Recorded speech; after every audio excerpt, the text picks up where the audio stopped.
might be 80 days and 80 nights for GamerLegion, as eventually they're going to make their way into the apartments, and it's not like they can play with time too much. They've no kits on any of these players. As they walk in, air is going to be dropping. It's pretty much a one-pronged retake now. They have to try and explode into the apartments. They did it so well on the T side. Now they're going to try and do it on the CT pistol. Isaac and Emma, they combine for a few. Kakanito trying to put up a wall, trying to put up a defense. He finds a double, and now it's 8Kit in the 1v1. He is going to be taken down. Emma does not have enough time. There is a kit on short, but it's just too far away, Ted. That one stings a little bit. A good retake, a good attempt from GamerLegion. In the end, Blue Jays, they just do enough. It was smurfing, by the way. He's 23-7. Still, though, Blue Jays are going to be happy with winning this round. Obviously, it was a good idea. I like the mini play coming in from GamerLegion. I think it was intelligent because normally Blue Jays have a couple of those rounds. By the way, their last, I think, 3 pistol rounds on Mirage, they didn't finish B. So this was the initial idea of GamerLegion's mini stack towards the A-bomb side, something that you don't see all of the time, but it's just a matter of really good preparation. Oh, hello. All right. Hello, hello. Hello, goodbye. As that headshot was difficult to hit from Kakanito. Yeah, he makes it I spy very easy. with my little eye a dead man towards underpass. I spy with my light, something like the headshot. Kakanito just rips him off the angle. 0. Ooh, okay. Nose kick stands there now. Now, might be a kill for Isaac to find here. Never mind, I spoke just a little bit too soon. And Danny should be able to take down 0 without any real issue or worries. It's going to be Blue Jays picking up their second T round in a row. Interestingly to note, Ted, that Blue Jays did win the CT pistol as well. They started well in the first half, and we all know how that turned out. So that's just food for thought as we move forward. Yeah. They normally are a team that starts well in their games, right? Like, their win percentage with pistols normally is quite high. Like, obviously, obviously nowadays it's really hard. It's really tough to say that a team is almost inevitably to win a round in the pistol, because everyone has such cool ideas. Like, people are putting so much thoughts into pistol rounds nowadays, man. I feel like they're putting much more in the second round, like the forest buy, but pistol rounds, they're actually putting some effort, and well, it's really tough for it. But Blue Jays are still one of the really good teams when it comes to it.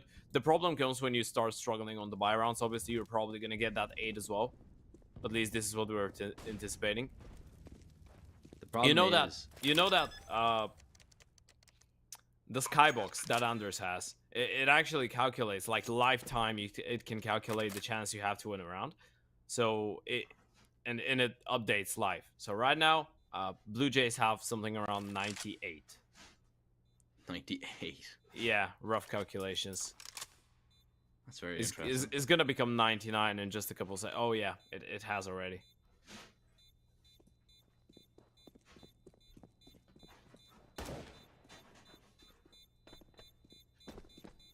Well, it's going close to 100%, as it will be definitely happening now. The GamerLegion hang on to absolutely everything. Not too often you see a round just come to an end. You see all 10 players just survive, but GamerLegion, they're like, all right, we stacked the bomb site. Blue Jays didn't go for it. All right, let's just save our KDs, save our upgraded pistols if we did invest them. Now it is going to be the first buy round. This is what we're interested in. This is what we were waiting for, and what kind of setup GamerLegion do run. Now, we have watched them before, and they do like to get aggressive, and it's especially that man, number 9, that you want to be keeping an eye out on. It's Zero's control that he has on that A ramp. It's very, very difficult to undo. He's one of the best players about getting in your face and really putting pressure on the other team, and it just allows GamerLegion to get a lot of information, right? Because once he has that unlock, it's very easy to rotate a player away and have maybe one more person than Blue Jays are expecting in an other area of the map. Yeah, you pointed it out really well, GamerLegion. Surely a team that knows how to get information on CT sites, open up a lot of space, but middle control isn't going to be contested at all in this one. Fairly easily, Blue Jays get that part of the map. Now, the question is, where did they go with this? And, well, I think, especially after this kill, your answer is going to be B. Kingston has been posted in a really good position towards Top Gun to try and cut off some rotations, and the play towards the B-bomb side will commence in just a couple seconds. As the rotates start arriving, is going to be Emma and Rusty coming in from kitchen. Now, if Emma or Rusty goes down here, I think the save might just be on. Rusty, however, is going to find that kill on the Necrogenesis. Kakanito drops him. They don't know. No idea that Emma is going to be here. He can walk on the site tonight. A plant massive spots out the second player as well. Kakanito with a big kill, though. Keeps it competitive. 20 seconds. Bomb acquired as Era. He is going to be looking. Look at that boost. Boosted position there. That could be absolutely massive. There's the bomb drop. Now, Kakanito has the drop on Era. 100%. Era's not going to be expecting this angle. So that's one kill guaranteed. But needs to spot out Zero. Now, no idea where he is. Reloads, backs right into him. And Zero is going to take him down. There can be an op saved as well. A good retake there from GamerLegion. And that was a lovely bait setup that GamerLegion ran there with Rusty and Emma. It just kind of worked out perfectly. Did enough. Yeah, absolutely. For a second there, I was thinking Rusty surely goes down because he gets tagged down in the moment that he jumps out kitchen window. But him being able to find that first kill, absolutely massive. And, well, what's absolutely massive is the giveaway that MSI are doing right now on Twitter. So make sure you head there. You head there and participate. You can win a 360 hertz monitor, which makes you feel like you're floating in the server. If you've never tried it, it's like getting a hot shower, a hot chocolate, and then going in bed when it's snowing outside after a long day. Yeah, this is what it feels like. That sounds like heaven. That sounds like heaven. Exactly. You're just floating with the angels. That was, by the way, I just painted the perfect picture, right? Yeah, that actually... Yeah, I started daydreaming. Well, that's exactly what your dream is. What's Blue Jays' dream in this round? Probably to win it. Probably to get it onto A site without any real issues. Zero, he finds one kill, is going to be taken down. Isaac needs to try and survive here. Era's going to try and help him do exactly that. The molly burns him to a crisp. And now it's a 2 versus 2. Look at the flank position here from Emma. He's heard the step. He knows they might be going back here. And that's what he's going to be covering. That's what he's going to be holding. He can even let the first person pass and play for the second. And that's exactly what he's going to do. Now... Kickstand, eventually he has to pull the trigger. He was playing it just a little bit too disciplined, trying to find a double kill once again. It did not present itself. 8-Kit, he has to go back and take this fight. Emma hasn't seen him. 8-Kit's going to have to drop on him. That's a free kill. And now we're into a 1v1, a game of cat and mouse. Who's going to be the cat and who is going to be the mouse? That's the question. 30 seconds. Blue Jays, 8-Kit makes his way towards B. Surely Rusty. He doesn't go under towards con now, right? Nah, yeah, he just cleared it out. 100%. Okay. I got worried there for just a split second, but I think Rusty is gonna realize. I actually like the fact that he sticks towards the A-bomb side. I feel like it's a smart play, but in that scenario, 8-Kit decides to be really straight up forward, and well, you have just about enough time to clear out backside, get a bomb plant. If he goes bench here, he is my hero. Yeah, he goes bench. What an intelligent guy. This is exactly what. Oh, but now this is a problem, by the way. A really intelligent play, but Rusty comes in from short. And this is the bait. So now Rusty just needs to clear out car. The second place that will come to mind is bench.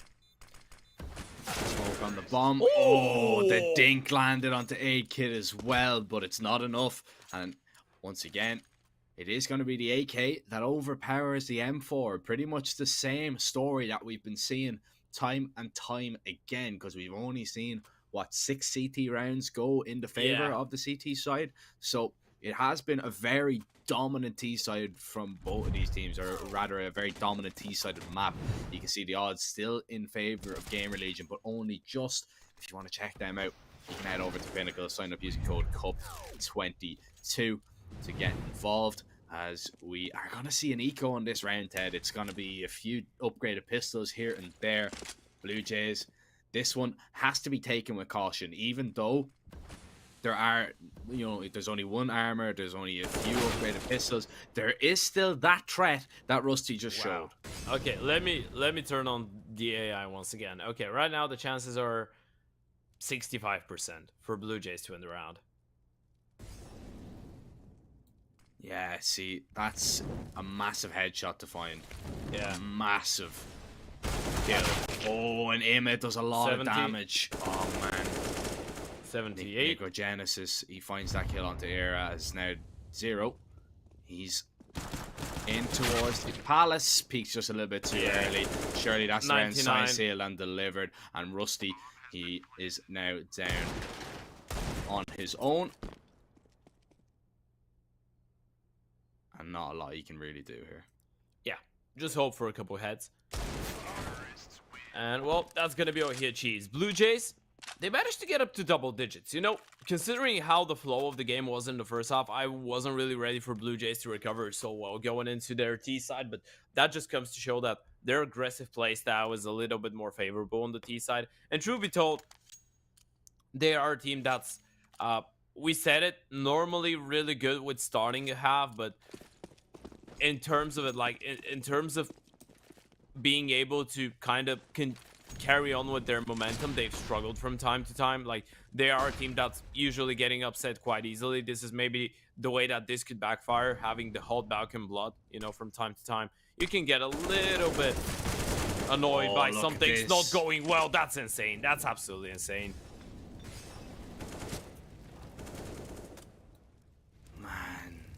Look at that. You're speaking about the hot Balkan blood, and it's really boiling over right now for Blue Jays. They're getting it flowing as Kakanito and Kicksan, they are going to find 3 quick kills.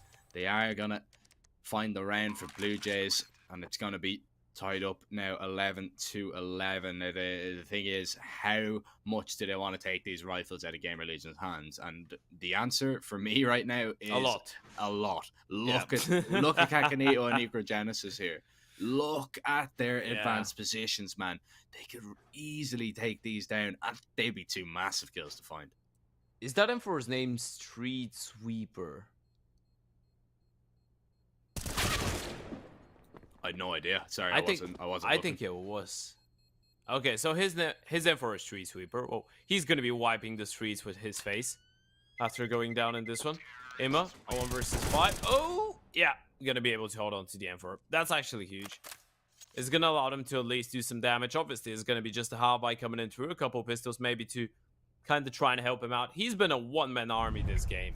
That's not normally what you would expect from GamerLegion, by the way. This is one of the maybe signature things that we're speaking about when we comment them, is that most of the time when they're winning, it's a team effort. When they're losing, the entire team is just not performing well. It's not just someone having a low game or something like that. This is one of the few times you're gonna see Emma just hard carrying so much and no one else being able to put up some really good numbers on the board. But hey, Blue Jays, they've been looking spectacularly sharp on that T side. I mean, that last play in the round when Kickson just goes out of Palace and gets a double kill, that sums it up. That's her IGL as well. I mean, this is the least sharp player in the team, and he does that. Well, I mean, he's the least sharp in the team, as in, you know, he's sharpest brain. Yeah, he's the sharpest brain, but maybe, you know, the aim, it is still there, but not quite on the level as maybe some of your riflers. Of course, the weight, really, the burden of IGLing is sometimes overlooked. You know, you see a lot of IGLs kind of struggle to perform to put up numbers because your mind is constantly occupied with making the read on what the other team is doing. You're trying to, you know, make the right call for your team. You're trying to mid round, and sometimes, you know, you're looking at your mini map. You're trying to realize, all right, what smokes do we have left? What can we do? What positions are we in? And then all of a sudden, somebody walks on your screen, and you're dead. Yeah, like, but nowadays we're not so tolerant, like, towards IGLs that don't frag. I feel like nowadays in modern CS everyone should frag, so yeah, I mean, can kind of overlook it if they're doing a little bit worse than the others, but still, you need to be putting up some numbers. True. Pretty much what Era is doing now. I like the initiative, pushing towards top mid, gets a kill onto Danny, falls back straight away, no refrag potential whatsoever. 8-kit, I believe Isaac spotted them there for a split second. Yeah, now he has. Isaac, lovely headshot. Yeah, GamerLegion. This could be one of the rounds that they're after, as they look to tie up this game once again and make it level. They're in a good spot. as Kixan walks up connector. Bomb still towards top middle, so Blue Jays are going to have to eventually get it. Necrogenesis is going to do so, as the space is being kind of opened up here for the T side. They're trying to get some kind of map control, but yeah, but they're very getting difficult contained, to do. right? Yeah, like it's they have some, like, you might look at the map and say, okay, there's some kind of freedom, but not really. Yeah, That's no, going they to open it up a little bit. 2 kills. GamerLegion had the same on their T round, 2 kills simultaneously, and now Necrogenesis gets dinked up. This is a bit of an issue. 9 HP. It doesn't matter. Arrow would have taken them down regardless. 12 to 12. We are leveled up. And it reminded me there, you know, the 2 kills instantly of a round on A that GamerLegion had when Arrow walked out. And I believe it was Imma towards connector. Now they're level 12 to 12. That's what GamerLegion were looking for. Kind of that round to break the momentum of Blue Jays. Now can they build up some momentum of their own? And that's what I like to see as well. You know, it's not all serious from the GamerLegion side. You know, there's smiles. There's a little bit of smiling going on. It's a tough game. It's a very high stakes game. Oh, hey, cheese! Look at the HGs. Yeah, he's look dead. at the damage. Surely he's dead. Smoke off. Do they have another nade? 8kid has it. Ira's a lucky man to be alive. Same could be said for Rusty as well. They're so low on HP. That's a lovely start to a round. Yes, Blue Jays would have loved to kill, but at least the damage is going to soften them up just a little bit.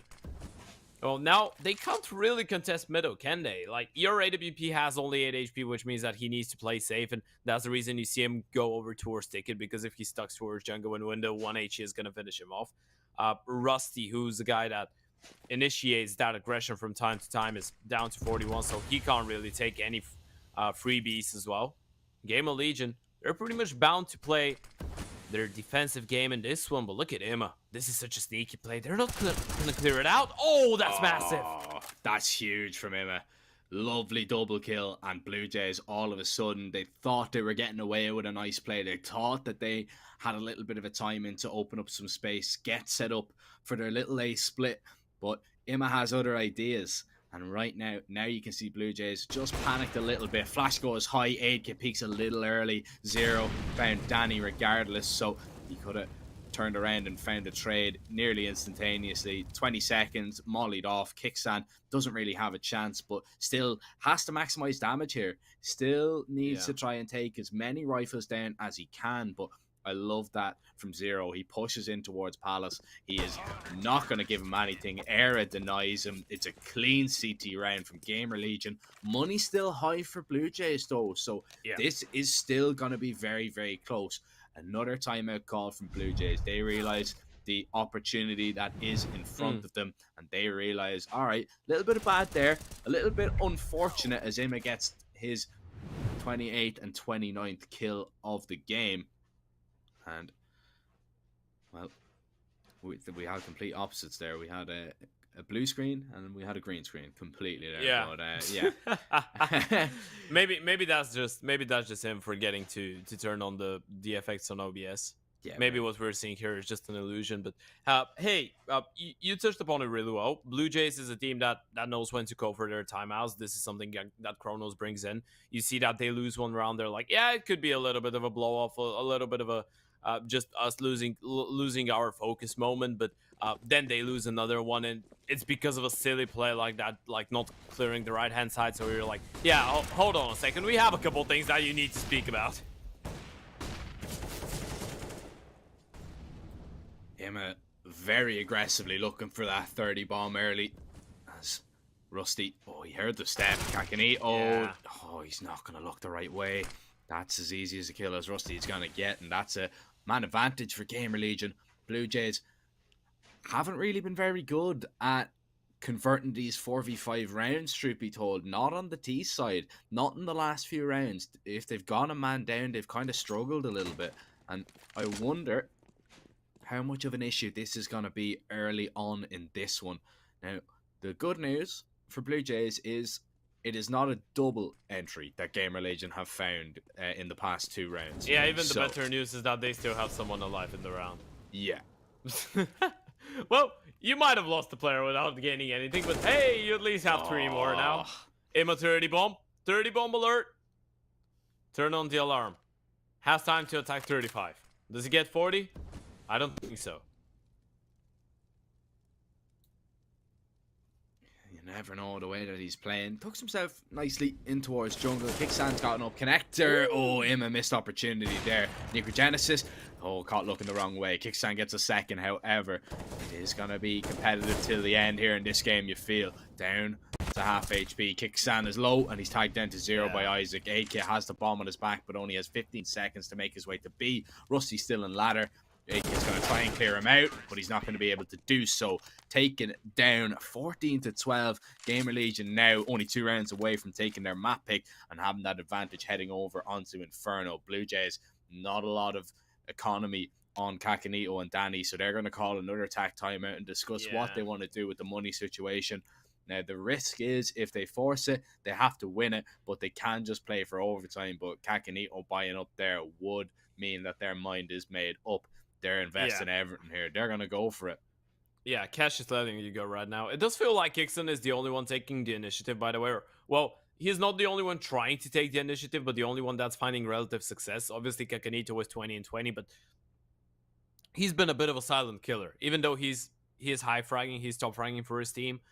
It's been just maybe not as vocal as he would want those kills to be. Whereas Kicksons, they've been absolutely insane. Like the round that he goes out of palace, gets a double. Now in this one, gets a double kill again towards Jungle, trying to level things up, trying to give his team a bit of a chance. But they've been just completely shut down in most of these moments. And well, right now, GamerLegion, they have another chance. Get up to 15, reset the economy of Blue Jays. You're potentially going to be looking at a 1-0 score. This B play is everything for Blue Jays on Mirage. Why is it every time I look at Mirage and it's a must-win round and it's always a B round? Because it's the easiest bomb site to walk into, Jack. Come on. On faces, when you have no idea what to call, you just call your teammates to go B. And then you go under. Not very easy when Isaac's there. Rusty's going to try and help him out. Oh, Necrogenesis does a very good job of opening it up. There's the double. GamerLegion. Now, they have this man disadvantage. There's 3 AKs on the side of Blue Jays. Kakanito only has a Tech 9. That's safe. Yeah, surely. The smokes are raining in unless the short player finds a kill. But no, it's a save here. That was GamerLegion's best chance to close this one out. Now Blue Jays are going to have all the money in the world, really, for the rest of the game.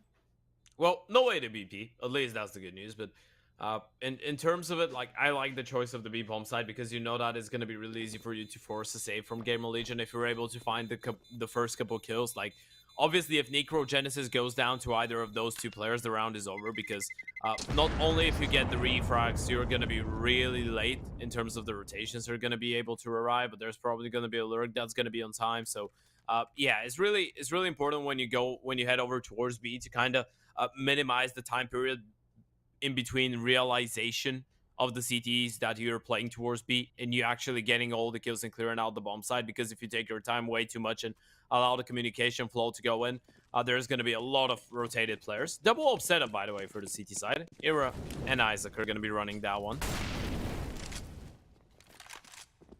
I love that. I love it. Please peek into him. He deserves it. He's been That's heard. such a ballsy play. He's been heard, though. That's the thing. The scope has been heard. There's the flash. Doesn't matter. Finds the kill. And there's the second. Surprise, surprise. Double off in the round.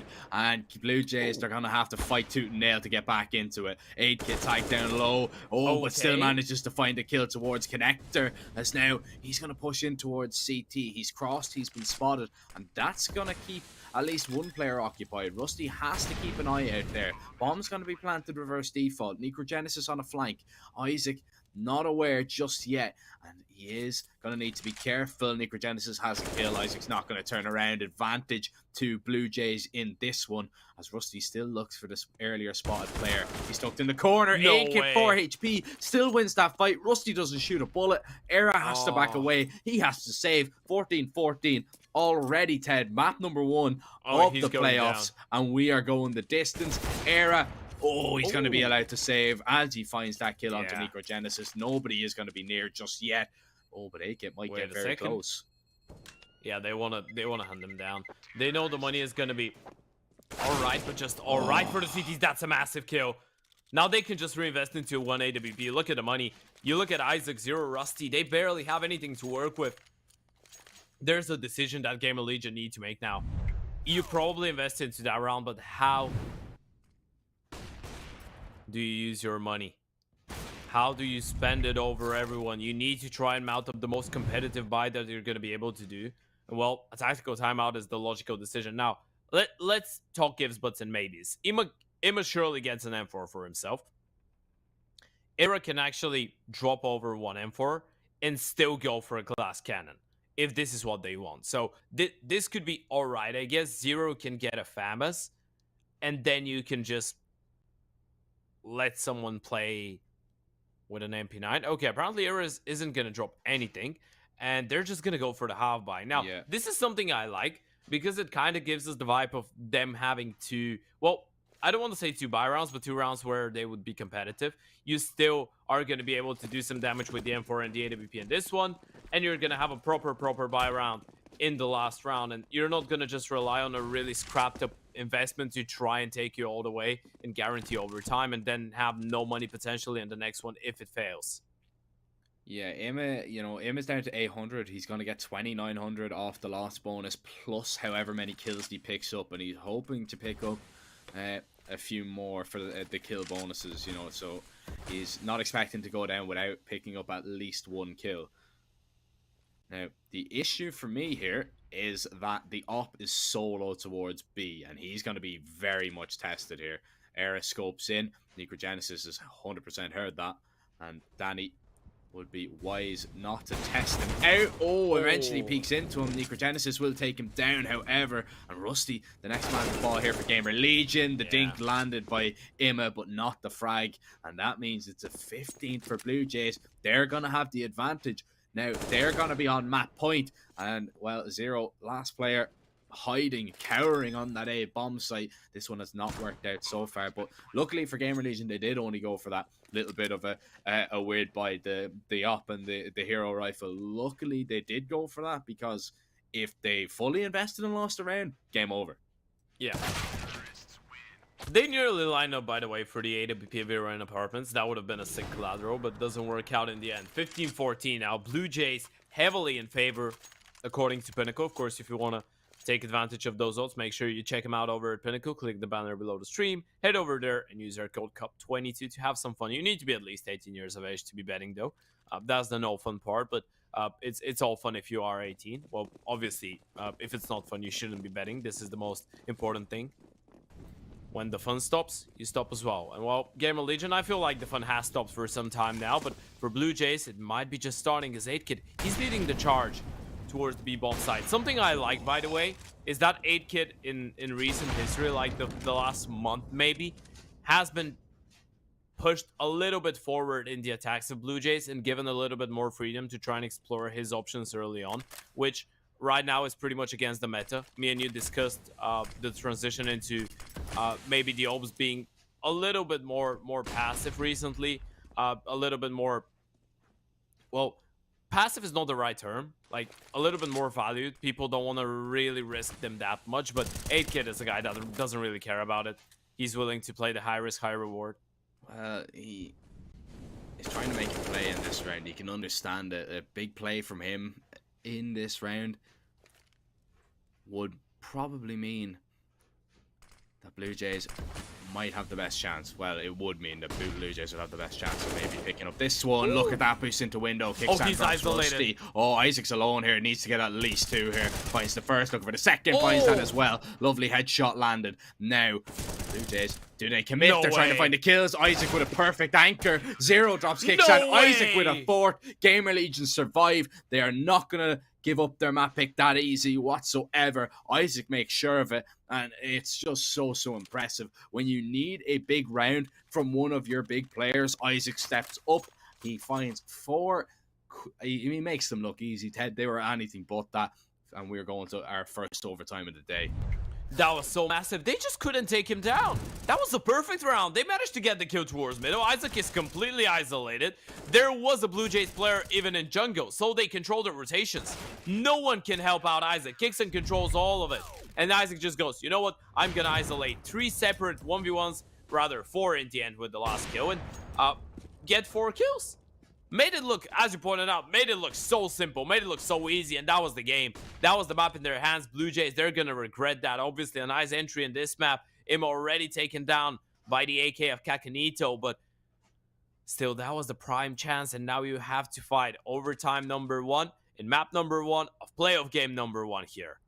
This is interesting for me though. Look at Zero's position. He's pushed all the way through ramp. He's got a really deep position. Era waiting for the mid presence. There it is, and he spots a second, spots the run boost. So there's another piece of the puzzle. They know that 3 players are out towards mid. That's just one unaccounted for. GamerLegion have a really good read of what's going on here right now. Yeah. As we see the smokes go over, and one player is going to have to double back towards B just to make sure all their bases are covered in this one. But the setup's still super strong towards this bomb site. There is one player in Palace that can lurk his way out. It's Necrogenesis, but it's going to be Aid Kit now, completely unaware of Zero here. And that is going to be a lovely kill. He was checking for it, but not expected to boost the position. However, Kickstand finds the headshot. The second there onto Zero. Era and Rusty, they're in trouble. Era's alone. Rusty's a little bit too far away to really do too much. Tapping through the smoke, doesn't do any damage. And the bomb is planted. 3 versus 2 post plant.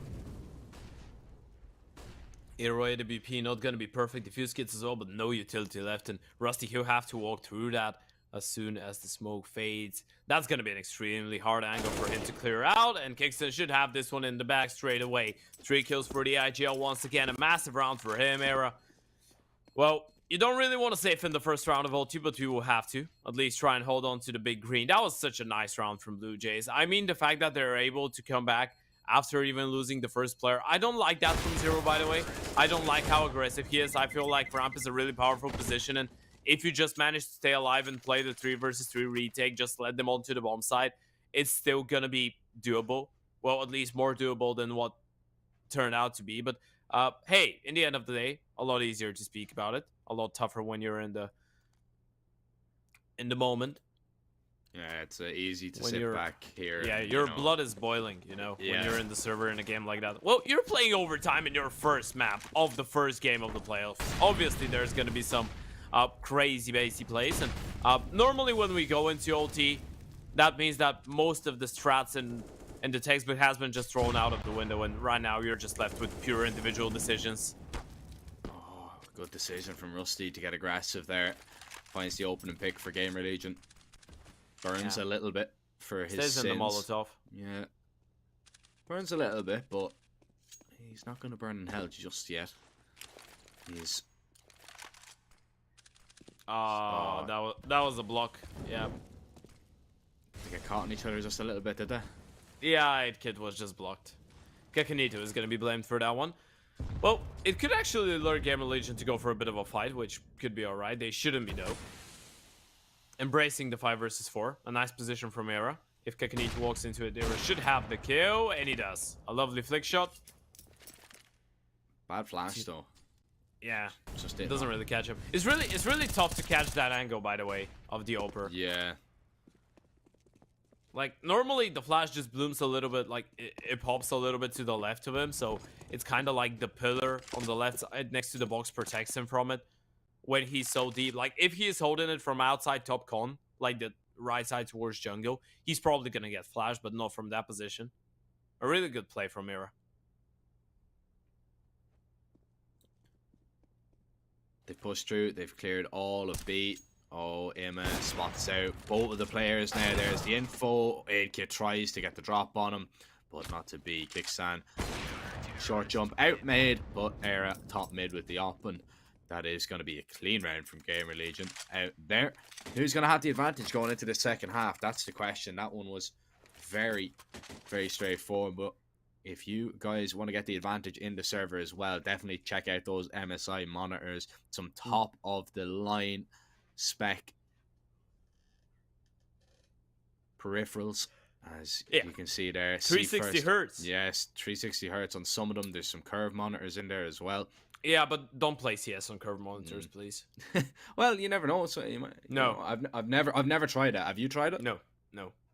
Have you tried it? I never will. Yeah, no, I know. Well, you never. Have you tried eating rocks? No. Have you tried eating pebbles? Yeah, but you never know. Why not try it? You never know, though. You don't know until you try.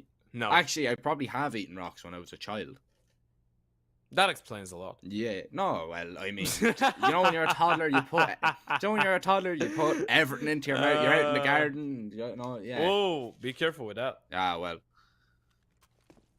You never grow out of that, Ted, I'm afraid. But anyway, back to this game and back to the action.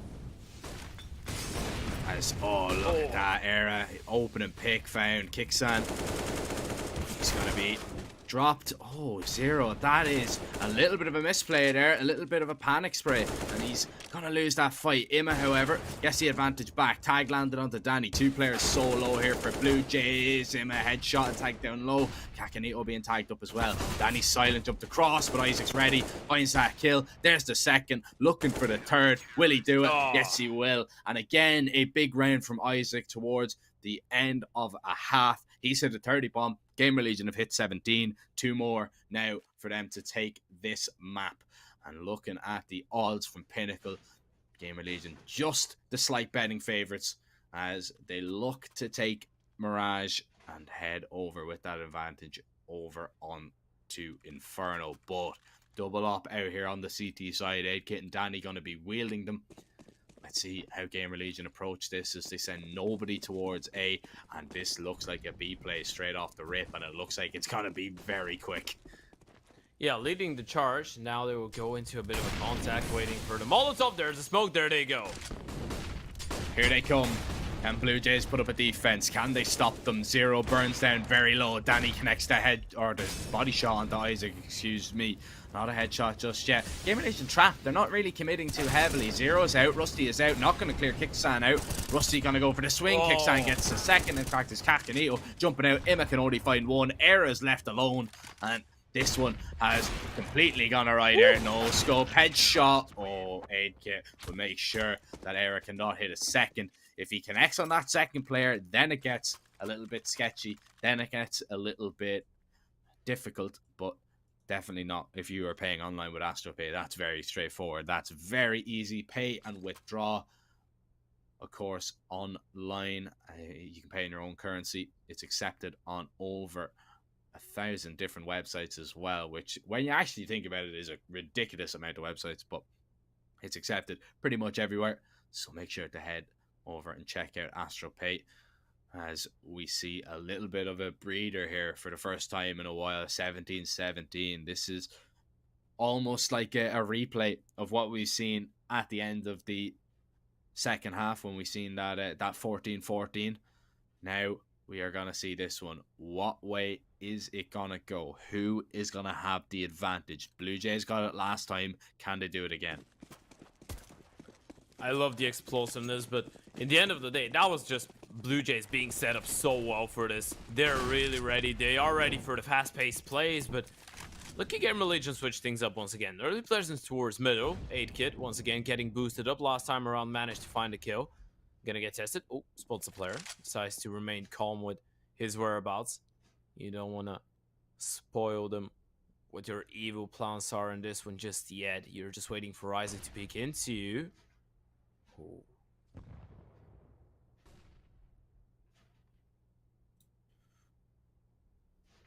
Oh, he's tempting fate. He wants to peek. You can see him just jiggling it. Yeah. There's the flash, but there's the kill. 8kit gets the advantage now. It's a nice little fake that's being sold here. It's just opening up a little bit of space here for GamerLegion really to maneuver. 8kit's taking a little bit of damage. A double setup towards under, and Necrogenesis finds that kill, looking for the second player, and now realizes there's another one. Zero drops down. Necrogenesis not aware. There's 3. How is he gotten 3? Rusty finds the headshot onto Danny. 8kit's alone. Now, all of a sudden, what can he do? 40 seconds, Zero's going to get aggressive. He's going to give him a 1 versus 1, and he wins it. What a round from Zero, and really from Zero to hero in that one, because he was struggling so far in this game to really get a foothold. He was bottom fragging the whole server. All of a sudden, 4 massive kills. GamerLegion call a timeout. They have the advantage. Can they close this game out? Add that to the YouTube highlight, Zero.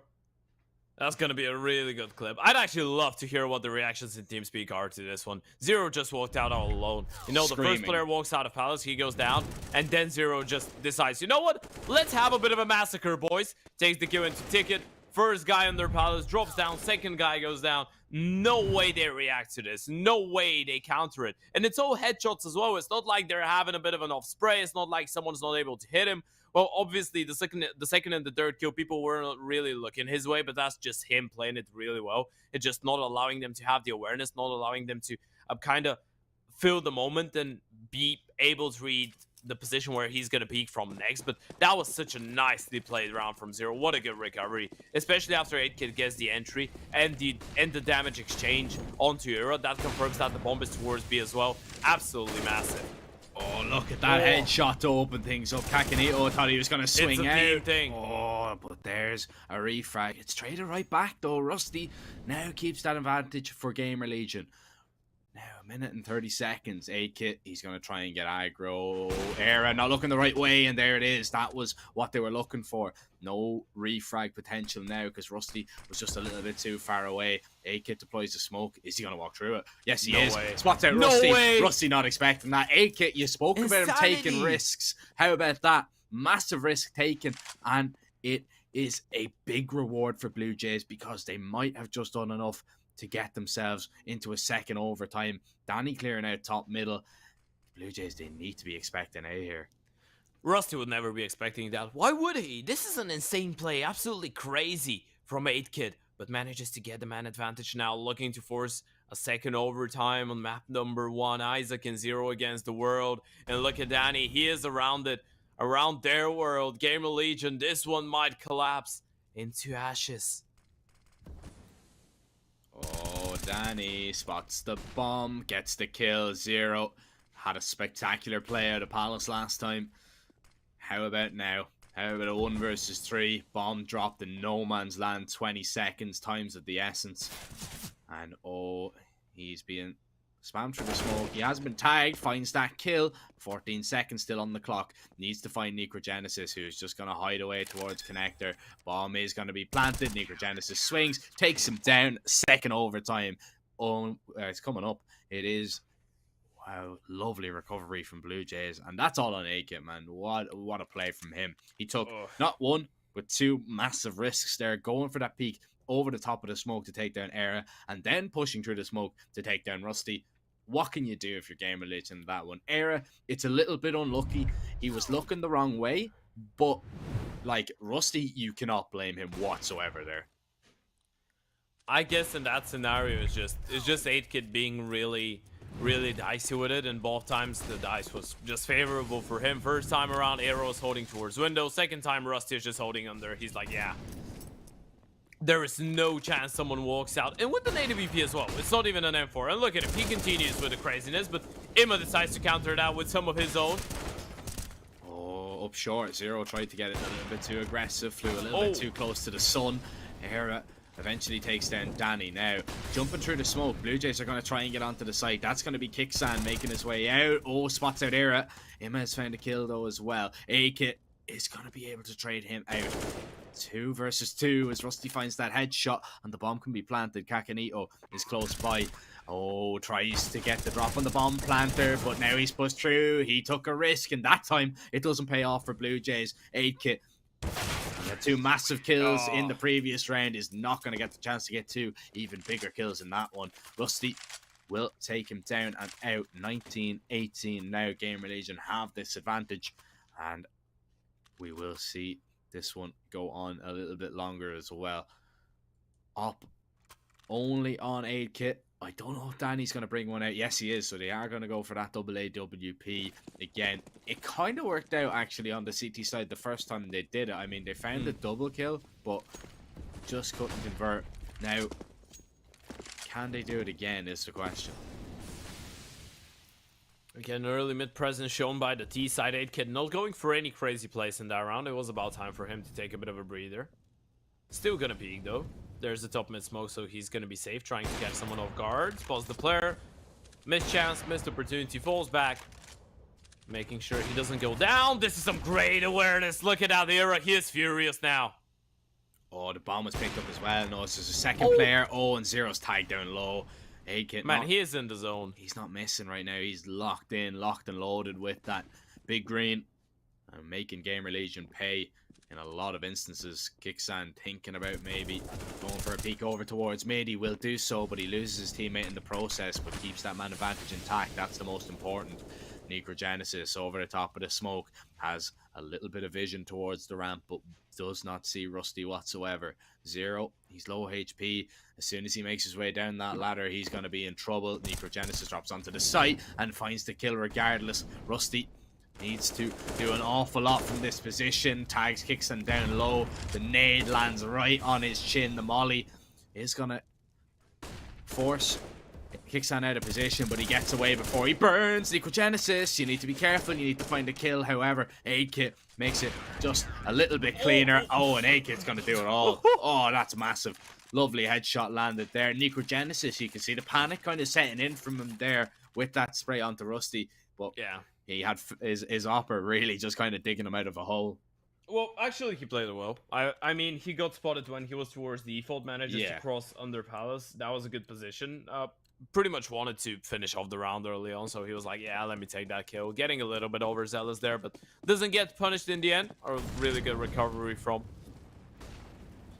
8kit, even though that was a Blue Jays round all over the place. Even if Rusty gets the kill, it's just never gonna change anything in the end of the day. 19-19, the CTs level things up. A really important round for them, I'd say. Although this game has been, as me and you described it, fairly T-sided so far. And Isaac, he agrees.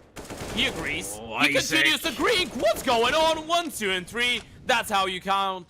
And well, that's how Isaac counts 35. Oh, he's going for more. He's not happy with 35. He is going for 36. Won't get it in this round.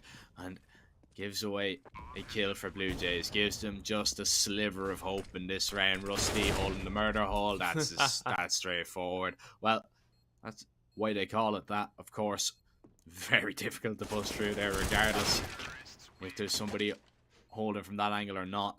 20 on the board for GamerLegion. They make that one look easy, and it's Isaac making it look easy. That multi-frag potential, man. GamerLegion, if they win this map, they can thank him very much. I know we've highlighted Imma so much with the way that he's played. 37 kills, you know, he's been very, very good. He's been very, very consistent in the rounds, but it's been Isaac that has had that multi-frag potential, that it factor.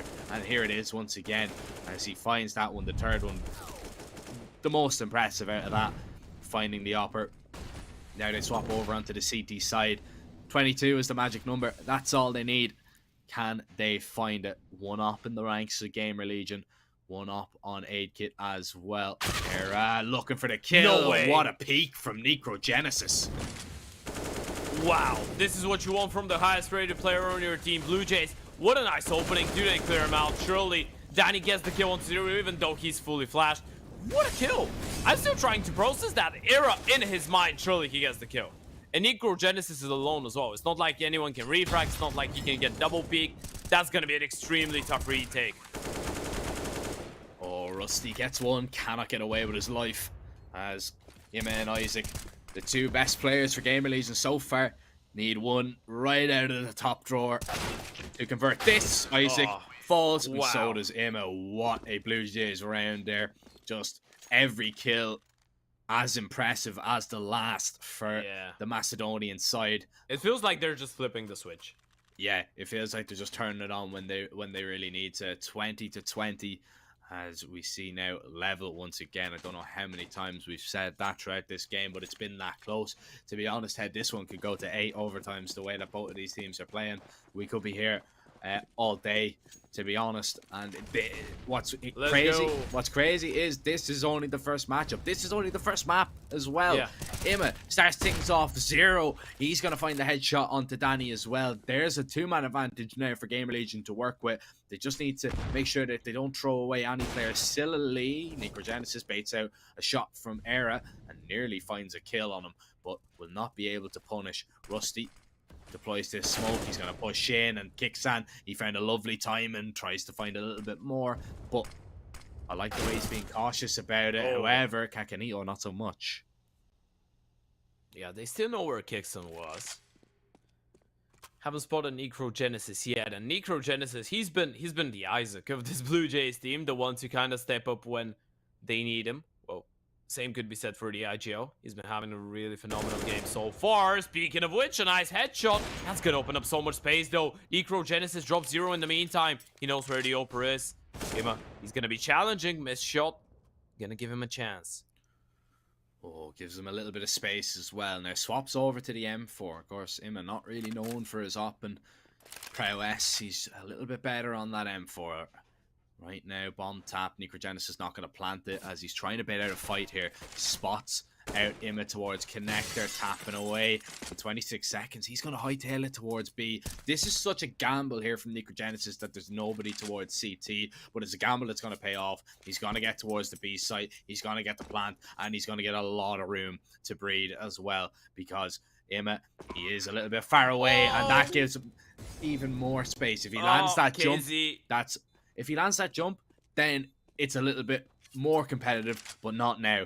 Necrogenesis, where does he go? Tucks himself in towards the fan. Both players, lots of utility. That's going to be the issue here for Necrogenesis. The mollies can come in, the nades can come in, and GamerLegion, all they need to do is use them. Smoke on the bomb. It is only tapped. It's not going to be stuck here. Ima swinging around the side, looking for the kill onto Necrogenesis. Will not find it. Ima takes him down. That's 40 for him, and more importantly, that's 21 for GamerLegion. Yeah, I needed to get a kill with that first blow. Absolutely. The bomb plan was really good. The after plan, ideally, I think was really well thought of. A really intelligent play coming in from Necrogenesis. Just the bomb position makes it so awkward for the CTs to find him in the end of the day. I think they were even considering he could be playing towards short with that bomb plan. He had the possibility to kind of dance around the bomb side as well to try and make it awkward. In the end of the day, though, around for GamerLegion 21, another map point, their map pick, going through 2 overtimes, another chance for them to close it out, and they're gonna try and achieve that with the aggression towards B. Does he get the kill through Isaac there? I think he did, yeah, I think he did.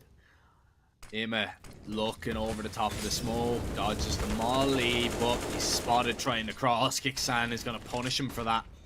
Isaac is tagged down low. Rusty dropped next as BLUEJAYS, they have the advantage this time. They're going to make their way towards A. Era sitting through the smoke. It's going to be 0 alone from Tetris, but he finds that kill. Reload comes in. Now needs to be aware that there's a player coming from ramp, and he's heard A kit. He's looking for him, but Casanito's going to walk on him to take him down. Very nicely played from BLUEJAYS. They're baiting GamerLegion into the fights that they want to take, and just distracting enough to find the kills. Isaac and Era, the 2 players that got aggressive towards B, are going to have to do it all on their own. It looks like a triple OT, Ted, as Isaac only on 4 HP. We've talked about his multi-frag potential, but he's not going to get a chance to breed. 21-21, we go again. Run it back one more time.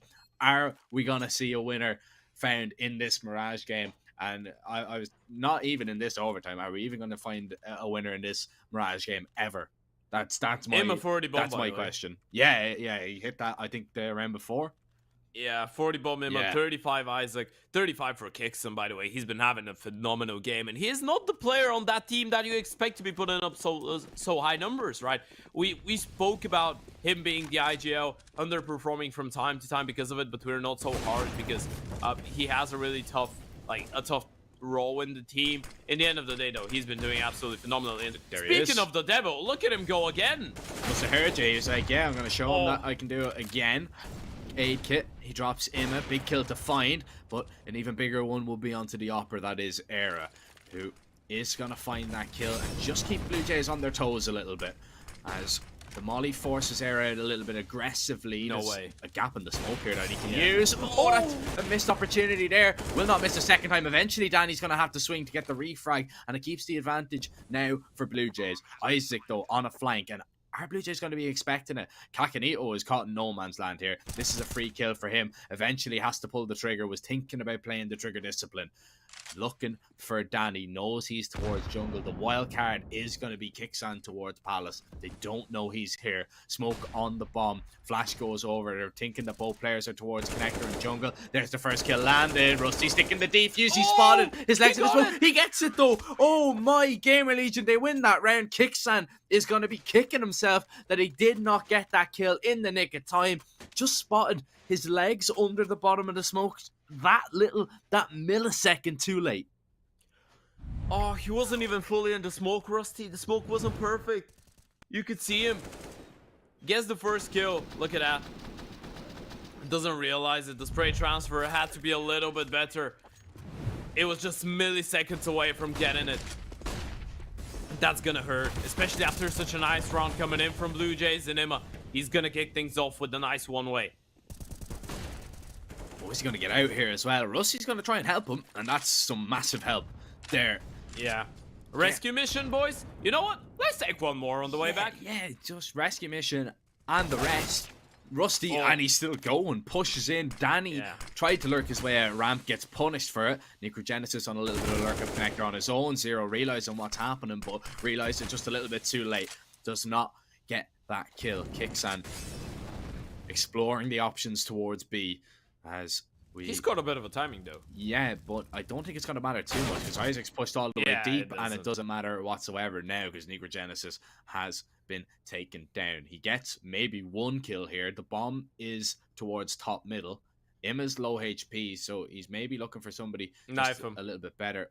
Now, if Emma walks through, okay. That was a little bit scary. You know, that's one of those moments when you just flash your mouse behind to just be like, yeah, if there's someone behind me, I'm just gonna spot him. You think this is doable? Let's not overlook this round. Yeah, I'm just about to say that. Let's not overlook this one a little bit because Kixan... Actually, he's got a bit of a gap. He can run B. Yeah, but he's been hurt. Yeah, Isaac knows.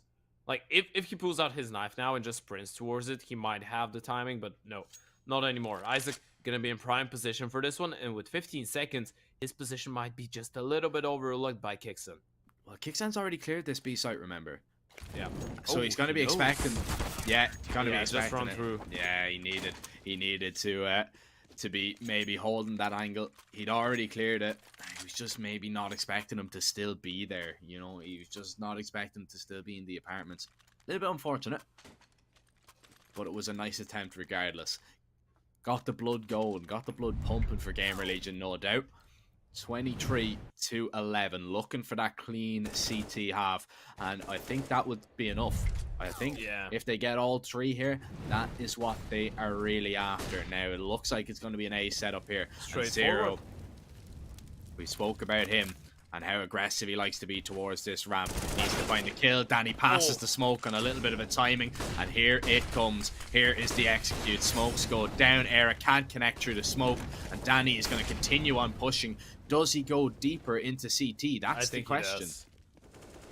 He's just gonna wait towards Robs for now. That's gonna be a really good HE. Look at the HP on the side of Blue Jays. They're gonna be so tagged. How about Danny? He's thinking about it. Gonna get sprayed through.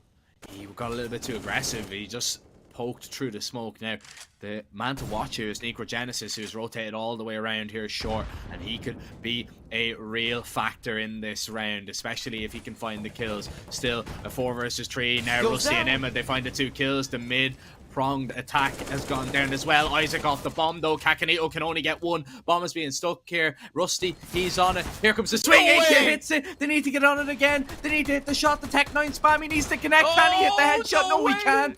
And the defuse has gotten. That was an absolute chaotic retake there. In the end, Emma gets 44 kills and the defuse. GamerLegion, they're 1 away.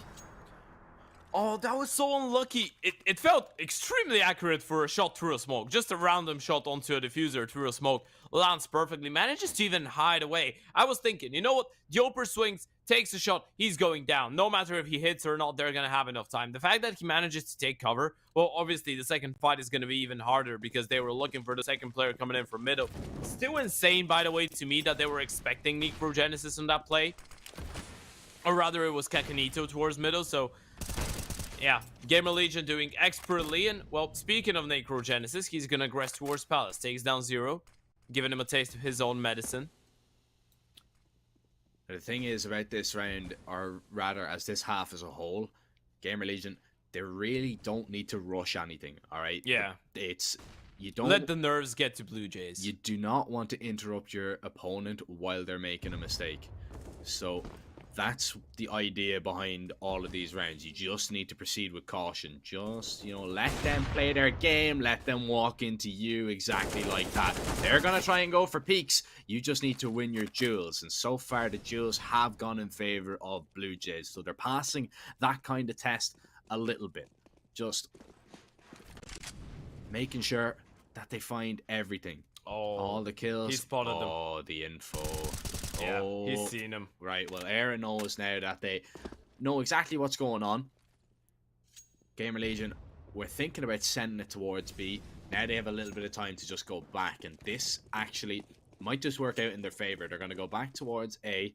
There is the op of Aid Kit here, so that is the threat. He's towards CT, but he is posted on Palace. The Danger Man is actually going to be Kicksan in this instance, but plenty of mollies to get him out of position. The question is, they're on a contact, so they're running out of time. Are they gonna make the noise? Yes, they are. Smokes go down.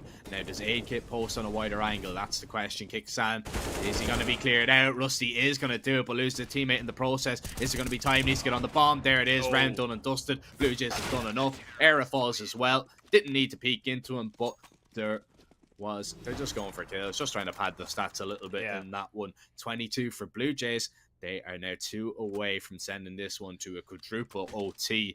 GamerLegion, as I said, they still don't need to rush Anton. The ball is still in their court. Yeah, feels like this game could never end.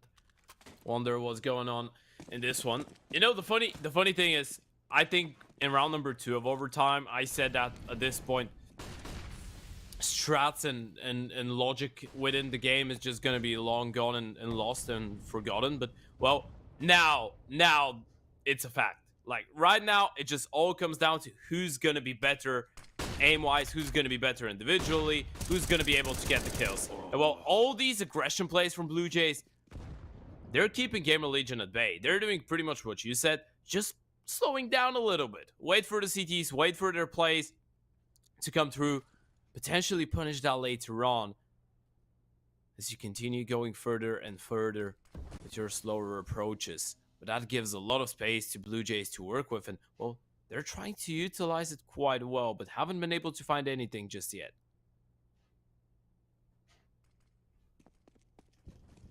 Not in this one. Another A execute? Yeah, that's looking likely. I don't think it's going to be an execute. I think it's just going to be... they just run out. Yeah, I think they're going to go on a little bit of a pop, a little bit of a contact. The flash goes in.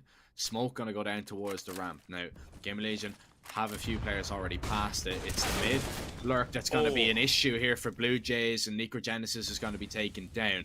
The headshot going to be landed. Molly's going over towards jungle. Kakanito peeks out, finds Isaac, looking for a little bit more. Rusty's going to be dropped as well, and now they can just focus on the A side. There was that mid lurk. A kit headshot onto 0. Kakanito drops the bomb, and Blue Jays are going to survive for another round. Era 20 seconds, has to find 4 kills. There's 1, but the Blue Jays, they give away 1 kill. They're just playing for the info there. They do not need to give anything more to the opper, and I don't think they will. 8 seconds, it's not like it matters regardless.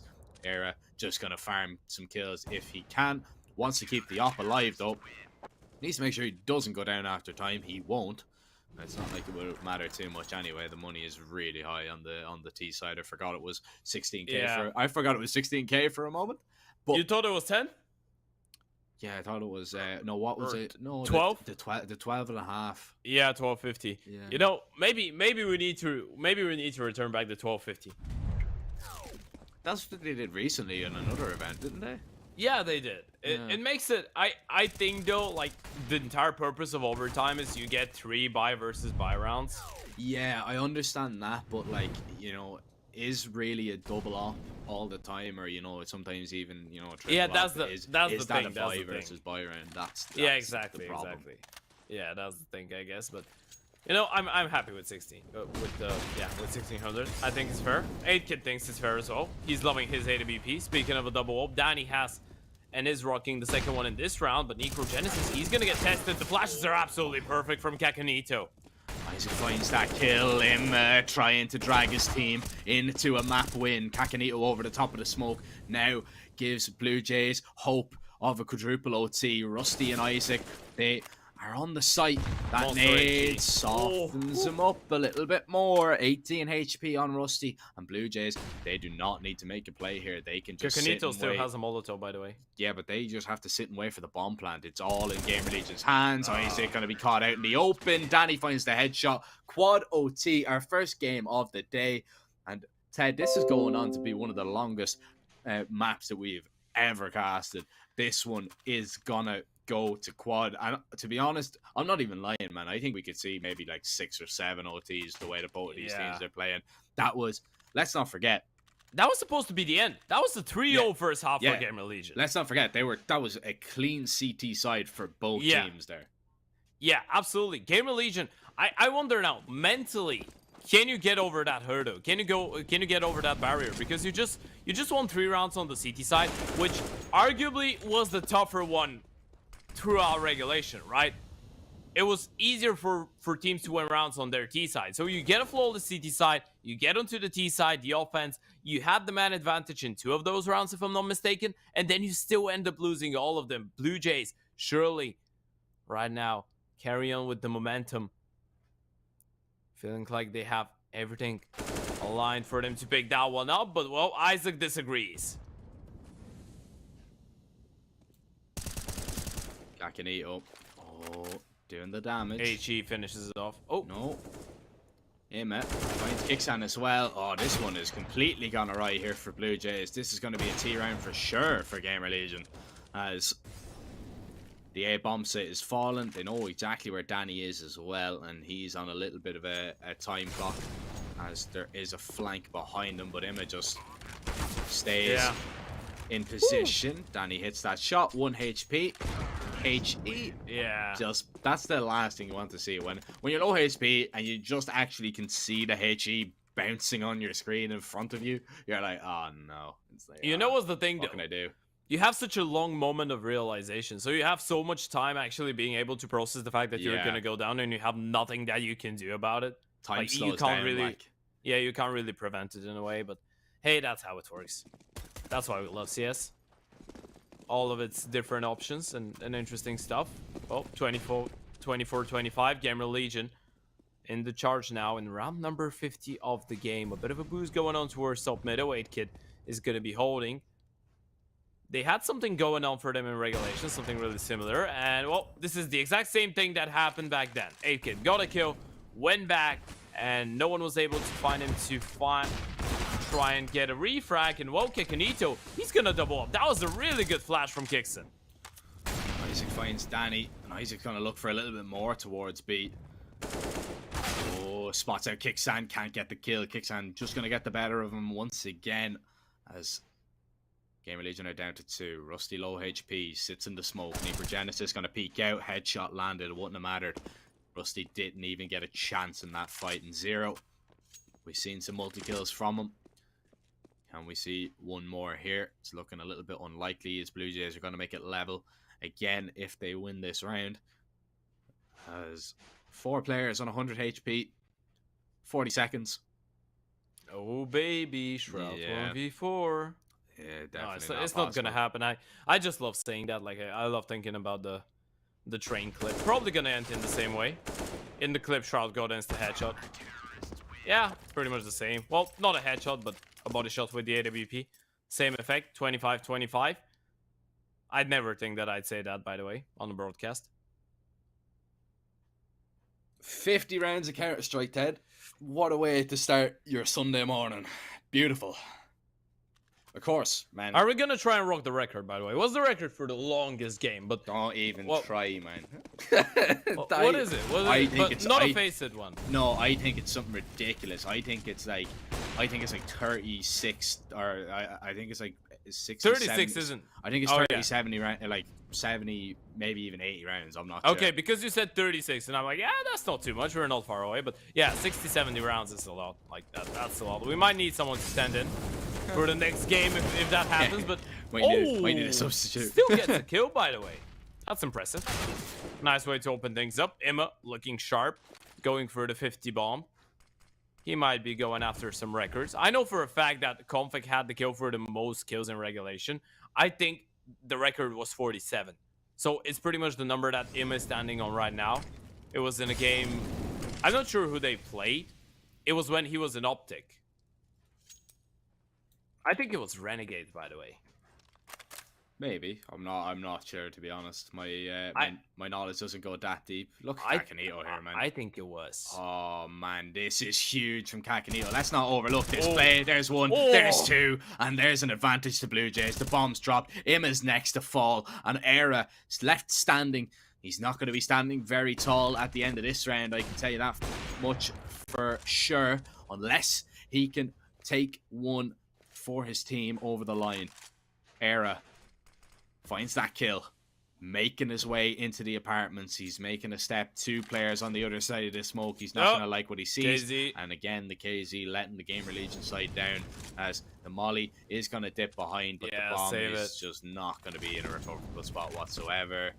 And the mollies rain in once again. Round done and dusted. Era, can he find at least one kill? Tags down Kakanito, will not be able to find it. 26-25. Blue Jays have the advantage. And Ted, we have actually got confirmation that the longest game in Counter-Strike was 88 rounds. It was MOUZNXT versus XL on Inferno in the ESL UK Premiership in spring of 2015. It was a 46-42 victory for MOUZNXT, I believe. So we've a little bit of a long way to go. Yeah. Before we get By the way, Jack, I just remembered. Do you remember saying, like, you remember before the start of this game saying that this could go to 6 or 7 overtimes? Yeah. You're a massive caster cursor, by the way. Man, that's not even a caster curse. That's just me using my massive Caster force. brain. Yeah, that's just me. Caster forecast. You know. Okay. I know what's going on. I know these teams are going to be tightly matched. By the way, that's the first time 8kid gets the kill on Hero in that fight. They've had that Pixoango fight for a couple times, I think twice. And both of them, they just both got tagged down low, but no one went down. That's the first time that actually 8kid gets a clean shot and takes him down. A nice way to open things up on the T side that they previously struggled on. Yeah, that's awkward. Ooh. And now we find ourselves in a 2 versus 2. How many times have we found ourselves in this position in this game with Isaac and Rusty trying to find GamerLegion around to get them back on level terms once again. The timing is actually good. Like, look at that. Like, Kakanito just makes his way back. 8kid Yeah. and Isaac's across. That's so straightforward. Bombs down. And Rusty might not realize that this is an A plant. And he's going to make his way to B. 8kid is going to be holding there. Rusty not hearing the beeps of the bomb. It's not going to matter too much, as now he makes his way over to A, but he's not expecting that position from Kakanito. Really nicely played. But don't from you him. recognize the different beeps on A and B? Aren't you, bro? Yeah. Oh my god. How didn't he know? How didn't he know? How didn't he have to read? In all seriousness, Blue Jays playing quite well now. And you think it ends? You think that's gonna be it? Don't tempt me. Don't tempt me. We'll see now. All they need is one more round. Blue Jays are so close. GamerLegion, they're looking for 2 now, and what a good way to start it. Imidros Kakanito. Maybe, just maybe. Ted. Look at that, though. Look at the flash here. They're close. He knows the Zero's there as well, though. Needs to back away. Zero continues to get aggressive. Oh, the flash off is going to be good. Kicksan thinking about going for a peek. Doesn't want to expose his shadow, though. Doesn't really matter. Smoke goes down. Zero on the other side of it. Really annoying, isn't he? Oh, never lets them get ramp control. Zero is always up in their faces. Hasn't been having the best game of his life, though. 21 and 38, but all of us remember that sick round with the 4 headshots towards the A-bomb side. Pretty much secured them 15.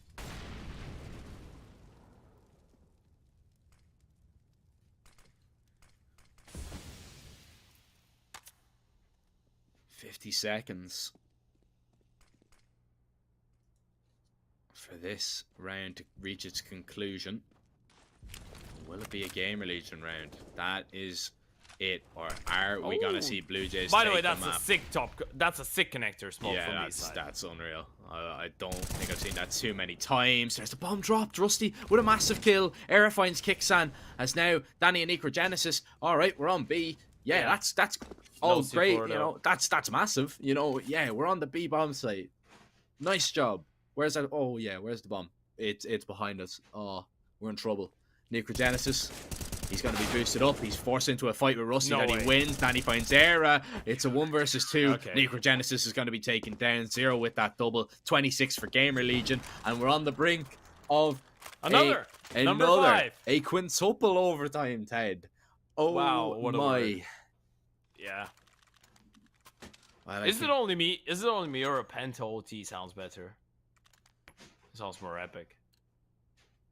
They're the same, right? Yeah, yeah. Sorry, my Quintuple is just the the posh way of saying it. Oh yeah. Sorry, yeah. Yeah, you're part of the aristocracy. Yeah, bro, after 53 rounds of Counter-Strike, you can understand why my brain is a little bit fried. I never want to see a Mirage game again. No.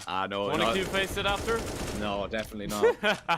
As we see in this round. Yeah. Zero finally gets tagged down. He's been doing that for so many rounds in a row. Finally gets punished. Where's Zero going? Yeah, I'm not exactly sure. Look at this. He's going on a bit of an expedition. He's got a secret mission. And after they clear out Palace, actually, that's a lot of info. Era has middle covered. Those smokes are actually not going to do a lot. Or are they? No, they're going to They have no clue. All thing that they think it's all out of ramp. They think it's so one-dimensional. Era. This is a really awkward one. That's a really awkward. Shotkey's going to go down. Danny gets the kill. Kakanito has dropped Isaac in the meantime. The B-bomb side is completely compromised. Oh, but Rusty's in a really good position to find not only one, but a second as well. Now, Danny lining up a smoke. Not going to be ready for the second. No way. He's not ready. And are GamerLegion ready to give up Mirage? That's the question. Are they going to forfeit their map, or rather, not forfeit it? Blue Jays are going to forcefully take it if they manage to win these fights, and they do. The quintuple OT is a lie. 28-26. Finally, Mirage. It is over and done with, but it's not the result GamerLegion we're looking for, not whatsoever. After a grueling battle, they are going to be devastated with that loss, but they have at least one more map to try and turn it around. We're going to send it to a short break, and we'll be right back with Blue Jays map pick of Inferno. Stay tuned, you do not want to miss it.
Paying online with AstroPay is really simple.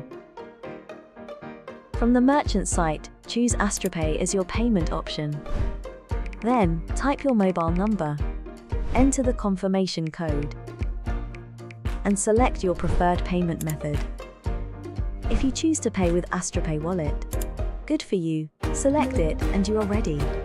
If you choose another payment option, follow the steps on screen. Your online payment is completed. Get the app in your favorite store or visit us at www.astropay.com.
Hello, ladies and gentlemen, and welcome back to the Pinnacle Cup. Of course, we are well underway with the playoff stages now, and we are in our second map of the day. Blue Jays taking on GamerLegion. They managed to take them down eventually on GamerLegion's map pick 28-26, and now we're on Blue Jays' pick of Inferno, and already Emma so aggressive through second mid and the T apartments, as GamerLegion have 3 players ready and waiting on this B bomb site, and they are in a really good position to take their first pistol of the series, Ted. Not really giving him any space whatsoever, is he? But he might actually catch a timing onto the bomb carrier. That's going to be massive. Yeah. There's the bomb. There's number 2. Trying to count even more. And, well, now Blue Jays, they're going to realize they're getting surrounded and potentially just exterminated. We don't like that. No abuse to animals, but in that round, all the Blue Jays are going to be slayed. And, well, 8-kit, no exception to that. Arrow with a really good kill. But, yeah, for those of you that are just joining in, to go through a little bit of an abridgment here, this is the first game, or rather, the second map of the first game of the playoffs here at the Pinnacle Cup 3. Map number 1, as you can see on the top right of your screens, was Mirage, went in favor of GamerLegion, or rather of Blue Jays, as Jack just told you, and it was a 28-26, a bit of a marathon we had, but in the end of the day, the Blue Jays managed to get the win, and now they're playing on one of their best maps, we can say safely, I believe, to try and qualify for the quarterfinals. Which, by the way, if they do, they're going to be playing OG. We haven't mentioned that yet, but they're going to be facing an OG side that has been looking really good since Next joined. I think that he was maybe the missing piece. That's going to be a tough matchup for them. But yeah, speaking of Inferno, Jack, it has been actually quite one-sided for Blue Jays. They did have some impressive results here in the Pinnacle Cup 3. Obviously, we mentioned the victories over Copenhagen Flames and MOUZNXT, both really close games, but still victories for them. Before that, they had some really one-sided affairs against Zero Tenacity Pro Wins, which are obviously just regional Balkan teams that they managed to beat on an event called Res. That's, by the way, held by Relock as well. And then you have that 16-7 against K23, and their only loss this year on that map was against Force. It was a 4-16, but that was back in January, and that feels like years ago now. Anything feels like years ago after that Mirage game. That went on for forever and a day. Now, don't get me wrong, I enjoyed every second of it, but it was when it's a Sunday morning, you wake up and Blue Jays and GamerLegion are still playing on Mirage. Yeah. That game felt like it could go on to Monday morning. That's how long that one was going on. But eventually Blue Jays took it, and they're going to be in a really good position to take this round as well. We have a look at it. Yeah. We can see Kicksan in towards the apartments. He's going to be taken down by Rusty, so it might give GamerLegion a little bit of a spring in their step to maybe go for this. But it looks like it is still going to be the save from the CT side. You do not want to throw too many guns away for free. And Blue Jays, they will be able to pick up their first round. And touching on what you said, you know, they've had some impressive victories, Blue Jays, on this map, actually on a 5-win streak. So, you know, that's something that you can kind of you need to take into account. You may kind of overlook it a little bit because there's a few Balkan teams at that regional event, like you talked about, but it's the games against Copenhagen Flames and MOUZNXT, like, and K23. Yeah, and K23. Those guys, like, they are tough opponents on this map that they managed to take down. They are big scalps to take, and it's very, very impressive. As you can see there, popping up on your screen, Entropiq. If you haven't checked it out, it's a quick and easy way really to make payments online. I believe it's accepted on over 1,000 websites as well. It just makes things very, very fast, and most importantly, very, very simple. So make sure to check out AstroPay if you have not already, as we are going to see GamerLegion with those saved rifles in that last round try and put them to good use. Make it look quick and easy. Oh, wild spray. Russell gets a double, however, and tags Danny a lot through the smoke. Flash comes through, looking for a third. He won't get it. And A-Kit and Danny combine. There's the B bomb site opened up completely. Blue Jays, how have they got away with that? What happened to Isaac there? Did he just white peek from car? Okay, that's a nice kill from him. Danny was low on HP as well. Had to be that long time ago. Bomb is gonna go down. A little bit more fair now. All 3 CTs coming in from the same direction, though. And look at how late 0 is going to be for the party. So they need to kind of waste a lot of time while they're waiting for it. At least they have a sick amount of utility. I mean, look at that. 3 smokes, a Molotov, a couple flashes, even an HE. See, Genesis can tuck himself into a corner here and maybe flash above his teammates in a moment. If he does that, A-Kit can swing off it and maybe find a few kills. The bomb is just ticking. And here's the flash in. And needs to come in now. Lines up too. He gets completely blind. There's a second one coming in a moment. But A-Kit swings early. Genesis tucking in. He's done just enough. They're massive from Blue Jays as they are going to pick up their second round. A big recovery from everybody involved. But especially that man A-Kit, who we're going to highlight one more time. By the way, did you know a fun fact for the Blue Jay? Did you know that the pigment found in the Blue Jay feathers is actually brown? It's not blue. Really? And did you know how they do it? Like, it's really awkward. Like, they actually rub ants on their feathers. For what reason? Yeah, I have no idea. Okay. They just like doing it. Just like doing it. That's fair enough. Yeah. Right. Well, that's a weird fact. The more you know. I was wondering as well, because you said to me, you're like, oh, I've got a weird fact to bring up on broadcast. I was wondering what it was going to be. I thought, to be honest, I thought it was going to be about Counter-Strike, but I mean, you can't win them all. Yeah. GamerLegion are going to begin to realize that you can't win them all either. Era down. He is dropped. And there's a few upgraded pistols now for Blue Jays left to find another bomb plant coming in towards this B bomb site. Need to keep everybody alive, though. Need to keep that money very, very high in GamerLegion. They're just being annoying at this stage, really. Yeah.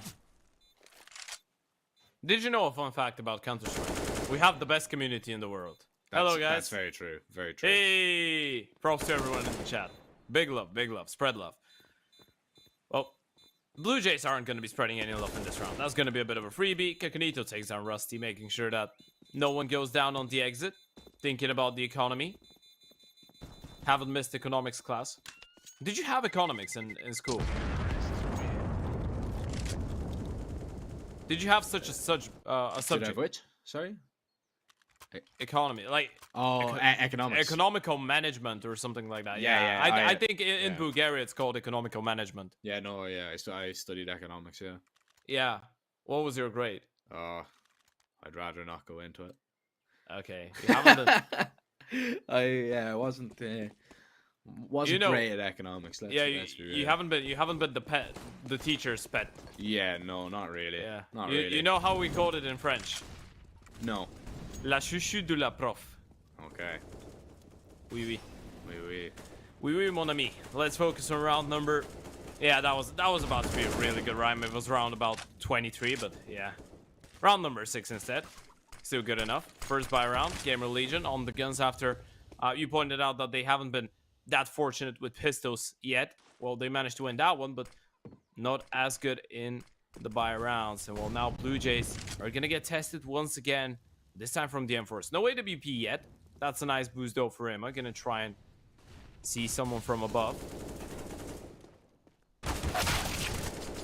Oh, lovely. beautifully from Kickstand. That's a beautiful headshot to find out the aim at. Oh, Zero. Oh, the switch to the pistol. Danny didn't see him anyway. That Yeah. smoke was so awkward. It just gave a really massive advantage to Zero. Here, Blue Jays making their way in towards his B site. Isaac can only find one, drops the bomb, gets the information. But once again, Blue Jays, they're going to find their way onto a B bomb site and find themselves in a post-plant situation. This time it's a little bit harder for GamerLegion. There's no kits in the equation. There is a smoke and there is a HE. Kakanito, he's going to be tucking away from a flash that's never really coming for the minute. But GamerLegion, they will get into position. Kakanito, Rusty's going to be taken down. 2 players now coming from Ruins, and Blue Jays are going to realize that. Dixon peeks out. He's going to be dropped. Necrogenesis. He doesn't peek. The bomb is only tapped. They don't realize where he is. And now he takes that first kill. Zero is off the bomb. And now Necrogenesis, he can back away. Bomb is tapped again. He is still off it. And Zero has to back away and save Necrogenesis. That is very, very well played, my friend. As GamerLegion will lose yet another round. Blue Jays, 40 rounds picked up. Yeah, just dancing around Necrogenesis, making sure that he's just wasting time, doesn't really need to get into a fight, plays it perfectly. 4 in a row now for the Blue Jays, and only 1 gun saved for GamerLegion is going to mean that they can't really invest fully into this one. Still going to be a fairly competitive half by a couple pistols, armors, utility on some of those members. Well, not that much. 3 smokes still. Quite good. Yeah, that has been a really good start. And you know, it's a little bit worrying as well that normally, like, yeah, I guess the vibe that Mirage has given us is a bit of a T-sided game so far for both teams, but normally the CT side of Blue Jays holds their true strength on Inferno on this specific map. And well, that has to worry you just a little bit because, well, nothing has been going your way. And Kixon, he's transferred his really good performance from map number 1. You know, he's been the MVP so far for me. I feel like he is the guy that you didn't expect so much from because obviously 8kid and Kakanito had their moments. They performed really well, delivered on map number 1. But this is something we expect from them. And, well, the game is built up in a way that they should be killing. When Kixon does it, though, so efficiently as well, while being the IGL, entering with such high success rate, that's really impressive.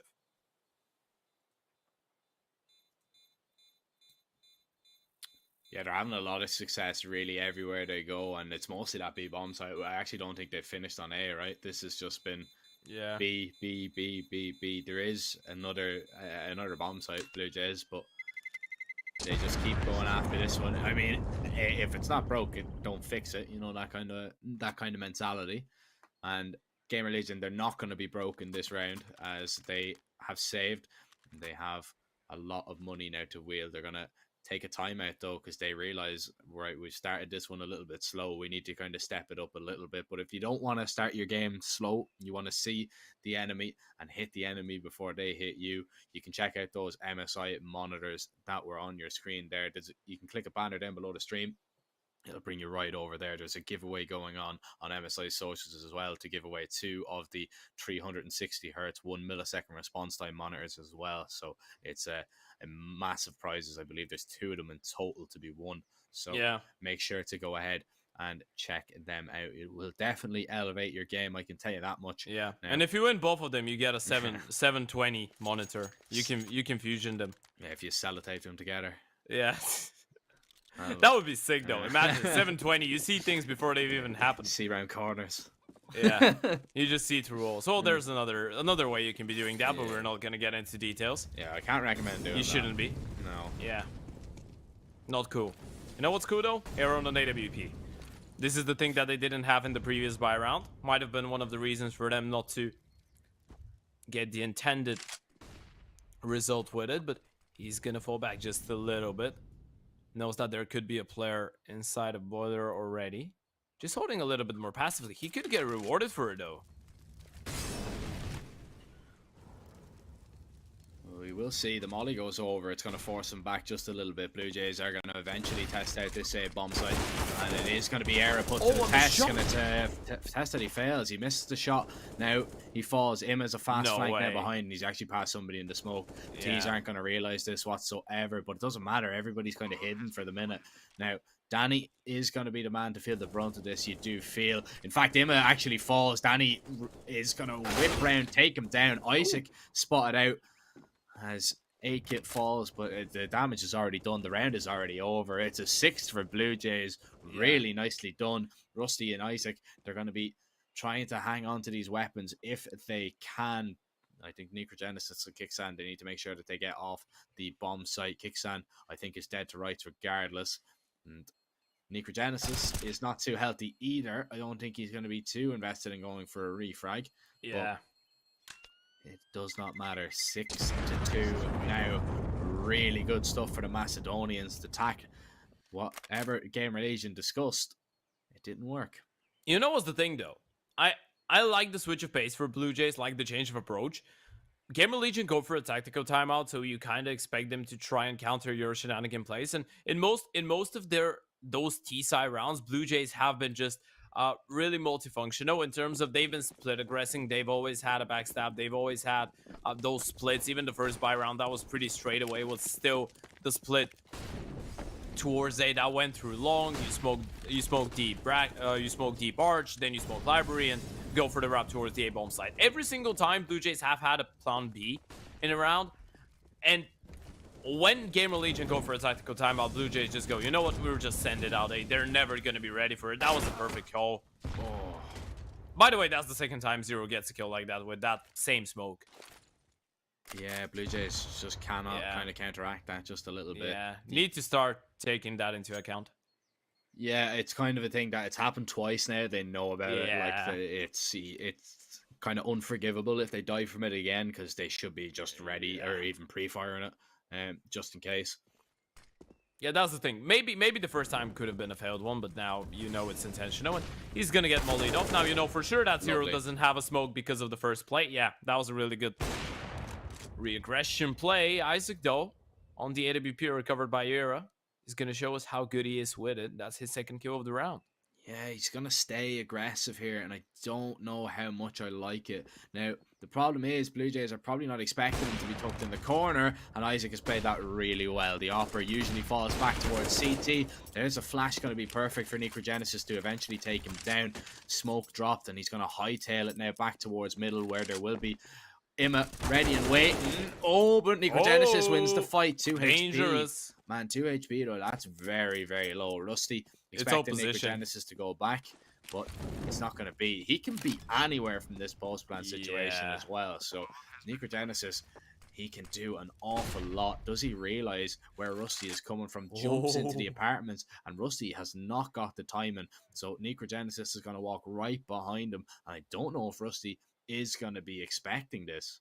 That's the thing, though. He needs to clear out pit, under balcony, graveyard, and the back of the side. There's so many positions. Necrogenesis, oh, he's going to play it safe. I love that. Does he go back apartments? I don't think he has the time for it. The bomb is going to get tapped. This is some nerves that he's showing right now.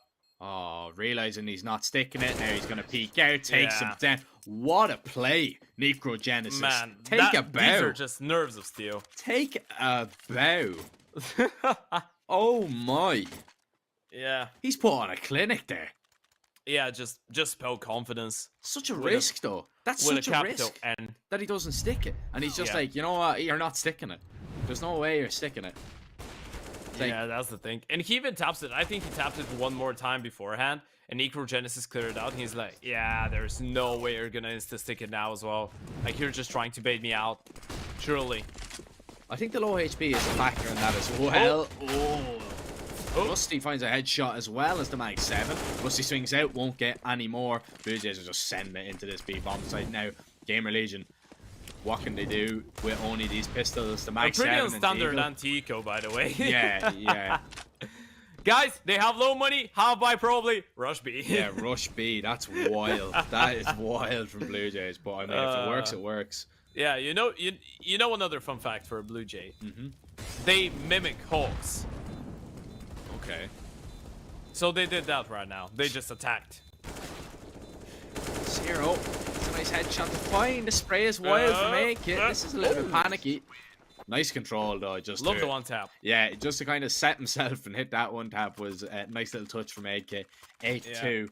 GamerLegion. I'm expecting another attack from them in the next few rounds because it's 8 in a row for Blue Jays. You need to stop the momentum that the Macedonians are building up, because this, for GamerLegion, it's getting away from them. And now you're kind of seeing why Blue Jays were 3-0 and why they were favourites going into this game, even though the last time that these two played, GamerLegion 2-0'd them.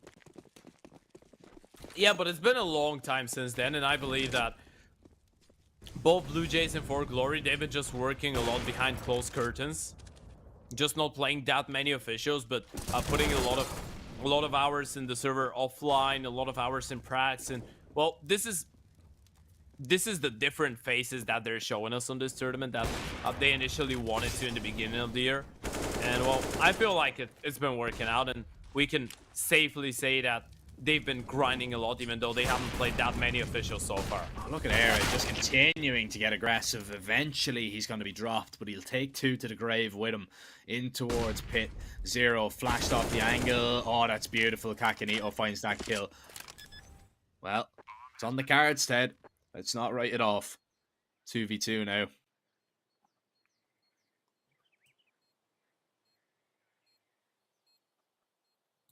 No, not whatsoever, especially if Kakanito gets the first kill. It's huge. Oh, spots out Rusty, trying to land it. He gets it. Surely that's it, done and dusted. Doesn't spot Isaac. Kicks and peeks up. Peekaboo. Hello, here I am. 9 rounds for Blue Jays. GamerLegion, they are struggling on Inferno. Look at those odds according to Pinnacle. 1.04 for Blue Jays, 13.34 for GamerLegion. If you want to check them out, head over to Pinnacle. Click the banner down below the stream. Sign up using code CUP22. Make sure you're gambling responsibly though, of course, as the odds even changed even more drastically. 17.83 now for GamerLegion. If you think they can come back, but it's looking like that is not going to be the case. GamerLegion, here's the tack timeout that I wanted called, but the money isn't there, Ted. The money is just not there.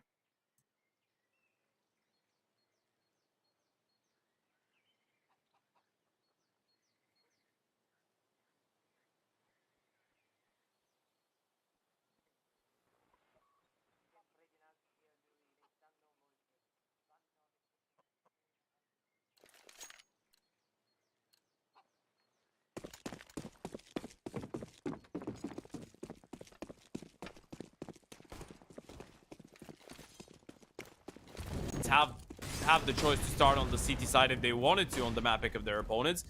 They decide against it. They go, you know what? We want to dictate the pace. We're going to be starting on the T side, and surely that gets in the heads of GamerLegion just a little bit. That's a really good play. All the ships for Isaac.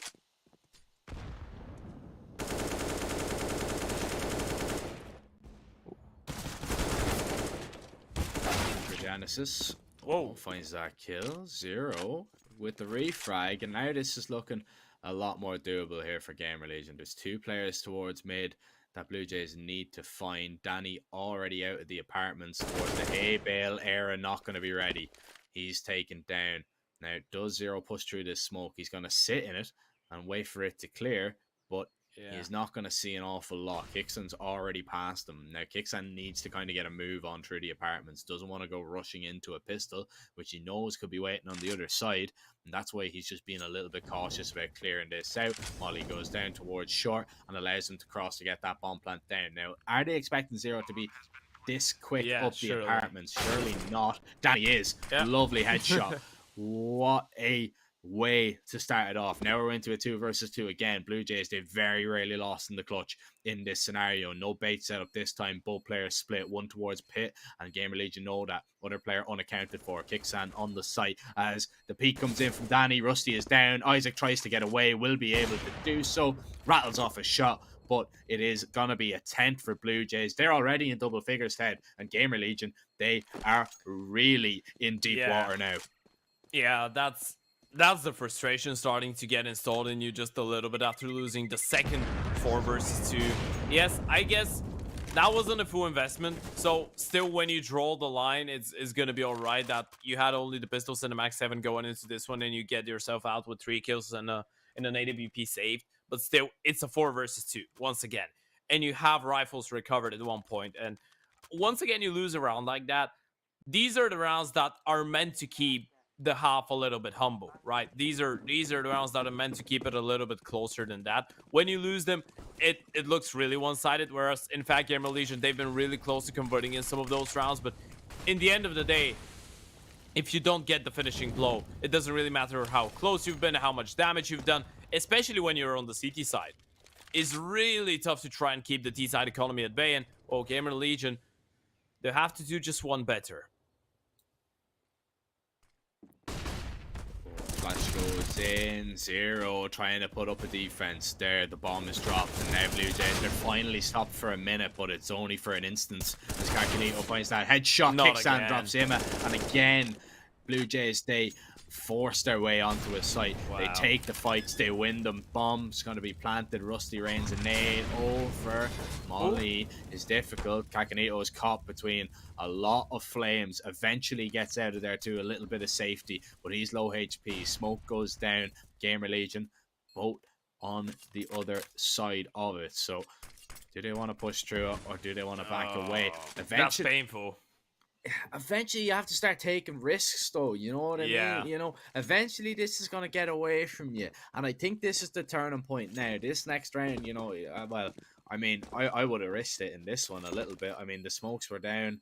Yeah, it's going to be difficult. Actually, maybe not. Maybe I'm trolling a little bit with that. Yeah, you are. Yeah, no, I am. No, you know what's the thing? If the second smoke doesn't come through, I think they go for it 100%. Yeah, the second smoke kind of sealed it, though. Yeah, that's the thing. If you wait for the smoke to fade, you're going to have like maybe 12 to 13 seconds when you make the initial move. That's not going to be enough. Like, it could be, but if we had the AI, like if I was an AI right now, I'd have to guess and go that you have like 3% chance to succeed, which unfortunately for them, it's not enough, even though it's like at this point when you're down 2-11, you should be going against the percentages, even though the percentage plays have been the meta for over a year now. But at this point, GamerLegion, they just kind of have to think about, okay, we need rounds on the board, but in the same time, we need the guns to try and get those rounds as well. But yeah, it hasn't been working out. That has been a hell of a map for them. I guess a 4-11 wouldn't be terrible, but it doesn't, even that doesn't feel doable at this point. Oh, kickstand, wild. Rusty lands the dink, but cannot get the finishing blow there on Kakanito, who's tucked away from Isaac's spray. Also, Danny, if he just peeks and commits to this fight, you will find Era. Oh, Danny will not allow him to get out alive. No, Zero is there. The flash doesn't blind him. That's a little bit unfortunate there. Oh, but Zero picks up the AWP. Can't hit the shot into Genesis, who is just too quick up onto that A site once again. And again, we're going to find ourselves into a 2 versus 2 post-ban situation. But not for long, as eventually GamerLegion, we're going to have to get the advantage. Something had to go right for them. Something had to go their way. Is this round going to be it? Genesis is hidden on the back of the site. Bomb is going to be tapped. Genesis not going to budge just yet. Now realizing Isaac's off it as well. Looking for the kill. Finds the shot. He's tapping away. Eventually takes him down. The defuse is going to come in. It's going to be at least 3, Ted. At least 3 for GamerLegion. And to be honest, I think they deserve it a little bit. I think they deserve 4 to make it competitive. As close a game we did see on Mirage. It would be, even some of the rounds here. Yeah, even some of the rounds here, yeah. But I think it would be a little bit it would be a little bit annoying for everybody involved if it did, you know, end so quickly on map 2. Now, that being said, all right, when I say end quickly, it's not as if, you know, we haven't been talking about this best of 3 already for 2.5 hours, and it is. Well, we're speaking about the map 3 or map 2. It's only map 2, excuse me. 12-3 though, still on the cars. Look at the utility damage though. It's absolutely insane. Nima and Isaac finishing off on 2 players through the smoke. Kakanito gonna get tagged down even lower, but Genesis, he's got a bit of a timing here. Does Zero consider it? Surely he does. Surely he knows that someone could go out of middle. He doesn't anymore. That's massive. They have no idea, but Genesis, he's not looking the right way. A little bit unlucky there. As now Kakanito and 8kid, they need to be looking for success elsewhere. The flash is good. Well, actually not that great. Ima doesn't really get blinded by it, and That's gonna leave 8kid in a 1 versus 4. He was pre-firing anyway, so it's just he peaked, he was dead. 8kit now has to clear out the boost position. Does Hello. so. Now knows that there was another player somewhere, but has no idea where. And bomb's gonna be tapped. They're walking onto the site. The jump gives it away. 11-4. GamerLegion are gonna get at least 4 rounds. So Blue Jays, they're only 5 away. It is pretty close, but it is not that straightforward. It's not that straightforward.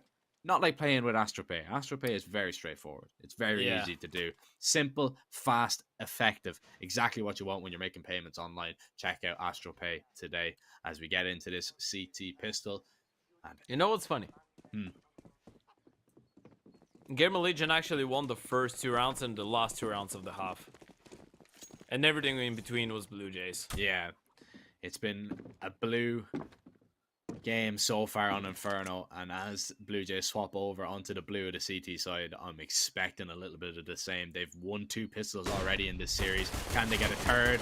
Nice flash to start things off, but Era finds the kill. 8kit, he's caught in the reload, needs to back away. There's a second player as well, and now a third on the scene, on the case to try and put up a fight. The fight is going to continue to go down towards Banana, and it's Blue Jays coming out on top. Bomb drop now. Kickstand tucked away. Oh, Isaac's out of ammo. Needs Rusty to help him, and does. A beautiful double. But look at Necrogenesis. Did they go back? Look at Necrogenesis. They walk right into him here. Oh, they're low on HP as well. He's gonna hear it. He knows. Oh, that's perfect. Surely. There's one. Isaac gets the kill. 5 HP to spare. Isaac lands the finishing blow. What an important one. GamerLegion, they stay alive somehow. Necrogenesis, that's gonna hurt. That's gonna be painful. He gets the insta headshot on the first as well. But in the end of the day, close, but no cigar. For the CT side, GamerLegion, they don't give up, even though it looked so bad. That was such a chaotic one. Blue Jays should have had it all the way. 4 members towards that B-bomb side. The Sandbags player even decides, you know what? I'm not going to hide. I'm going to help out my mates. I'm going to fight alongside them.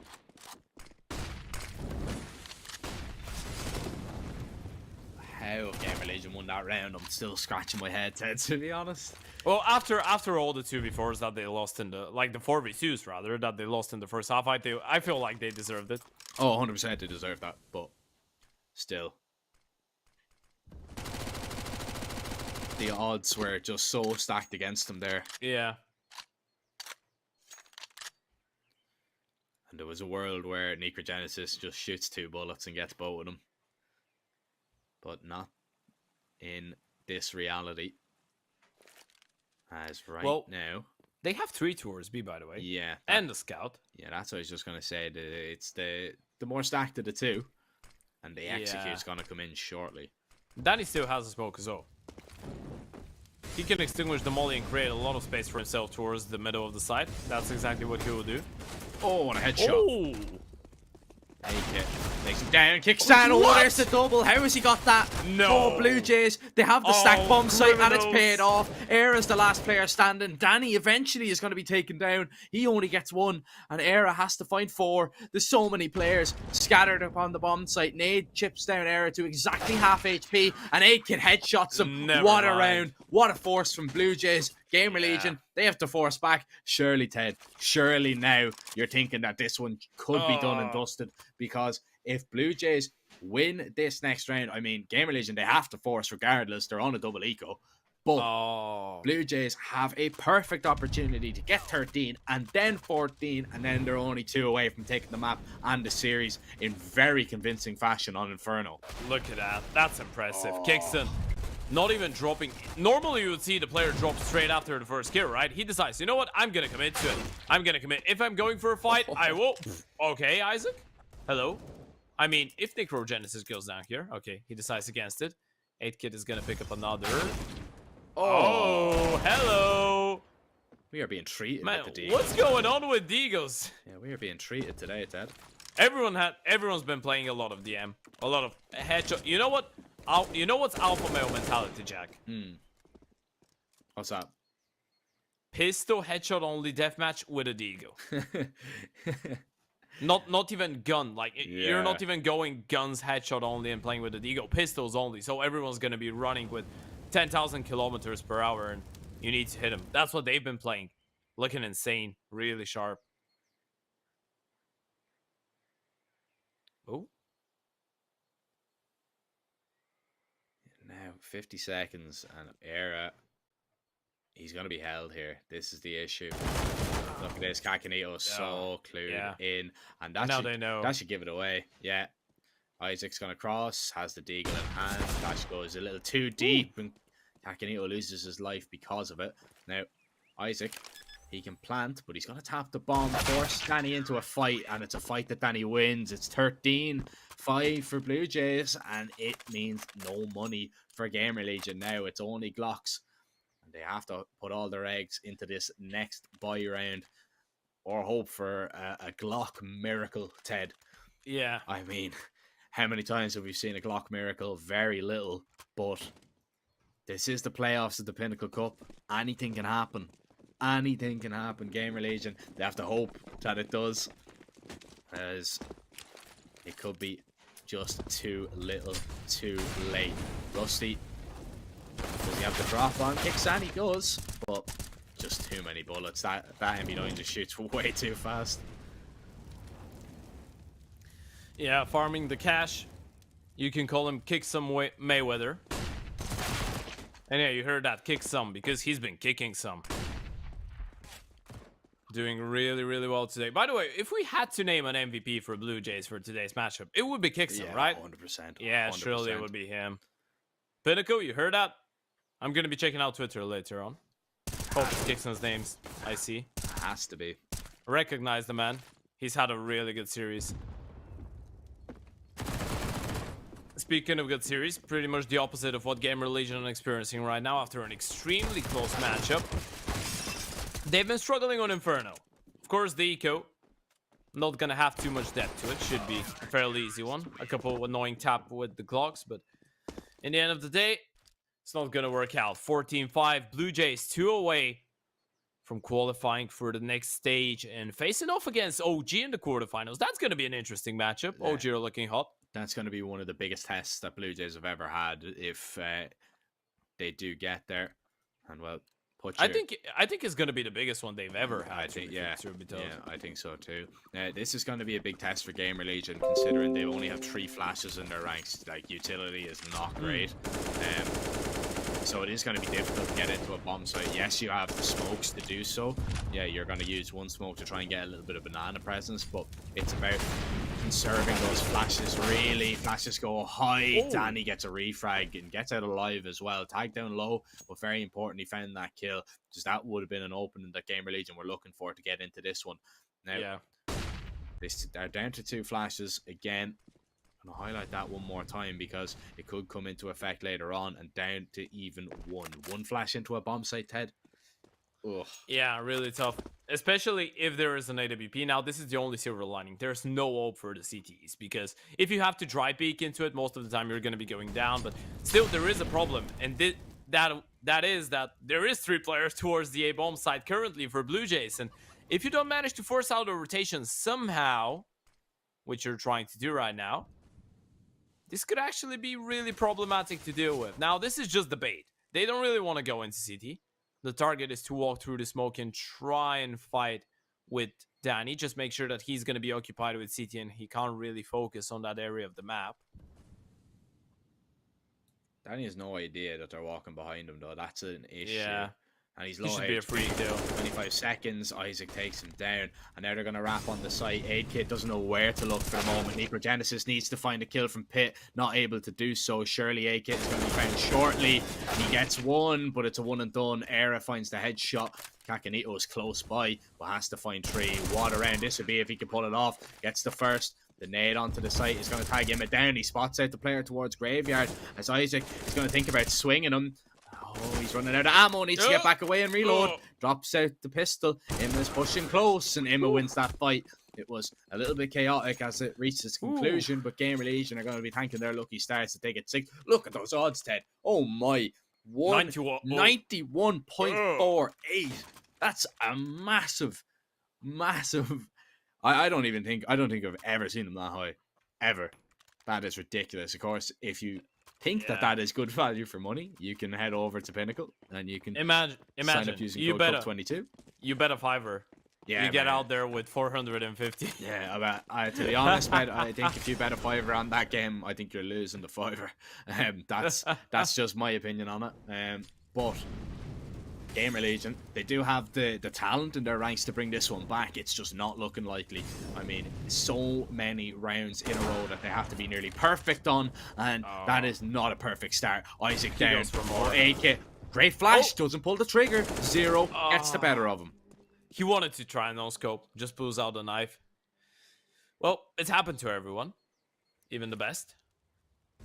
8Kid showing us that he is a human after all. He can make mistakes. Imma can catch Danny off guard. That's going to be really good. Now, Imma doesn't really believe that he's got a free bomb site after just getting one kill towards B, but that's going to be a lot of freedom that he gets. Kixon already on the rotate. He's going to get smoked off, though. This could be another save. This could be another GamerLegion round here, unless Kixon goes massive.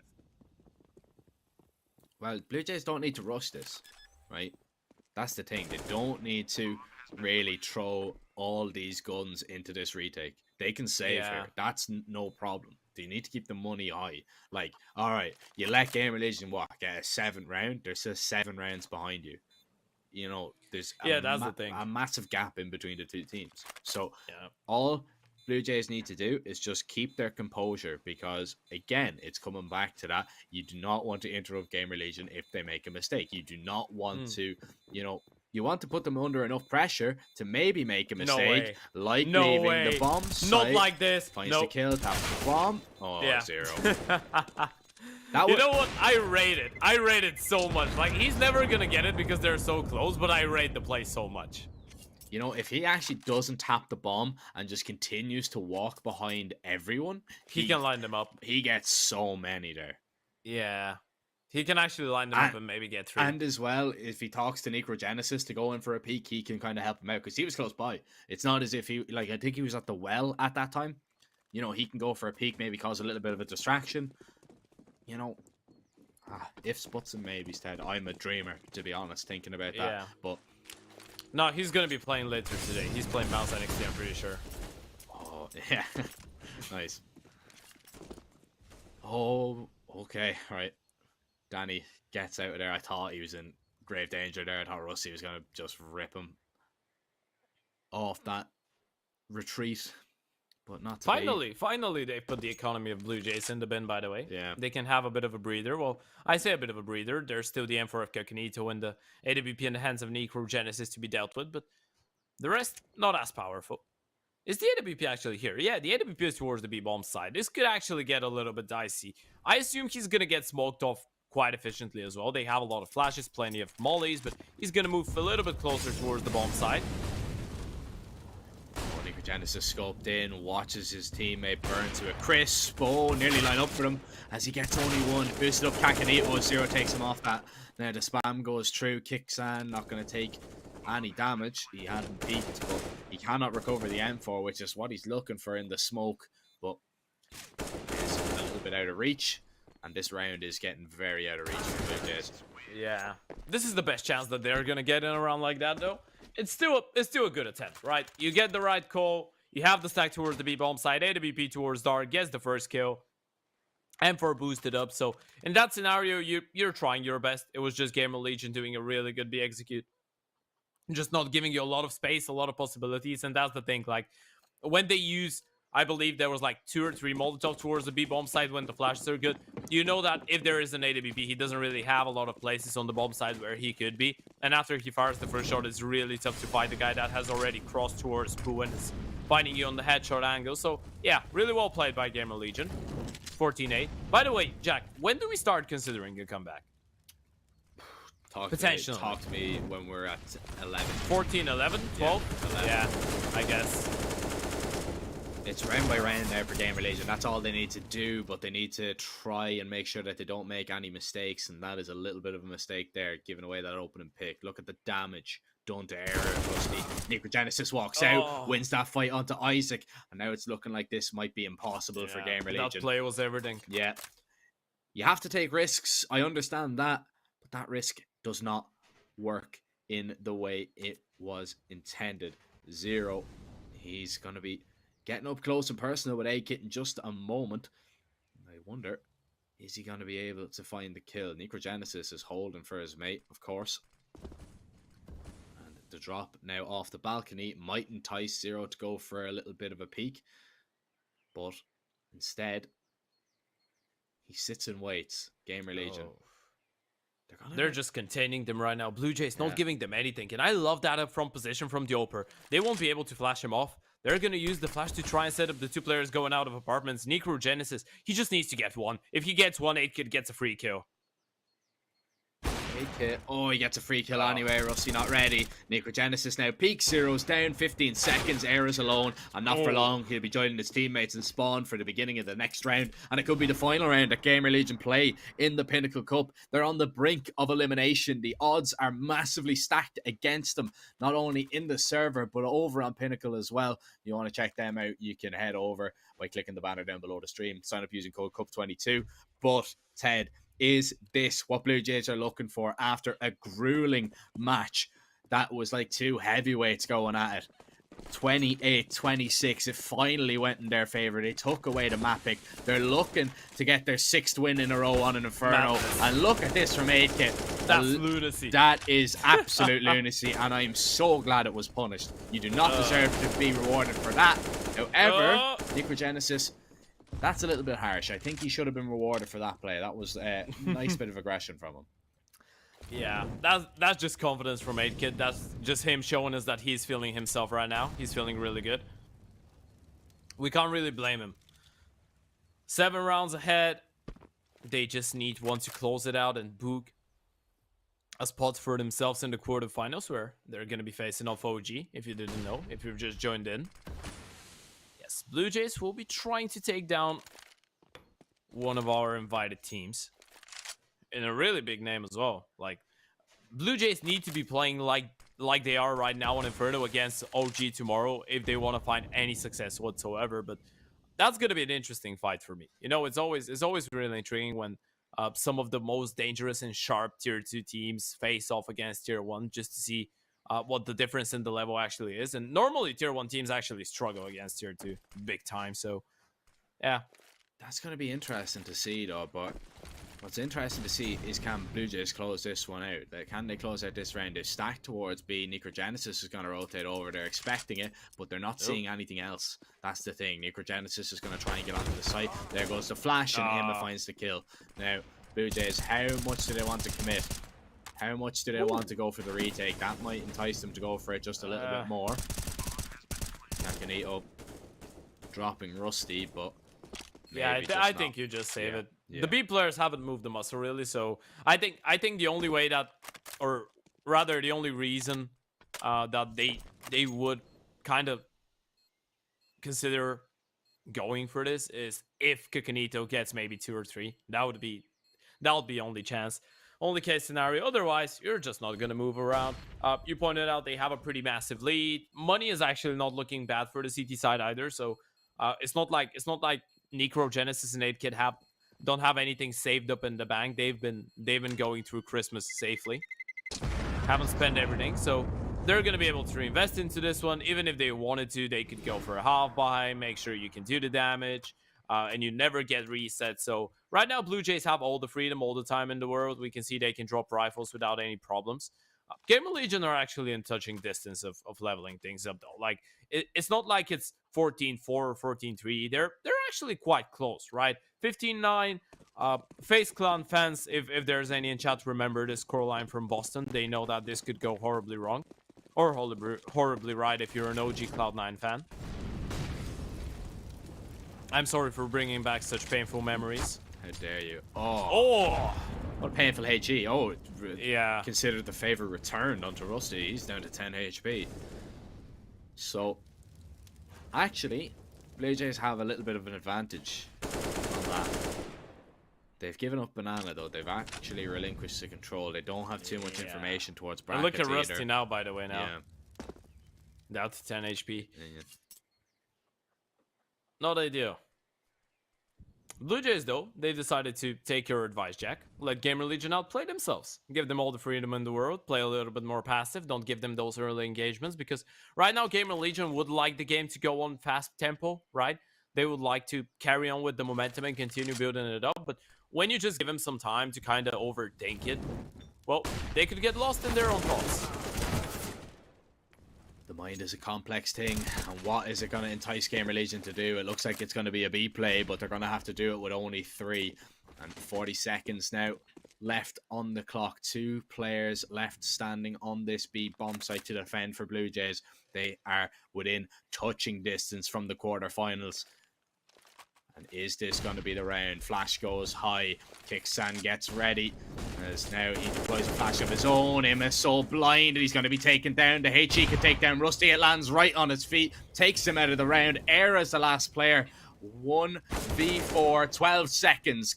Lands the headshot. But there's so many to find. Surely this is it. Surely it's done and dusted. There's no time. GamerLegion are out of the Pinnacle Cup. And BLUEJAYS, they went 3-0 in the main Swiss. And they go 2-0 against GamerLegion in the first round of the playoffs. They're through to the quarterfinals, Ted. They are going to be playing OG tomorrow. And they deserve it completely. What a performance. Yeah, that was absolutely insane. BLUEJAYS showing us that they're really good in what they do. Showing us that maybe they're a lack of results and not playing so many officials in the beginning of the year and so far in the year has been for a reason. And a good reason to that as well. I mean, I like the team play. I like the fact that they were able to win Mirage as well because obviously, but by what we saw on Inferno, we can tell that even if Mirage didn't go their way, we would go to a decider because Inferno wasn't even that close. Like, yeah, obviously they had a really good start. GamerLegion started mounting a little bit of a comeback into the second half, but it was never a score that felt too competitive. In the end of the day, though, their mental resilience to be able to get Mirage on the board, especially after I believe it was overtime number 3 when GamerLegion won all 3 rounds on their T side and went over to the CT side. Me and you were thinking, okay, it's done. Surely that's going to be it. But BLUEJAYS showing us that they don't give up easily.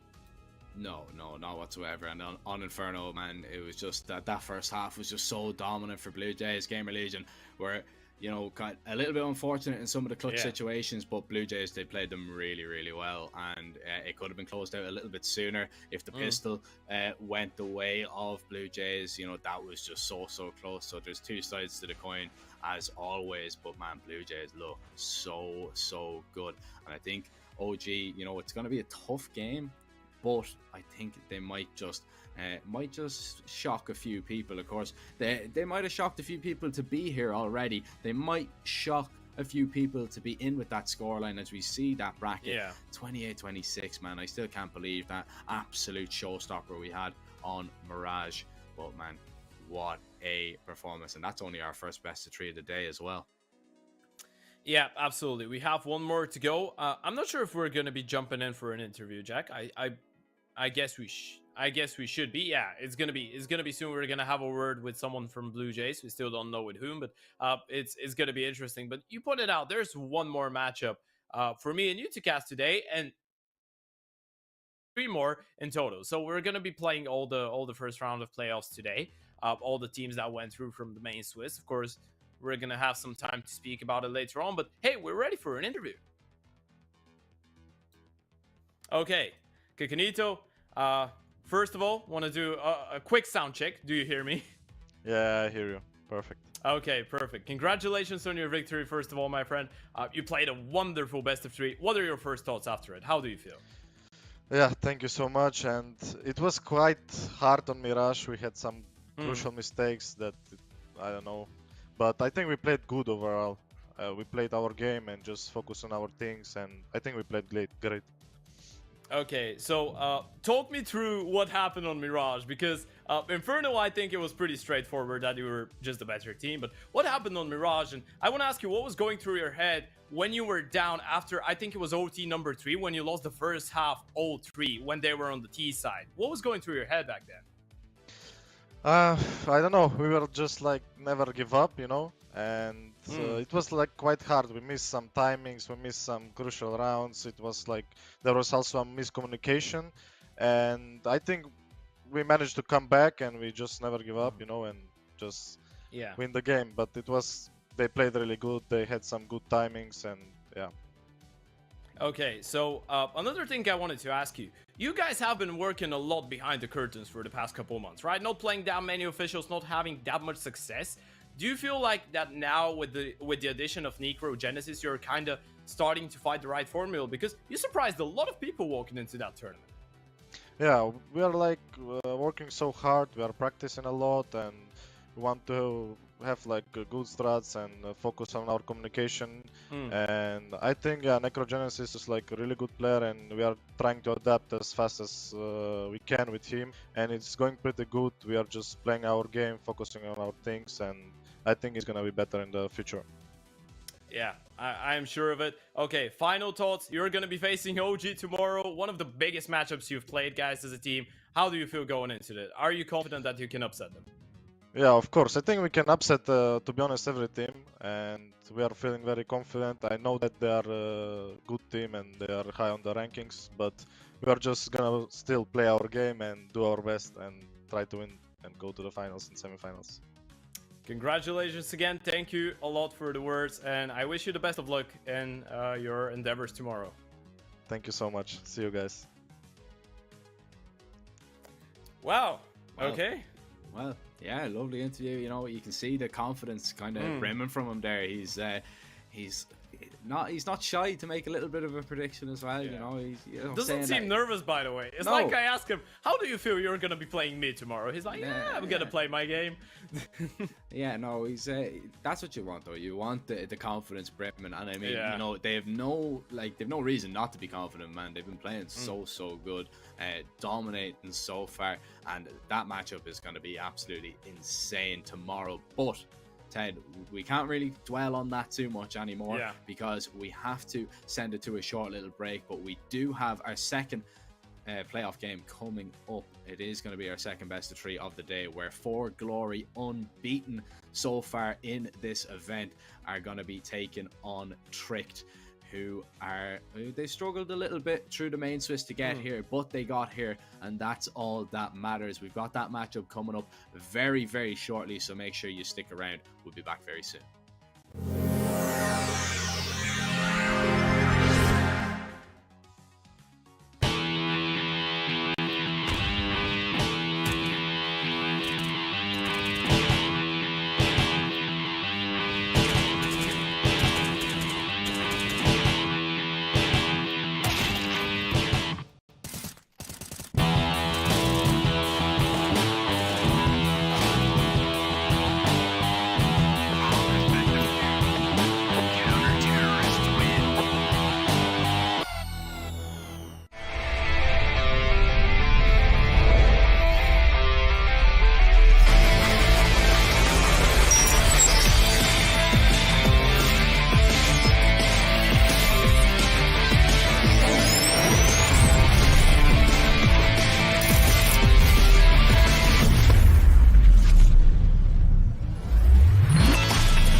Withdrawing with AstroPay is really simple. Go to your favorite site and choose AstroPay as withdrawal method.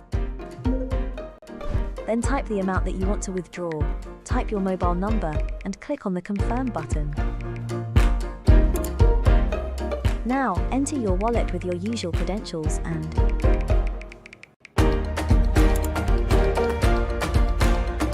your money is available in your wallet now. Decide if you want to extract money or buy on your favorite sites. Get the app in your favorite store or visit us at www.astropay.com.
Hello ladies and gentlemen, and welcome back. A brief break there in between games, and we are nearly ready to go with our second playoff game of the day over here at the Pinnacle Cup. I'm Zerfer, joined by Ted, and once again we're going to be taking you guys through 4glory, who are going to be taking on Tricked. And this is a really interesting matchup, Ted, because 4glory, the only team left in the event that started at the very beginning. They played a best of one against Fambit, then they 2-0'd Big Academy, then in fact went 3-0 through the Swiss stage to get here. So far unbeaten. They've only dropped one map, that was against Finest, and they come up against a Trick team that have a completely other story. They went 0-2 to Anonymo and SKADE and then managed to reverse sweep to get here. First, I want to say this is the second Scandinavia versus the Balkans derby that we have of the day. First one, of course, went in favor of the Balkans, if you missed this one. But hey, focusing on that part of the bracket, winner of this one is going to be facing off against Ecstatic. So I think it's safe to say that 4glory and Trick got a little bit lucky. Not to underestimate Ecstatic. They've been one of the best tier 2 teams in 2021 and 2022 as well. But still, when you look at the others, wait, by the way, I just now noticed we actually have the NIP logo Yeah, next to be announced. I know. Oh no, to be decided. Yeah, we actually have the NIP logo. Now that's a little bit harsh on Young Ninjas. They played the tournament, but yeah, winner of this one is going to be facing off Ecstatic. A bit of a Cinderella story for Tricked. This tournament has been after the 0-2 start that you pointed out. Didn't really get things going well from the beginning for them, but I feel like they are a team that knows how to recover. Of course, we know that because they're Danish, they're going to be high structured, and there's going to be a lot of time spent in the game. This is kind of the signature thing that they have going on the island. But on the other part of the map, we have a 4glory that has been maybe arguably the biggest surprise alongside BLUEJAYS, even a bigger one. Yeah, I mean, it's been pretty ridiculous seeing it's almost a Cinderella story for this lineup, that they have just been so good. Of course, right, they had a few close games in there, but I mean, take nothing away, there's some impressive victories, man. Like taking down GamerLegion, taking down Anonymo, Finest as well. Like, they're some tough teams to be facing off against. And again, it's kind of the same story with BLUEJAYS. It's like, if you were to take names out of a hat, you would not think 4glory were going to go 3-0 through that main Swiss, but they did. Tricked, they went through 3-2, and as I touched on, they lost to Anonymo and SKADEvs. They beat Sinners, Kova, and Finest also as well in the last game, in a deciding game to get here, actually knocking them out completely of the event. And Tricked, I think this year is their year to kind of show what they're made of. Towards the end of last year, they kind of tapered off just a little bit. They were pretty underwhelming in a lot of the events that they were playing in, usually getting first rounded.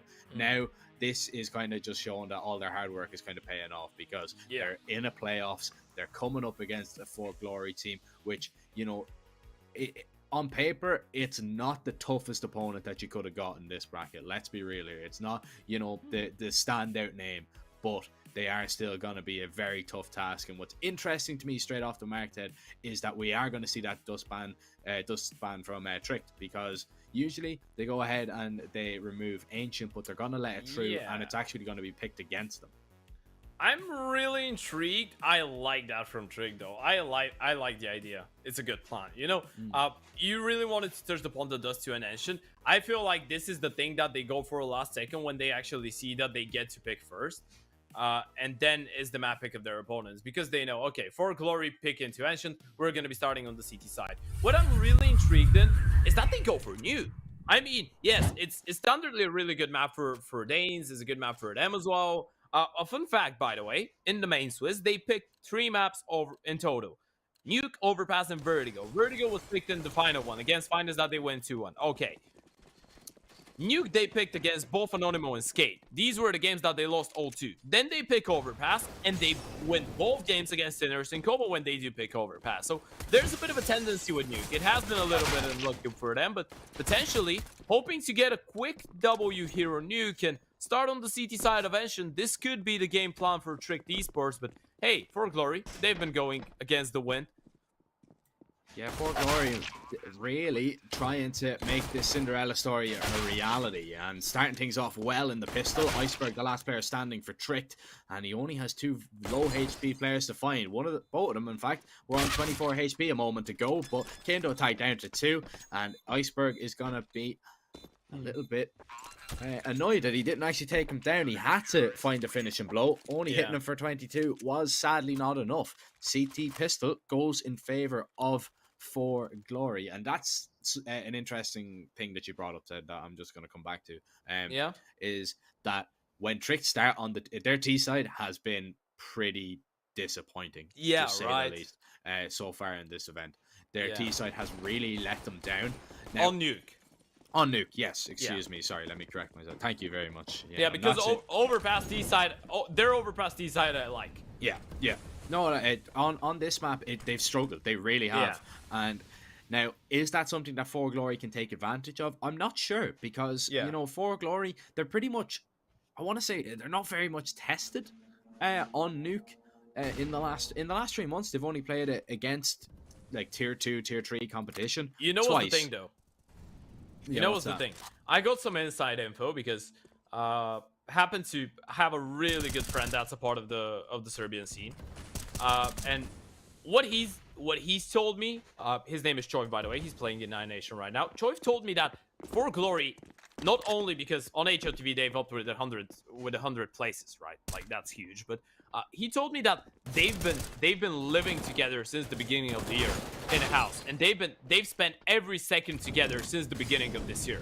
They've played so much. So I don't really know if looking at stats for that team is really relevant because they haven't been playing officials. They've been just practicing pretty much like BLUEJAYS, even more inactive than BLUEJAYS. They've been just practicing like a dark horse, not making any noise, not giving a sound to people, not letting anyone know what's going on, and then just going into the tournament and destroying everyone after a month.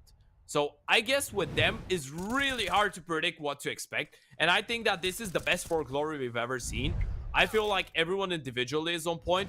And right now, we can't really judge on stats even from a month and a half, 2 months ago, because this is a completely different league. Yeah, it is. And I think the results show that. But speaking about predicting, if you think you can make a little bit of money, the odds popped up on your screen. 4glory are the advantage, or rather, they are the betting favorites according to Pinnacle. You can check that out by clicking the banner down below the stream and heading on over, signing up using code CUP22 as this eco round is going to reach its conclusion. Gamble responsibly, of course, and make sure that you're of legal gambling age. That's the only 2 requirements that we do put out there. And also, if you're looking to make a payment, you can also use AstroPay. It's very, very easy, fast and easy, simple, and it just makes a lot of sense to use it accepted on over 1,000 websites as well. So make sure to check that out as we will be getting into our first gun round. 2 ops in the equation for both sides, but an interesting thing to note, Larson is on a glass cannon. He is Mr. Everything, by the way. If you did wonder, he is essentially the OPER, the IGO, and the support of this team. He can do it all. Yeah. Much like Collins to start things off, but Quez is going to be able to find a refrag through that smoke. Kind of not feeling too happy about that one. Oh, Impulse is going to be tested, but he isn't going to be taken down, and Quez has actually made his way out the door. This is interesting now. Oh, up the vent, Collins gets the better. Impulse strikes, but a lovely refrag from Kerr is going to make sure that this one is going to go very, very close, and it's a nice bit of a reposition here. In fact, it is actually going to be Impulse dropping down, expecting the B play, but AVN with a fast flank towards lobby that Trick need to be clued into. Yeah, it's the AWP. Larson, if he misses, he's going down, and he does. AVN getting the kill, living here. The 1 versus 2. Now knows where both players are. He's just going to get double peeked. Impulse faces with the USP in hand. The double headshot, a really good round for Trick.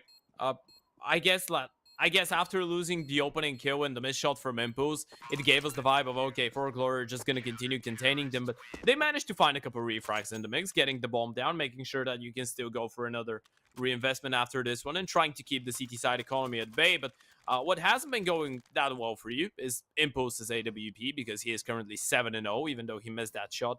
A really good start for him, and we know how important the big green is on a map like Nuke. You obviously need your rotation player to be on point. I love the background, by the way. Yeah, the rotation player is very, very important, and yeah, you can kind of see that they're in a little bit of a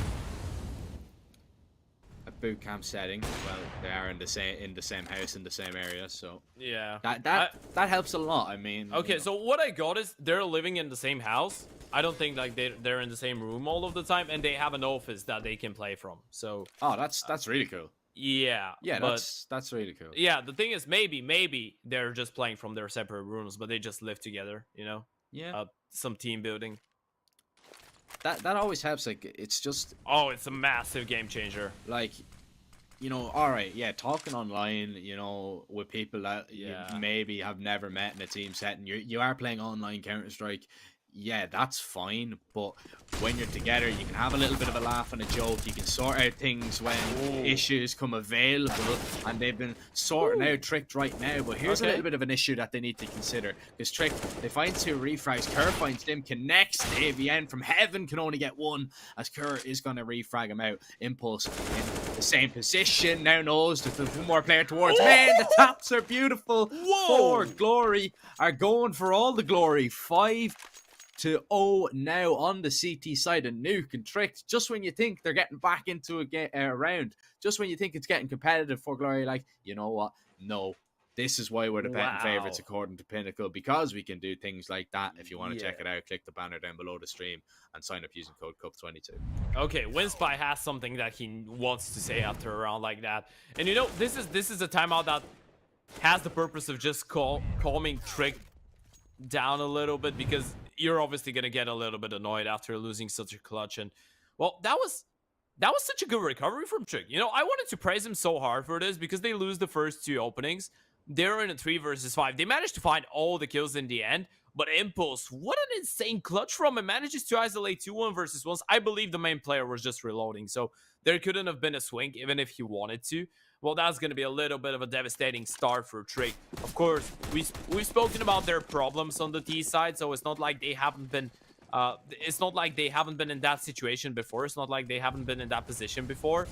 It's really important that Larson gets a good start. Obviously, now it's just the Pistols, but when he gets on the AWP, he's a player that's really adaptive, so T-side open Nuke isn't really a problem for him, and he knows how to be impactful with it. A really intelligent player. Does Kinder realize there's a player on his left? I don't think so. Flick needs to be good, but the Tech-9 overpowers him.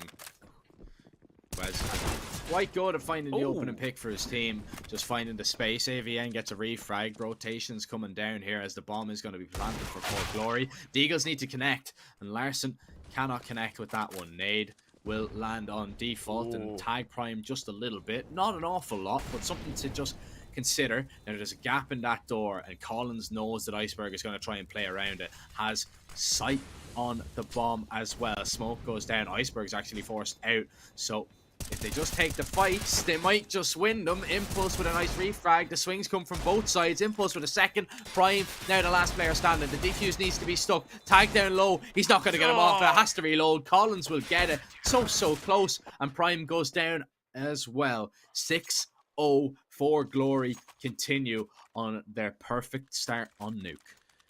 I didn't know that there was a bodyguarding school in Serbia. That was expertly done. What a retake. Even though it got a little bit too dicey, right? Obviously, it's just the pistol, so you don't really want to let them get a bomb plant and be so close to winning a round. But in the end of the day, it's all good, especially when you manage to get the rounds on the board. Now, though, Trick, they've done the setup, right? They've set everything up. They win one round. 4glory are not going to have any money to work with. This is what they wanted. The game plan has worked out until the point that, okay, we know that we had a bit of a tough start. We win one, though. We're back into the game. But you need to convert. And this is not the start that you're hoping for. No. Larson is 1-7. Yeah, it's so annoying for Tricked, really, because even when they are getting the picks, you know, even when they are getting onto a site, it's like 4glory just put it into that, like, second gear and go into that third gear. Just kind of kick away from them, where Tricked seem to be kind of stuck in first. You know, it's just, it's difficult. It's very difficult for Trick to get a foothold in this game. Impulse 13-1, that doesn't help either. Let's be real. When you have a player just putting up those numbers very early on, it can be very disheartening. The confidence can begin to dip. AVN gets one. The refrags, though, are not going to be enough. Tricked, they have to get an advantage back somewhere. 45 seconds. They're going to double push in for Glory here. They nearly line up. Oh, lots of damage done to Kerr, but he is still alive. Collins will peek out. Secured a round win for 4glory. 7-0.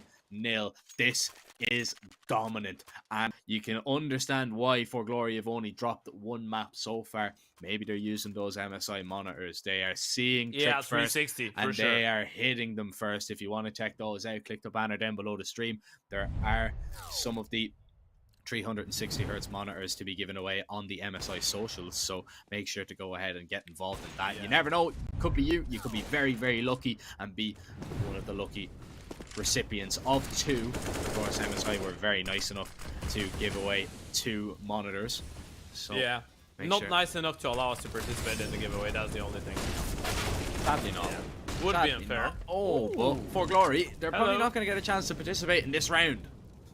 Yeah, that was a really explosive round, and this is something I like. Tricked is a team that knows how to play. Like they have their ifs, buts, and maybes with their rounds that are a little bit maybe more deep in terms of strategical depth and like idea.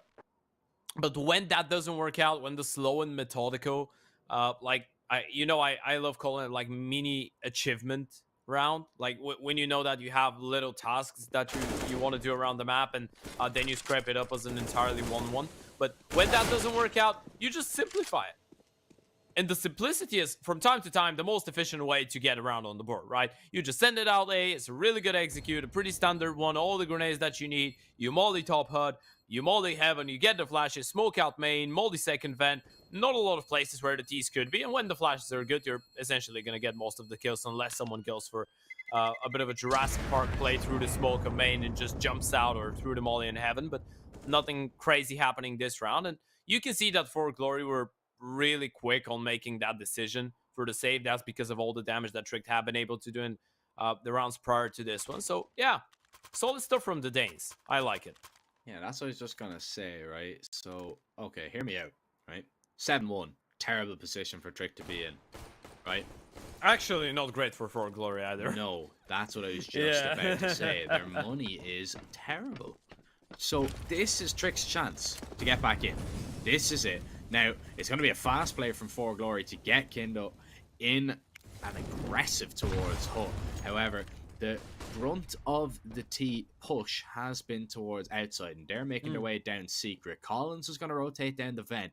There are some fast rotations to be gotten here towards B as well. You can see AVN is close by. He can help out. Collins, he has no util, so it's not like he can deploy a smoke to try and stop them, and he gets a little bit over aggressive. Peeks there. Quez, he's going to be ready and wait and gets dinked up. AVN, the next person to fall. Hindo, he made that aggressive push, and he gets rewarded with 1 kill, but he's lost all his teammates, and he is going to be trying to save. But look, Larson hasn't moved. He was the man. He was the man that was locking off rotations down secret after them. Of course, you don't want to drop down the vent after your vent player, or rather your rotation player, has already died. So he was just up on top of silo, ready and holding to see if anybody pushed down. But yeah, he then realized, all right, he's probably going to save in T-spawn, and he was correct. Yep. Another tactical timeout coming in for Tricked. They want to make sure that they have read the economy well and they know what's going on right now. Don't underestimate the eco. You don't want to be losing an anti-eco in a moment like that. This is your way back into the game right now. You've won 2 rounds. Your money is looking really, really good. Quite unfortunate with some of those clutches and close rounds that you lost in the beginning of it, but you can still mount up a pretty respectable half here, I'd say. It's T side as well, so we know that we're going to get the best out of them once we go for the switch. What I want to see today, by the way, from Tricked, I want to see people like Prime, like Iceberg Quest, find their consistency, you know. In the end of the day, maybe more of a Prime and Quest, because I guess Kier and Iceberg, we can understand if they have a bit of a slower game. They're the consistent valuables. Like, I wouldn't call them unknown entities, because most of the time they're going to be putting up some numbers on the board, but not a lot of the games they're going to be shining, if you know what I mean. Whereas for Prime and Quest, we really do know that the star power is there. We know that the potential is there. When they have a good game, they're absolutely running over everybody. But they've been really inconsistent in recent history, and it has been the others to try and overcompensate for that, which I'm not a big fan of. I believe that when you have players like that, you need them to be performing. So far, they have been, truth be told. Like, they've started the game quite well. Larson is just now waking up. So yeah, this is what I want. Especially if you want to try and kind of have a, if we're speaking head to head, if you want Larson to overwhelm Wimpos, if you want let's say Prime to overwhelm Collins, you will need them in form, because these Serbians, they've been hot.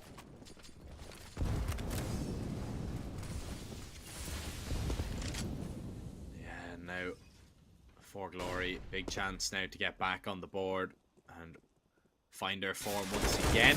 Oh, and it's going to start it off nicely with a Kindo kill. Kerr down, and Impulse is already down on B. Speaking of him, he's going to be tested. Finds the first, lovely peek onto the second, nearly hits Prime. Needs to be a little bit careful. He's a lunatic. Why not? Impulse, I mean, talk about backing your ability. He's 17-3. Like, the confidence he didn't even consider going back. No, why would Not you? for a second. Why would you, man? Not for a second. If you can hit those shots, just take every fight. No fear whatsoever. It's- That's an insane play from Impulse. It's not perfect Counter-Strike, right? It's not. No, it's not the percentage it's play the whatsoever. wrong. It's the wrong approach. That is the wrong idea. Yeah, but the right execution. And he's a glass cannon as well. He just doesn't care. He's a like, lunatic. You know what, guys? If I go back, like, I don't like the next angle that I should be taking, like, according to the plan and the notes in the textbook. So I'm just gonna stick here. I feel like this is my favorite angle in that position. I'm just gonna hold on. Like, if you take me down, fair enough. If you don't, I'm just gonna destroy you and demoralize you and banish you forever and ever from the B-bomb side in secret.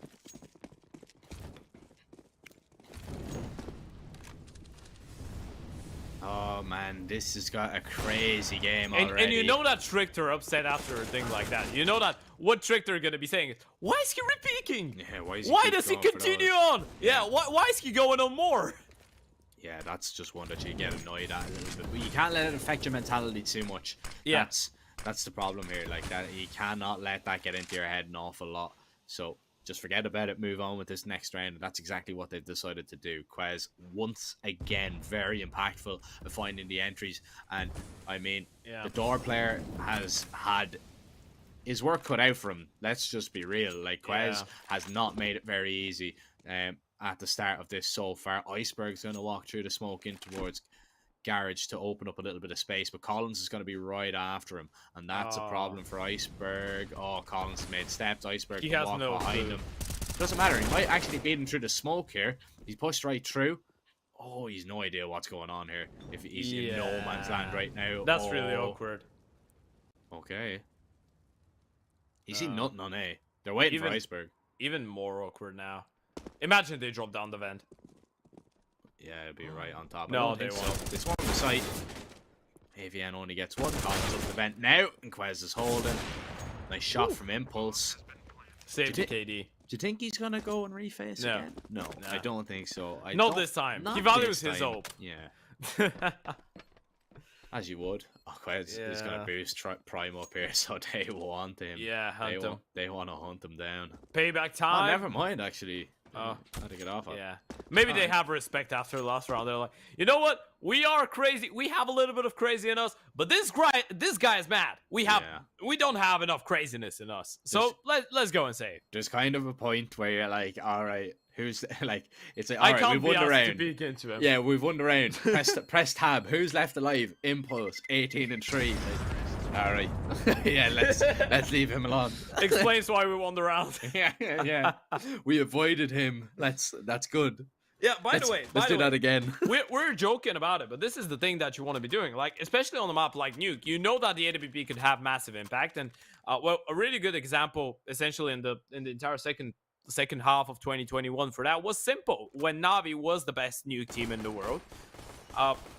The communication was just so great on Na'Vi. Simple was always in the right place, and when you have your Oper getting set up quite well, he always can get at least 1 or 2 kills.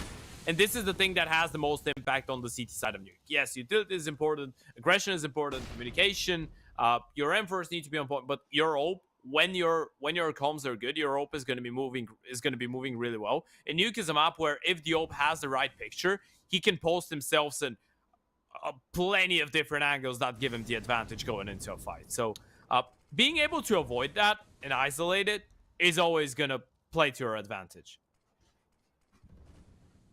Oh, they seem to be aware that Iceberg might go for this. No. Yeah. No. 2 players down on B, clue. though. Two players down on B. So maybe, just maybe. They actually walked away. Are they saving? Yeah, they're saving. No, they're coming back. Okay. Yeah, that was a bit of a no-brainer moment there. Miscommunication a little bit, maybe. Bombs planted. Impulse. Oh, he was just over peeking there. He could just be spotted by the corner of Larson's scope. Or rather, the corner of his leg. Collins has been spotted as well. Yeah. And this was just a round of 4glory. Had absolutely no clue idea what's going on. Yeah. Like, you can see it in the way that they were playing that. It was just, they had absolutely zero clue where any trick player was at any given time. And now this is, by the way, a really sick half. This has transitioned into one of the best T-side halves Tricked have actually played. So we were a little bit harsh on them in the beginning. Let's be true, but this has actually transitioned to quite a good one. Obviously, last time around when they played Nuke, it was against Kova, but Kova picked into it. Tricked won their CT side 10-5, if I'm not mistaken, then had to win 60 rounds, which they did quite quickly. Before that, obviously playing Dream. They played Sinners as well, even though, again, it wasn't their map pick. It was a decider, if I'm not mistaken, back then. And they got only 8 rounds on their CT side, 8 on their T side. So they've actually been able to mount decent amount of rounds on their T sides in their previous games. Maybe the games against SKADE and Anonymo were the risky pisky ones, because against SKADE, I mean, they got 13-2 on their T side, and against Anonymo they got 12-3. So yeah, not pretty. That's the first time I'm seeing the background. I was wondering what you were talking about. I looked away. But, did you? Hey, that's perfect. Man. That's so sick, cool. by the way. Yeah. I was actually thinking about putting a funny background on the green screen for some time, but I was like, I don't think our partners are gonna be happy with me, so I might not. No, I don't. I had so. I had plenty of ideas. Yeah, I'm sure you're very. You know what my when it comes to initial that. thought was? Yeah. I was about to put Dosia behind me. Doja would have been good, yeah. Imagine if I have him by my side, guarding my back, I can do everything. You know it's going to be a good cast when you've Doja behind you. Yeah. Anyway, back. No one has ever said that. I'm sorry. What's actually a wall behind them? It's not actually a green screen. Oh, so that's sick. they have this in their house. This is in their sick. gaming house. They have this design. That's insane. Can you send us pic? Can you fly us over? Can we go? Is there 2 spare rooms? Can we cast from there? We can sleep in one room. Actually, Jack's gonna sleep on the floor. You don't have to feed us very much either. Just give us water and just let us cast. We'll tire ourselves out as well. So, you know. That's actually a sick design. Yeah, it's unreal. 35 seconds now. That was Impulse's chance, wasn't it? Them could drop. That's the M4. And now 2 players down on B. Impulse jumps onto the site. Iceberg had absolutely no idea that Impulse was there until he started shooting at him. There has been some really awkward situations in this game so far, I'm not gonna lie. Maybe, just maybe, because we're speaking about gamers, they still feel like they're playing a morning game. Which, truth be told, right now, it's half past 12 in Ireland, right? And in the UK. Yes, correct. Yeah, so it's like 1:30 in Denmark.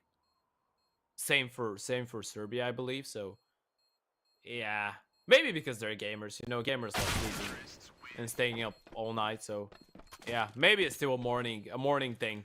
And the they clocks as well. Let's not forget about the clocks. Yeah, going by the forward. way, I got so confused. By the way, I just joined in the call, and then you let me know that this happened last night, and I was like, I was actually wondering why I went to bed that early, and I felt like I didn't sleep at all.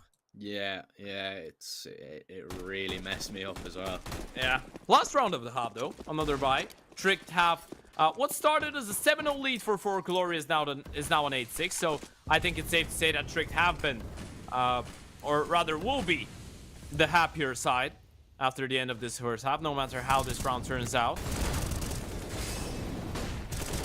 Want to win it though, 4glory. As Kindo will find a double kill. As can only get one. It's going to be refragged out by Collins. AVN gets the better of Larson. Impulse dropped by Kurt. But now they know exactly where he is. 1 minute and 20 seconds though, so he can really just maneuver his way around this map whatever way he wants. Needs to try and isolate the fights. What he has going for him is he does have 100 HP. What he does not have going for him is there are 3 4glory players to find. And Collins is in such an aggressive position that he is going to be spotted out. Kurt is just being chipped away at here. Molly's going to be dropped. Dimka's thinking about swinging out. He's giving him 1v1s. That's not what you want to do to Kurt. You do not want to give him an opportunity because he will take it just like that. Kurt gets 3 and Trick gets 7. Absolutely insane. Ice in the veins, Kerr with a lovely reaction. What a flick onto the last one as well. But this was all on 4glory, giving him 1 versus 1, underestimating his individual prowess. And Kerr, he's gonna punish you. 7 out of the last 8 rounds for Trick. What a clutch. Yes, the start of the round is perfect. 4glory, they get themselves into such a good position. But look at that from Kerr. Look at it one more time from a different angle. Isolates the first, a perfect short strafe onto the second, spots the third. With a lovely reaction, Avian goes down. Oh, what a play. Trick Esports looking hot on their heels, but 4glory looking to pick up 2 out of 2 pistol rounds this game and deny. Nice shot from Quez though. Kindo's drop, just jiggling out, baiting players into him. Iceberg getting himself into a nice little crossfire. Quez will get another. Collins eventually takes him down, but Prime in the back. And Impulse, 31 HP, looking for his 20th kill of the game. But he's looking for Iceberg, who has tucked himself nicely in towards Dark. And Iceberg rips his head clean off. Impulse even does a backflip in shock. 8-8, we're level, and I didn't think we were going to say that in this game. 4glory really kind of turning it off. Just really man, that was a 7-0. Yeah, 7-0. And just 4glory, they look stumped here to what's going on right now. Tricked, looking pretty good to get now. Yeah. To get back into it, yeah, that's one thing. But now it's a fair game. Now there's going to be that little bit more pressure. I'd even say that Trick are the favorites right now, at least in my book. At least for Nuke. Of course, we know what their CT side can do. Yeah. And it's only pistols now. A execute, or rather a pop. Oh, Collins wins the first fight. Kerr gets a second, as he will be eventually taken down. There's some good refrags though, and it's 1 versus 1. Collins, 39 HP. Quez is very, very high, and he is very happy that he manages to find that. Just running and jumping with that. Is the effect that you're after. With that MP9. I'm sorry. Yeah, no. You just set me up really well there, by the way. It was a good bait. Yeah, a really good recovery. It continues like that. Trick have won 9 out of the last 10 rounds. Sick play. And you know what's the funny part though? Because I feel like it's just not an individual showing coming in from Trick. They are genuinely playing like the better team right now on Nuke. That's impressive. Like even when it goes down to the clutch, they still have someone that can deliver. But truth be told, in a round like that, you don't want to be falling to Deagles like Prime just did. By the way, Prime is normally feeling really confident on the CT side of Nuke. He's really good with his off angles towards Garage. A really annoying player to deal with.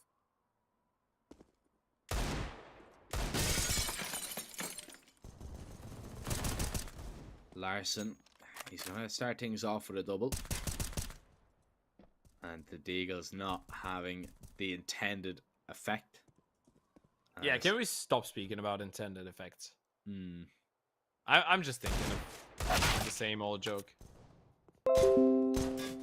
Larson's on for the ace here. Yeah.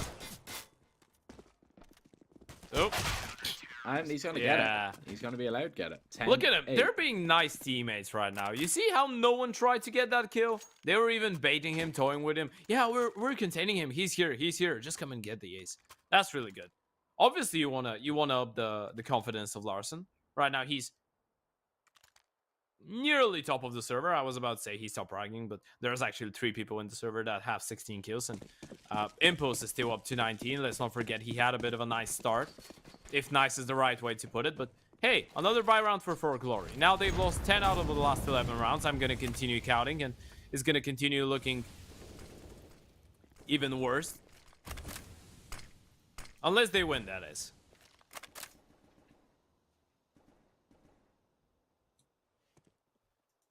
4glory, how do they attack this T side, man? That's what I'm interested in. You know, we know that Trick's CT side is quite good. Yeah. It is quite strong. And it's a lot reliant on this man, on the AWP. Look at the setup, though. Pulls the flash, gets a kill. There's the second, by the way. And he gets a second kill. Dodges another flash. And he hits a third. No, just a little bit off with that one. But looking for it now. He eventually does. Beautiful shot. Avian's down. Looking for impulse. Larson. Okay. Putting on a show for us here. Yeah. And we're having a real nice off battle between Impulse and Larson at the moment. Everybody showing their clips, showing that they can add stuff to their highlight reel at will. And if you want to do the exact same, if you want to see first and hit first with those MSI monitors, make sure to go ahead and check them out. There's 2 to be given away on MSI's socials, so make sure to head on over. But lovely from Larson. Yeah. Look at that. And still, that's the thing though. You're gonna say, oh, all of them are 1v1s. All of them are really hard shots to hit. He's showing some great consistency. And well, in the same time, Impulse, obviously on the T side, is not gonna be that easy. And 4glory haven't had the money for the big green yet. But Larson getting such a good start, that's gonna play into massive effect. And you know, if we want to kind of try and visualize what to expect, well, you have to just remember teams like Astralis, like Heroic, the way that they approach Nuke, the way that their opers are key to their success, and obviously they have a rifler in Garage that's the guy to destroy them if it doesn't go to the O. But this is pretty much the intended effect of Trick. We know that they are a team that loves learning from other teams in the Danish scene, and this is, by the way, why the Danish scene is still one of the most unique ones in my opinion, because they're trying to teach each other, right? They're getting ideas from abroad, but they have their own unique style of approaching the game, and this is what makes it so interesting. Like, they're really well structured, and everything's really well protocoled. But you can see some similarities between the approach of Tricked on this map and the approach of some other teams, of course, tier 1 sides from Denmark that I just mentioned, right? Yeah, you can see the kind of effect that it's having on them. You know, that they're bringing it into their kind of style of play. But yeah, it's. I know that I believe BLUEJAYS has been helping them out a lot. I think they're really good friends with some of the players on Trick. That's nice to see as well. Just lending a helping hand where you can, yeah. But to improve the quality of the scene, it is really nice to see. But Trick, they're kind of putting their own spin on things, and as I highlighted in the pregame, this year has been their year so far, and what a way it would be to start things off with booking yourself in the quarterfinal. Larson is absolutely everywhere. He's going to be in 4glory's Nightmares tonight, as we can see now. He's looking for one more, and he might just get it. Kind of thinking about peeking. Jumps out. Nice spot. Still baiting out the shot. Trying to get to pull the trigger. Eventually he does. AVM will get a refrag, but it allows Quez to get into a position that Collins is not going to be ready for. Impulse needs to react. Not able to. AVM going to be dropped eventually, and that is a beautiful round from Trick.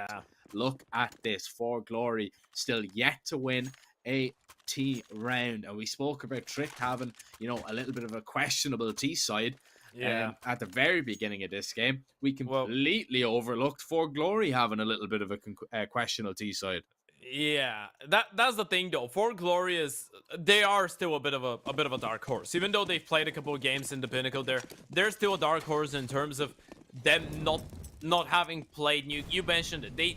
This is the first time they actually play Nuke in this tournament, so we didn't really know what to expect, and it's always tough to make predictions when they haven't had any officials outside of their own region and outside of teams that are, well, compared to Trick, not as great on this map. So yeah, it was always going to be a wild card, but I feel like so far Trick have been just doing so well.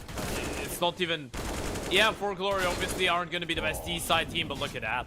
It's just everyone on Trick just enjoying themselves in the server right now. They're having a freebie. This is the Trick that you want to be seeing. This is the Larson that you want to be seeing. This is the Combs that you want to be seeing. And everyone is pulling their weight in gold. And you spoke about some dreams and nightmares. Well, I'm not speaking about the new collection. No, I'm speaking about Dimki, who's right now 3-18. He's dreaming of being 18-3, but his nightmare has came into reality. And he's been struggling big time. Let's not forget about Impulse, who was 19-3 or 19-4, and he's now 19-13, so yet to register a kill in a long time. So 4glory, as I said, it's almost like they've been grinded to a halt. They're just... But that's the thing, right? Stop. Like, it felt like 4glory were winning rounds in the beginning of it because of the individual, like, really good rounds of Impulse and Collins.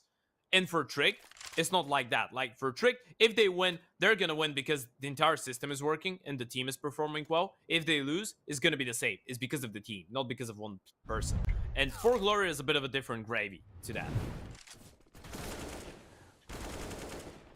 It's mad that Iceberg can drop down the vent a little bit late and get 3 kills, but when I Yeah. drop down the vent late, I get absolutely farmed. By the way, just so you know, Jack DMs me a couple days ago. He's like, that's why I don't play solo premium anymore. Sends me a screenshot of game. Wait, let me. You Oh, know what? don't get You him, can nah. focus on the game. I'm gonna find the screenshot.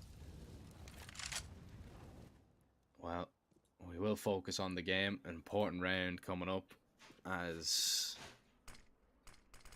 right now we see 4glory just sat in lobby ready and waiting. They're smoked off, so the idea behind this one was maybe to get down the vent to join Collins, who was trying to open up some space on that lower bomb site, but it's not to be. A little bit of chip damage done as Molly dropped onto the site by Kerr.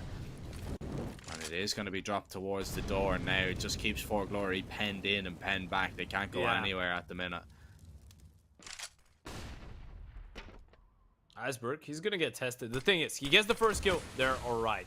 There's someone to help him out. They could go for the drop down the van, and this is actually what they will go for. Quest though already down. Larsen's AWP as well.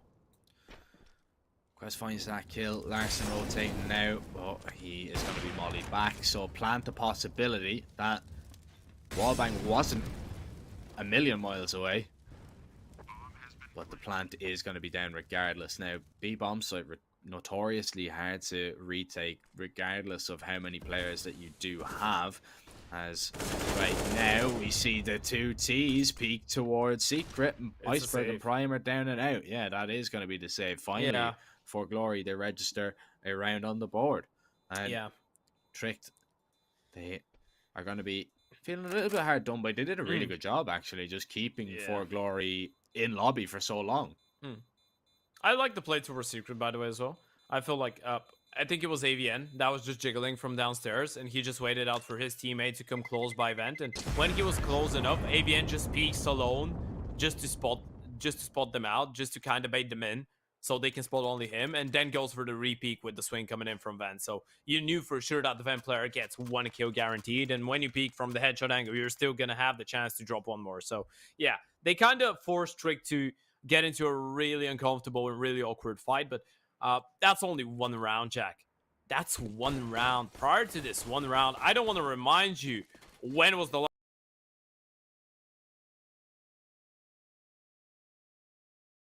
last time that 4glory actually did win one. Prior to that, Trick did win 14 of the last 15 rounds.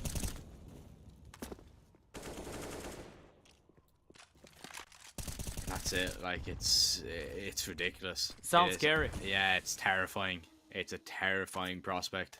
Imagine saying they won 14 out of the last 15 rounds. Yeah, 4glory. That Wow. they're struggling. They are so struggling right now, and this is gonna be a little bit of a test actually for Kaywa's towards ramp. Flash goes in. The rotate needs to be quick from his teammate to maybe help him out. Prime's going to be mollied off, so he's not going to be much help. And I like this from Kaywa's. He's going to stay aggressive. He's going to try and play around the smoke. They're not going to be ready for it. No, I don't think so. Kerr finds that Ooh. headshot. But AVN gets a refrag now, committing down towards the B side. Larsen getting down the vent, swings open the door. Nobody out just yet, nobody peeking. Eventually they do, and Larsen hits the shot, looking for the second. Flicks actually off that player now as the mollies rain in, force into a fight. He wins it, looking for the second, won't get it. Prime fast on the flank though, drops the bomb, looking for impulse, won't find him. But Kerr is there, don't you worry. 15-9, tricked on that point. That's absolutely insane. That's insanity from Trick. I love the fact that they never let 4glory feel comfortable. It does give you the vibe of just Trick running at you. You get 1 kill, okay. Grant, let's make our way to the bomb site. There's another guy running at us. We get rid of him. There's number 3. We take him down. There's number 4. They never end. Every single Trick player just running straight at 4glory and facing. No one trying to wait. No one trying to hold. They're just forcing the issue. This is Trick just playing their own game. They don't really care what the game plan for 4glory is. Ooh. Ridiculous start, and Impulse taking matters really into his own hands in this round, and that's They overcooked it a little bit. That's what he did in the first half, though. Just trying to find, you know, he was just finding these multi-frags left, right, and center that it was making it difficult for Tricked really to get into the game. But when he cooled off, nobody took the reins. Nobody took over from Impulse. But he's still putting on a little bit of a show here. 3 kills, looking for the 4th. And Quez, the last man remaining for Tricked. So 4glory are going to get into double figures. There's no doubt in my mind that is definitely happening. But it's just if Quez can even do any damage to the T economy, or if he can hang on to the rifle. Hanging on to the rifle is just that little bit more important. Money, not really an issue for Tricked, but it's not about it being an issue in this round. It's the few rounds that follow. Yeah, we're really at that point where we are more worried for the money of the T's compared to the CT side, right? Just kind of shows what kind of game it's been. Yeah, Tricked have been doing a really wonderful job. It's nice to see that Impulse is waking up. Normally, he is the guy to hard carry the team if it's not for Collins. Like, he is their top performer after the entry of Collins. But he is really vital in terms of even supporting and clutching. A fun fact, by the way, Impulse is the guy in the player in the server with the highest clutch success rate. Obviously, Tricked have played more games, which is another fun fact, but Impulse has won 21 clutches so far this year. Out of, I believe, around 40-something maps that 4glory have played, which makes it really, really impressive, because they haven't been playing lots of officials. He is a really cool, calm, and collected oper, and normally a bit more supportive, but in this game, he has to take more chances, just because his teammates are struggling a little bit. You know, being a nice teammate, trying to compensate. You can only compensate so much, though. It's such a team game, and like an individual will only get you so far. Yeah, unless his name is Zerfer, then he can win you the game. Exactly. By the way, you didn't actually do bad in that new game. I told you did bad. I was about to make fun of you because of the score. You actually dropped 3. Whoa! What a shot that is. Impulse, beautiful. Larson gets a refrag, looking for a second, and he won't get it. Collins looking to move forward. Quez with a double. And could this be it? Tricked, looking to finish Nuke here. Sure. Now AVN and Kindo, the last pair standing. Kerr is going to be dropped, but not ready for Iceberg, who's still sat in the smoke. And Kindo surely is going to be spotted out now by the op of Larson in towards Heaven. Kindo's walking towards the red box. Larson should see him shortly. Doesn't spot him out. Neither person sees him, actually. So this is going to make it a little bit awkward. Larson is just afraid. He thinks that Kindo could be up there and trying to push him into Heaven. Yeah, but the timing is really everything. This is the shot. He went for the knife. Now Kindo has a chance. Bomb is still in an unrecoverable position, though, really, if we think about it. Yeah, smoke down, goes up the ladder. There's already somebody ready and waiting, and that's it. Map number 1 in the books. Tricked. They are gonna take down 4glory on Nuke. Their map pick goes in their favor, and now they're only 1 map away from setting up a quarterfinal against another set of Danes, against Ecstatic. But for now, we're going to send it to a short break. We'll be right back with Ancient. Make sure you stick around, because you don't want to miss it.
Paying online with AstroPay is really simple. From the merchant site, choose AstroPay as your payment option. Then, type your mobile number. Enter the confirmation code and select your preferred payment method. If you choose to pay with AstroPay wallet, good for you, select it and you are ready. If you choose another payment option, follow the steps on screen. Your online payment is completed. Get the app in your favorite store or visit us at www.astropay.com.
Hello, ladies and gentlemen, and welcome back to the Pinnacle Cup.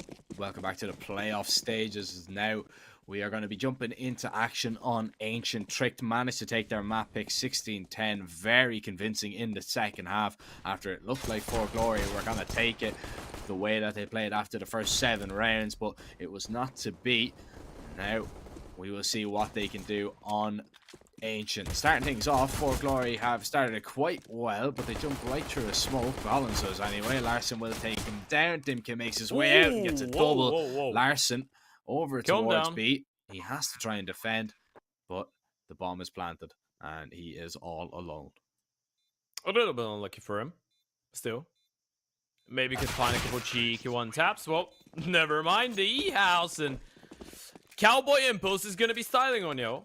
4glory winning another pistol round, Jack. They've been really effective in those. Getting a good start on the T side. Now that's awkward.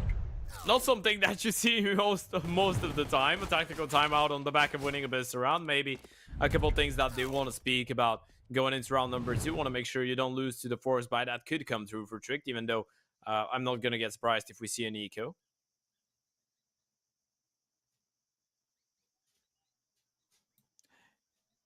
You never know, it might be something. Oh, there's a chicken. Different.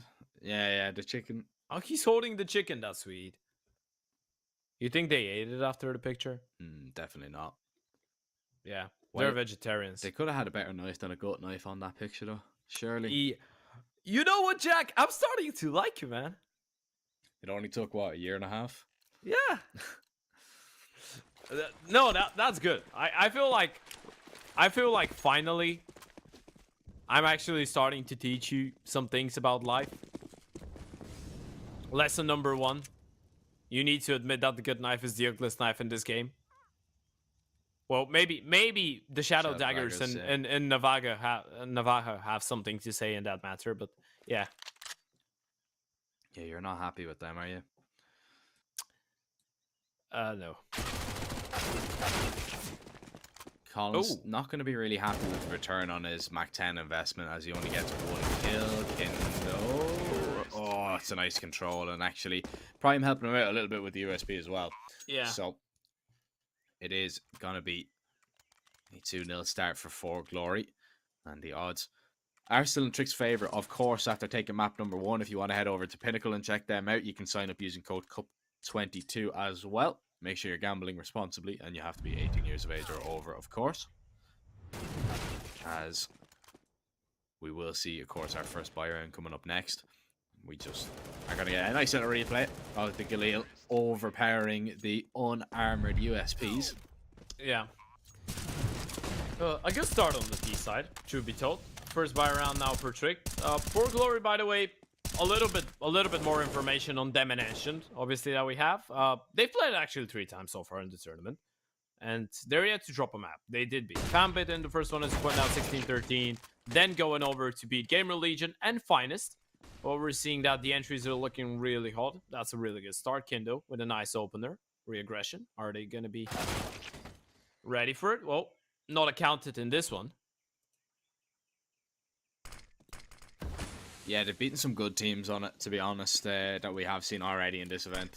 GamerLegion, Finest, and then Fambit. It's one of Fambit's best maps. So, it's some good scalps to take, and I'm expecting this one to be pretty straightforward for 4glory. I'd be surprised if Tricked are able to turn this one around, or rather get this one done in 2. I think this one has a 3 mapper written all over it, considering that Tricked have only really played this once, and it was against Finest, a 16-8 loss. And if we're going to do Counter-Strike mats, 4glory beat Finest, so 4glory should win this, but as we all know, it doesn't really add up like that. It doesn't really make sense like that, but what does make sense is 4glory getting a 3rd unanswered round. And Trick started slow on Nuke. I wonder how long it's going to take them to get into this game, and I wonder how long it's going to take you guys to realize that there is nothing as simple as paying with AstroPay. It's very, very quick, very straightforward, and very, very easy to do. Make sure to check out AstroPay today.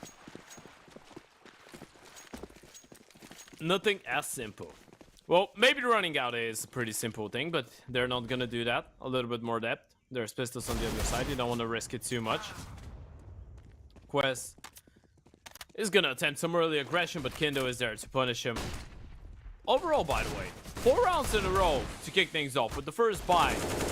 I think that this is maybe the moment when we will start asking some questions if they continue losing buy rounds. Obviously, there's going to be number 2, but we know that Tricked are a team that's really diligent with their tactical timeouts. They're not too shy to use them. So I guess if they lose another buy, which is going to be the next round, we're going to see one from MOUZNXT as he's going to try and assist. But some really nice shots. No way they win it. Don't tell me they win it. Please. This is a massive issue now. AVN does have a molly. He has a nade as well. Kerr That's the finds round, that though, kill. isn't Yeah, it? Molly Oh, missed. no. Molly missed.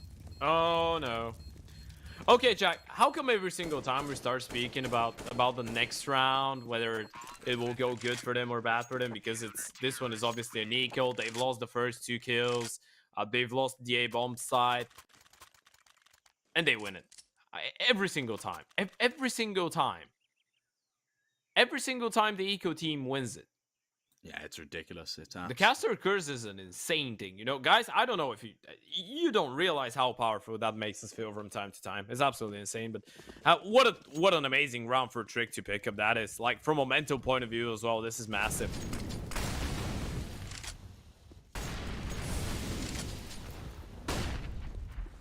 no good though if you win that eco round and then lose the next. You want to keep applying the pressure, keep applying the hurt, and that's exactly what Kerr's going to do. Lovely peek out middle. AVN is going to be dropped. Now, 4glory, the rest of the T side are in towards this alleyway. Oh, beautiful shot from Larson, ready for the boost of impulse. That's what he was holding for. That's what he was ready and waiting for, and he gets rewarded for his patience. Kerr spotted.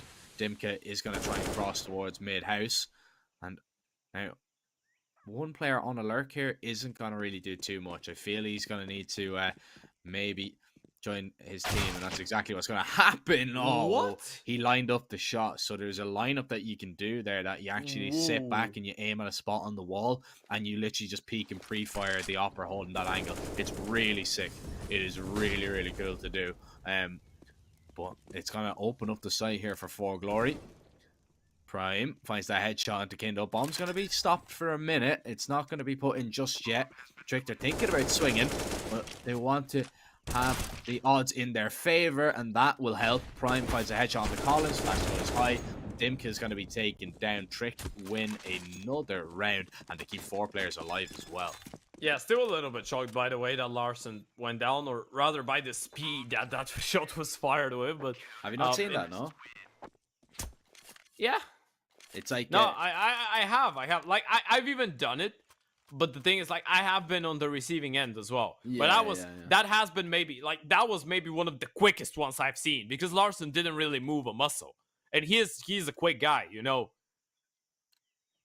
But I've seen it. Yeah, it's kind of overpowered. Like, it's a little bit broken, but that was really quick. Even for that lineup, that was still really fast. Oh no, I'm not. Don't get me wrong. I'm not questioning the speed of it. It was absolutely ridiculous. And speaking of speed, 4glory are fast into the B-bomb site, and they've quickly taken down Prime. The reload nearly got off from Iceberg, but no. Dimka finds that kill, looking for Kerr. Oh, takes out. Oh, He's at the wrong time. The dink might just be enough. I think Trick want to back away from this. I don't think they want anything to do with this retake, to be honest. I think you just let them have it at this stage. Returning the favor. Yeah. Oh. Ooh. Okay. What a round for 4glory. That's a big result for them, really. Just a fast B. Trick just not ready for it whatsoever. And that's the issue. You know, you've seen it there with Iceberg just making the mistake of spamming all of his bullets through the wall, because you've nobody there to help you. When you reload, somebody can just push through the smoke like that and find a quick and easy kill. Yeah. A bit of a misplay coming in from him, and that's the thing, right? The first kill that they get, fair enough. Like, it's still some lack of awareness, but I believe there was a molly, so they just run through it, or they smoked it or something like that. But Iceberg going down, this is actually the round done for. Even in a 4 versus 5, you can still play the retake, but still really impressed. I feel like something that Trick did in the first half is something that we're seeing, or rather on the first map, is something that we saw now from 4glory. Just in the moment that you get into the heads of your opponents and nothing's working out, like you get all your protocols, all your split plays, but they're just getting denied. Just go for the simplicity play, like simplify things and send it out B. Sometimes this is the most efficient way. Keep it simple, keep it easy, keep it clean, keep it prime. Making it look quite simple and quite easy. Iceberg finds Impulse. Oh, AVN. Iceberg didn't see the bomb, by the way. He just ran past it into his phone. Ran by it. Not gonna matter too much, I don't think, in the grand scheme of the round. Prime loses his life. Iceberg is gonna be on a flank, and he's gonna maybe miss the first person. But okay. Oh, I'm not sure that was intended. I'm not sure.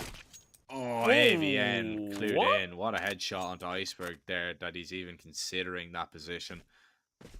And see, this is the massive problem with Iceberg not seeing the bomb there. That he just, like, if he sees the bomb, they all just stay and wait towards B. But now 4glory have a 2v2 post plan.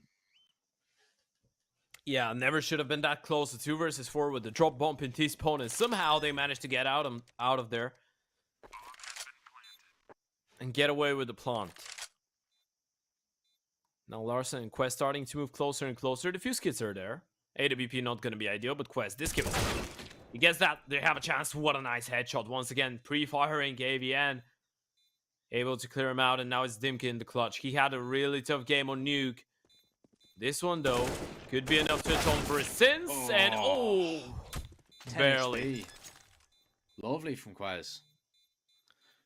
Nice shot. It's unfortunate for Dimka. He did play it well. It was just couldn't get the finishing blow onto him.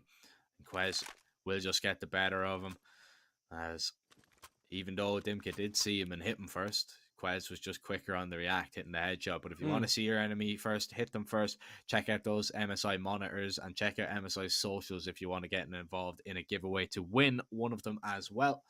Make sure you head over and check them out. As 4glory, they call a TAC timeout just to discuss what they want to do. It's been very competitive so far, and a little bit more competitive than Tricked maybe wanted to be, considering that 4glory are on the T side. We're in the 8th round now, and it is a 4-3 deficit that they find themselves in. So maybe just something that Tricked have to take into account if they want to end this in 2. But as I said earlier, it is going to be very hard to do that. It's a very strong map for the Serbian side. Quick smoke, suggesting that we could see some early mid presence, just trying to take something away from the T's right now. And Larson, he's gonna go for the run boost, doesn't spot anybody though. There is no one to be found towards that part of the map actually. 4glory, they're gonna opt for the A-bomb side play. A little bit of a contact as well. Looking to fight out middle later on, but that position from Larson, this is extremely hard to clear, especially when he has the big green.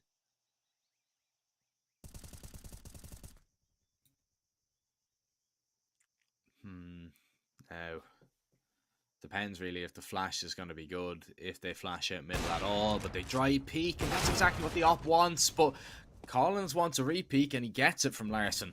Finds the opper, drops him. Kerr, the timing, he's going to peek out, lines up both, and actually gets the second as well. Impulse eventually takes him down. Quez now makes himself known to Dimka. Peeks takes him down, and we've seen Impulse have some stellar rounds on the CT side of Nuke, but he's not going to get the chance to get going with the AWP in that round. 4-4. We are level, and Tricked still your betting favorites. If you want to check out those odds, head over to Pinnacle, sign up using code CUP22. Make sure you're gambling responsibly, and you have to be 18 years of age or over, of course, as we see 4glory have to forfeit this round pretty much, as it's going to be a few deagles at best, as their money isn't it hasn't been very well looked after, truth be told. Yeah, looking like a wallet of a man that has just been on a vacation to Vegas. Not too great. No. Can't say the same for Trick though. They're gonna be able to strengthen up their dollars and euros after this one. Nice flash.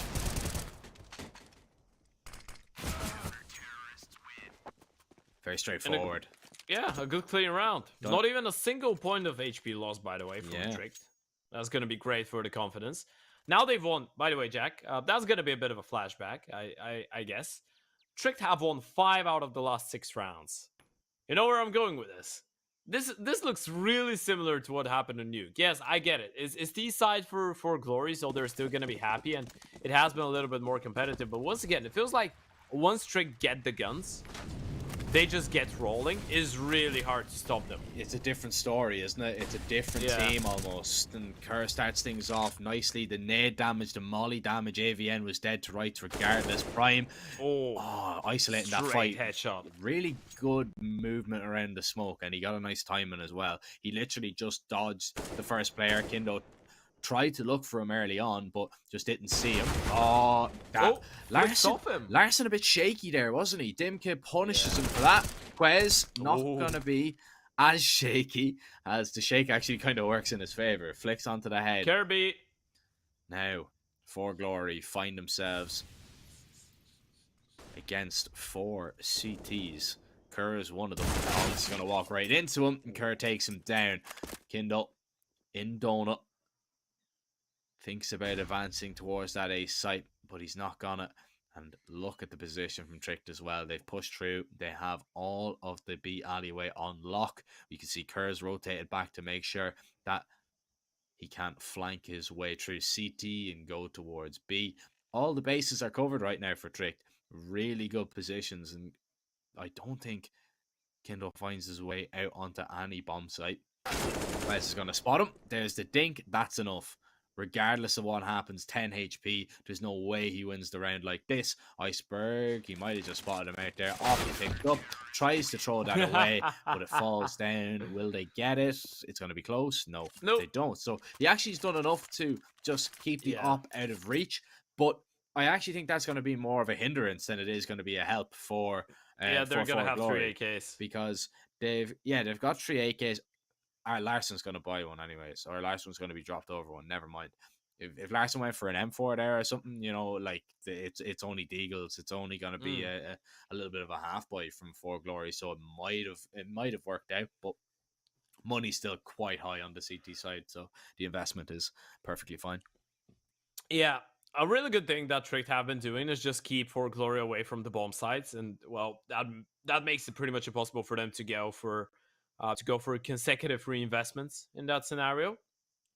A little bit shaky. This is actually the first time so far in the tournament 4glory find themselves in that position, right?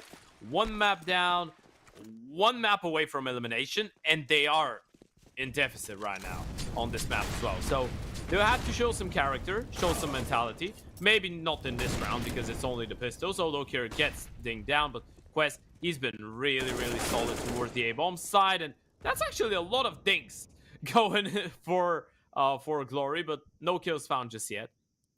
Yeah, I mean, 2 players not looking very healthy. Iceberg, her, whoa, there's another dink.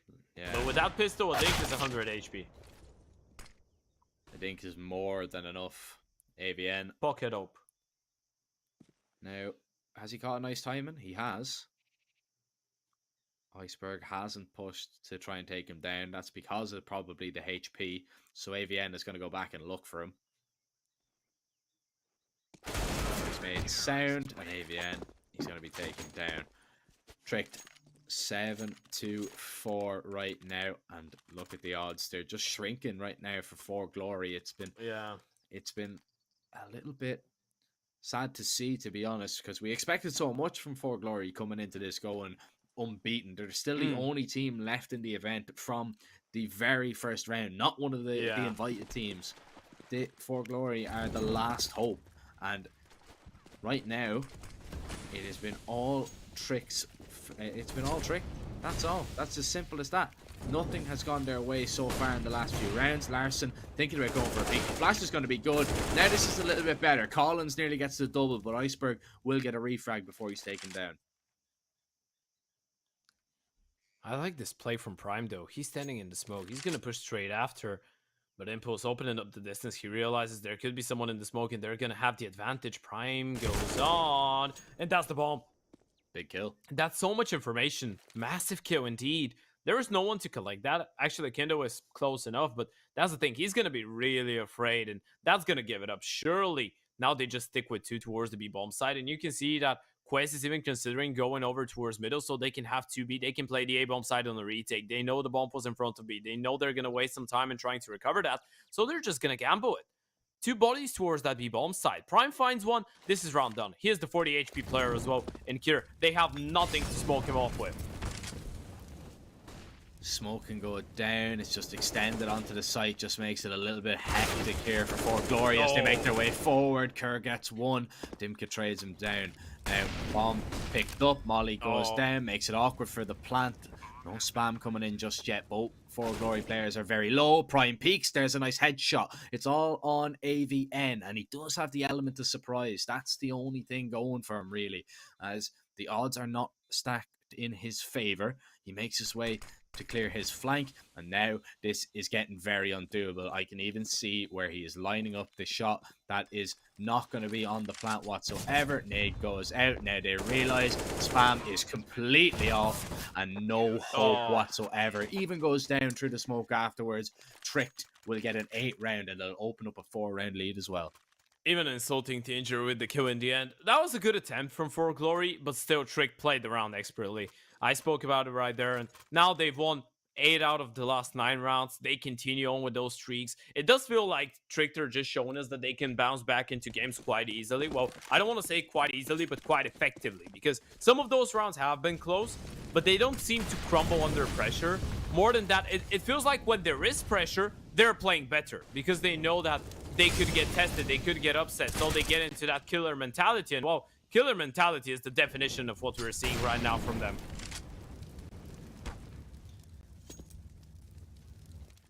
Showing no remorse for 4glory whatsoever. And this has been ice cold from Tricked. They know that this is a massive opportunity to reap the rewards that, you know, of all the practice that they've put in, you know, of everything they've done, of everything they've worked on, the hardship they went through last year. They're on the brink of setting up a quarterfinals against SKADEvs, which is going to be no easy task if they get there for either team, but you need to get there. And Tricked, the way that they're playing, they look to be well on their way, but they find themselves now in a 3 versus 3, and they find themselves in a retake situation once again as the B-bomb site has been compromised. And now 4glory can get set up a little bit nicer, because last time there was 2 players close by to make it difficult for the plant. Now there is 2 players close by, but they're only on a flank. That's a big kill for Kurt to get. We see the aggression coming in here from Kindo. Needs to hit the shot. Does. Larson misses. Gives 4glory an opportunity. Smoke still down towards Cave, so Kirk can't push out just yet. Trying to buy some time for Quez, who's walked all the way up. Spots out AVN. Looks for Kindo. Knows where he is. Kirk tags him down to half HP. Wesley's hit the shot. Kindo does. 5th round for 4glory. What a way to win it. And 4glory, to be honest, they deserve it a little bit. They've gotten so close time and time again. They finally get one on the board, and it's their first round in a long while. Yeah, especially Kendo. He's been having a really good game. Doesn't really matter that his team has been struggling. He's still 14-8. He is the one to kind of be crunching up the numbers. So for him to get a clutch like that done is always going to boost up that confidence, always going to set him up for a nice couple rounds to come. Important for 4glory, and we touched upon it, Jack. Even a couple rounds on the T side could round up to be enough in the end of the day, but switching up the pace now, trying to catch Tricked by surprise, but it doesn't seem to work. Oh, Tricked are set up nicely for this, and they're finding all the frags in all the right places. Kindo gets Prime down and out, but they have to get aggressive to find the kills, and Impulse peeks right into Larson. Kindo, for the second time, is going to drop the upper, but needs to find Quez and Kerr. There's 2 players in 2 different positions, and Kerr is trying to help out Quez as much as he can. The nade tags him down slowly, and Kerr finds the headshot. 9-5. Tricked on the way to maybe getting a 10-5 half. And look at the money. The bomb plant was very much needed there for 4glory. They don't get it, so they're going to have to buy up whatever they can, whatever they can muster, as looking at this one, it's going to be only a few Galeals. No AKs in the ranks. So Tech Day four. 9s, Mac 10s, Galeals. This is tough. This is very tough. Yeah. Still, you have a sick amount of utility. I guess this is the silver lining. Obviously, if it wasn't the last round of the half, you wouldn't invest with that kind of money, but you're still going to be able to scrap up at least some kind of a play, somewhat of a play. In that scenario, though, Kier is there to deny. I like the aggression from Tricked. I like the fact that every single round they have some little shenanigan plays working out for them. Oh, you don't want to be switching. Oh, Iceberg. He gets one and gets away as well. He's going to be ran down here. Needs to get maybe a little bit more. Larson panicking a little bit, and he's going to be punished for that.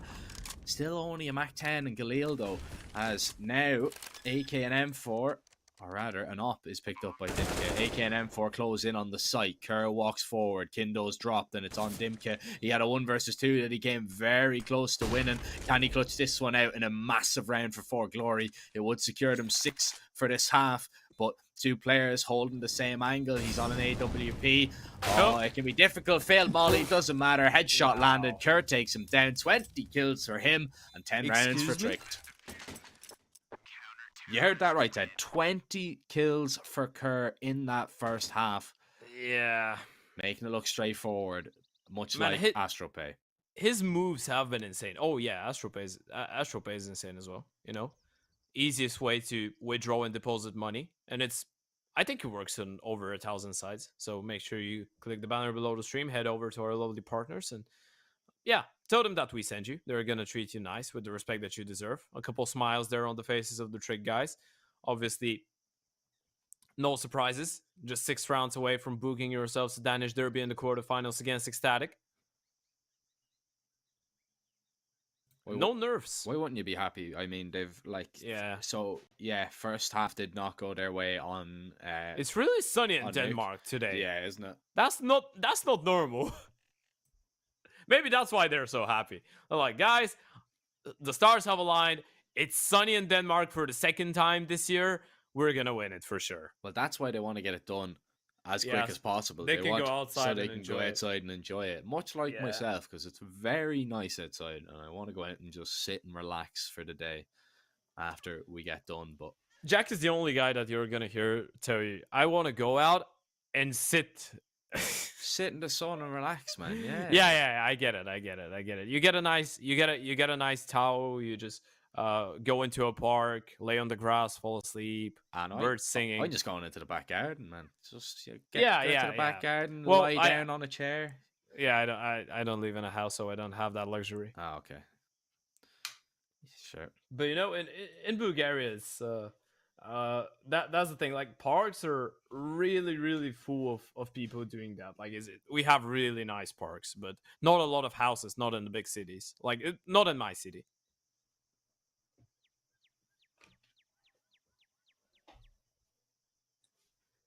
We did see a tactical pause for one of the 4glory players, so an issue that hopefully can be resolved as we wait now and see.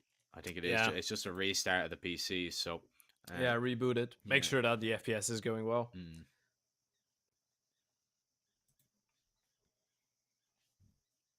Well, you know what, Jack? Yeah. Okay, so hear me out. Should I have some fun facts written down, obviously, because Tricked's logo is a fox, right? Is it? What? Is it? Isn't it a fox? I think it's a fox. I don't know. Hold on. Oh no, it's not. No, this is not a fox. It looks like. Oh, I know what this is. It's a raccoon, isn't it? I think it's a raccoon. I always thought it was a fox. Oh, bro. Okay, so you know what? But I'm really prepared. Did you know that raccoons have been around? Like, they've been a thing for 40,000 years. Now, how do you know that? Jack, I'm a smart man. But with a really fast Google Chrome right in front of me. Yeah. And by the way, they love living in big cities, which is like they're really communicative. Well, I can see that's why Tricked went with the logo, because the comms are definitely smooth in this Tricked lineup. Yeah. So far, anyway. You've seen it on their CT side. That's why it was so close knit. And now let's see if it'll transpire over onto the T side. Starting things off well, but AVN and Impulse begin to mow them down as they try and wrap towards CT. The bombs drop in no man's land once again. And Larson, he has a molly to force a few players out of position, but it only forces players to take a fight, which he eventually does lose. CT Pistol now goes in favor of 4glory, and maybe this is their way back into it. No bomb plant means that Tricked are not going to force behind it. They're just going to go for the eco and play for the next. But some nice pistol shots in there, as we will take a look at them once again. Yeah, really good start to a second half. This is what you want on a CT side of Ancient. Up to that date, the most CT-sided map in the map pool for the 1000th time. We've mentioned that in the past couple weeks and months.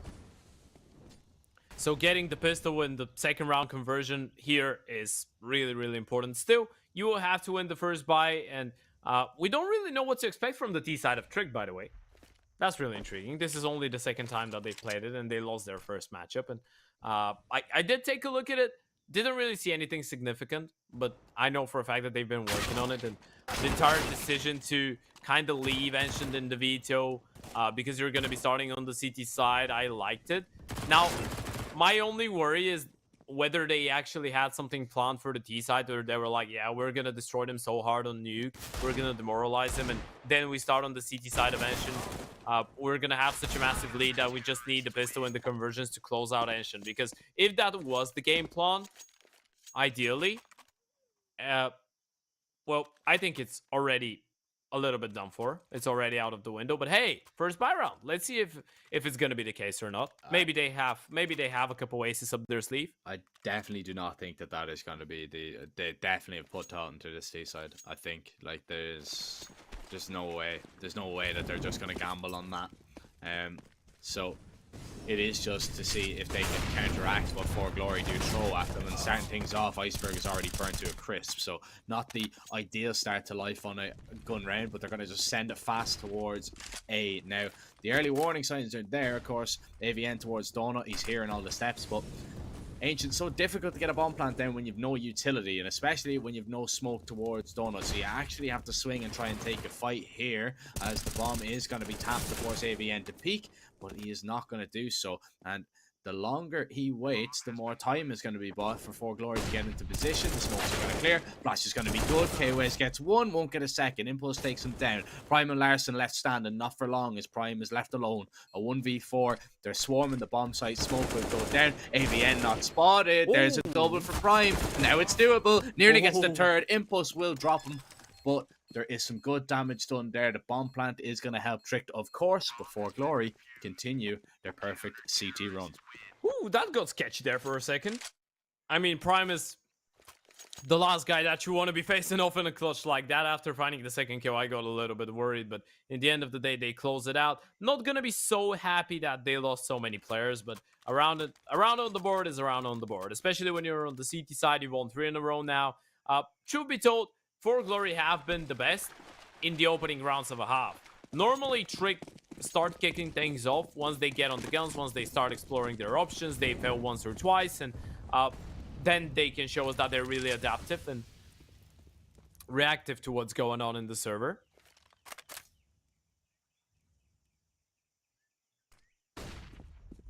It's been a quiet game from Collins, by the way. Someone that you normally would expect to have a better showing.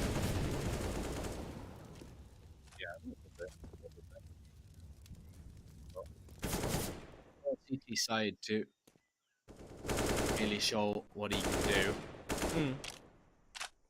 Again, looking at the utility of Tricked in this round, it's already ran a little bit thin. A bit too thin for my shot to Iceberg. That's the perfect bait into Collins as well. If they don't realize that he's here, he can just walk on and maybe find this kill. AVN. Flash is going to be good, but Larson was already too pushed up to spot him out. Flash pops and does nothing. Dimka will find a double, however, as they try and make their way out. Donut. Prime now making his way back with the A. AK and the bomb on his back. And now this one looking rather unwinnable. He's got to be able to get the numbers in. Oh no, Dimkit just denies it. The hat-trick for him, 9 for 4glory, and it's 4 CT rounds in a row. Yeah, starting to look one-sided. Really, really cool stuff for 4glory. What is cool as well is those monitors from MSI. They're hosting a giveaway right now if you didn't know. Well, obviously, you should know, but if you didn't, make sure you click the banner below the stream. Head over to their Twitter and participate in the giveaway. You can win 2 360Hz monitors, which is going to make you just a little bit better than anyone in the server, because we obviously know that 360 makes you a pro instantly. Beautiful start to the round. That was and very beautiful straightforward. finish. Yeah, I mean, Tricked had their own rendition of a clean round that nobody took any damage, and 4glory are just showing that they can do it as well. Odds shortening now, they're getting pretty close, according to Pinnacle, as 4glory begin to bring it back and Tricked struggle to adapt to life on this T side. If you want to check those odds out, you can head over to Pinnacle, of course, signing up using code CUP22 to get involved. But as straightforward as you want these rounds, 4glory caused a bit of chaos with a B play on their T side, but Tricked cannot do the same. Now, this gun round is where I'm interested in, or what I'm interested in. Lovely peek there from Kindle. Gets aggressive with that smoke, allows him to find a headshot onto Iceberg, and Tricked on the back foot once more. Yeah, losing an early opening surely isn't the ideal way to kick things off in another round, especially when you're leveled up right now. This would be the perfect moment for Trick to answer back. Just mentally deny 4glory from taking that satisfaction of leveling things upward and taking the driver's seat as well. So, yeah, send them back to just running after the bus. Would be great. Wouldn't be easy, though. Easier said than done. Especially when they're starting to come back to life so massively. Oh. Yeah, I was just about to say, I think Kerr might have had a bit of a timing there, but awareness doesn't let them down. Not in this one. 40 seconds, bomb picked up, and Trickter really just trying to end A here every single time. And I don't know if that's going to be the key to success. Maybe they think that there is spaces and gaps in the defense towards that ace site. They've taken down Dimkit towards middle, or rather Larson has. Flash goes across. Oh, but Collins is the second player that is going to be dropped. 15 seconds. Trick have to commit. They can't go back. Impulse finds that kill. Prime looking for the opera of Impulse. Is Prime the last player standing? Spots out the back as he plants, and 4glory get the lead. 11-10. Now, not ideal for Trick whatsoever. They don't get a bomb plan either, Ted, so money is still a massive issue for that T side, and 6 rounds in a row. There's no smiles right now from the Trick boys, because they realize we're in a bit of trouble. Yeah, they should be listening to One Spy right now. I guess he has something to tell them. You pointed out they've been prioritizing the A-bomb side heavily. This is the closest they've been to winning around there. So, and that's simply because Larson managed to get a kill towards middle that he shouldn't be normally getting. I guess this is something that needs to ring a bell. They've been trying to go B only with the pistols, which hasn't had great success so far, but I really want to see something more towards middle and the B-bomb side in the buy rounds, because it doesn't feel like the pistols are going to do the job. Well, 1 kill is going to be all they achieve for now, unless Prime wins it in a 1v4 with a Deagle. No. Sadly not. We've seen some nice Deagle shots today already, but not in this one. Not in this one. 12-10. 2-round advantage for 4glory. Now, this is it, really, for Trick, to be honest. This is the round. They need it to go good. They need it to go in their favor. Can't let this one slip away. Massive chance. Look at the money on the side of the CTs as well. The economy is just mounting up, piling up. So this is where you need to kind of put the pressure a little bit to get this one competitive, or we are going to go to Inferno. That decider will be an interesting one, to say the least. It's a little bit more of a fairer matchup, you think. Yeah. Because this one... Inferno deciders, man. We love it. We do. But this one was a little bit a little bit different because we didn't know what to expect. We've only seen Trick done it once. Yeah. So that's where the kind of the uncertainty was. Yeah. A bit of a dark horse maybe on this map they are, but seems like the dark horse is out of order. Oh, that's the worst timing you can get. At least you have the support of Dimkin, but he's been a little bit off with the timing as well, and actually goes down. Everything goes perfect for Tricked in the opening stages of that round. The first time that they actually find themselves in the man advantage situation. Let's see how they use it. Still, again, prioritizing this A bomb site, so they are... I don't know what it is. And a failed smoke is not going to help out. No, that's not going to help whatsoever. But they know that the smoke has failed. That's the thing. Colin's playing the other side of that smoke. AVN tries to find a kill. He's not able to. Prime headshot landed. Kurt now lurks out, looking for the upper as well. That's beautiful. There's the double. And now on a massive flank is going to be Kindo. But he's way too far away to have any impact whatsoever. This is the round of Trick we're after. They survive now with 4. Kindo is going to hang on to the M4, even though the money is in a really good position for a lot of the players on the 4glory side. You don't want to go into this whatsoever. So, you know, just hang on to it. It's a big investment. You're thinking further down the line. But even with a failed smoke, really nice from Trick there to just win all the aim duels. Yeah, it was really smart what they did with opening up space towards middle for a Kerr. After they get the first kill, that pretty much allows them to be sure that there's not going to be any further really quick rotations coming in from the B bomb side, and that decision from Kiddo to push towards being not coming from CT actually helps them out in that scenario because there is no one to take down Kir. And in the moment that they actually go for the hit, everyone turns their attention away towards the A bomb side. Kir gets free 2 kills on the Opers, which is pretty much what wins them the round. The Oper in Temple was pretty much, I believe, the only one that could have changed something, but yeah, Kir doing the best that he could. Obviously, the odds are still going to be quite fair if you want to take advantage of those. Well, don't waste any more time. Head over to Pinnacle, click the banner below the stream, and have some fun. By the way, it's absolutely broken that it is possible for you to throw a Molotov that high into air and for it to actually work out and land. Yeah, ridiculous, isn't it? Yeah. Volvo, please fix. If it works, it works. Oh, they go B on the buy round. Oh. Check. They go B altogether, never mind, just on the buy round. Collins can only get 1. Prime burns a little bit, but gets the refrag at least. Bomb can be planted here by Quez now. 4glory, they get set up in position for the retake, waiting for the smokes to clear. 2 smokes themselves to use, 1 for cave and 1 for the ramp, as they wait for that second smoke now to clear once again. As Kerr holding spots at AVNs, seen the shadow, needed to win that duel. He's not able to. Larson's going to be holding now at the AWP. Flashes go high over the site as they commit forward. Larson's going to connect. Lovely headshot. As now Prime, sees 3 more than he bargained for. The same with Quez. Larson on the other side of the smoke connects. He thinks he got the planter off. Bomb is going to be tapped. Hits the no-scope. Looking for the panic. Larson, he's got 4. He's won the round. 4glory, they have absolutely dropped the ball there. Why are they tapping the bomb so much? No bloody way he just pulled that one out. Larson, you're an absolute criminal, my friend. He was 12 and 18 before that. No, he was 11 and... Look at that. Gets the first, then they let it go. I think they just missed it. It was a misclick from Impulse. He misclicked it. And they didn't have the time for it.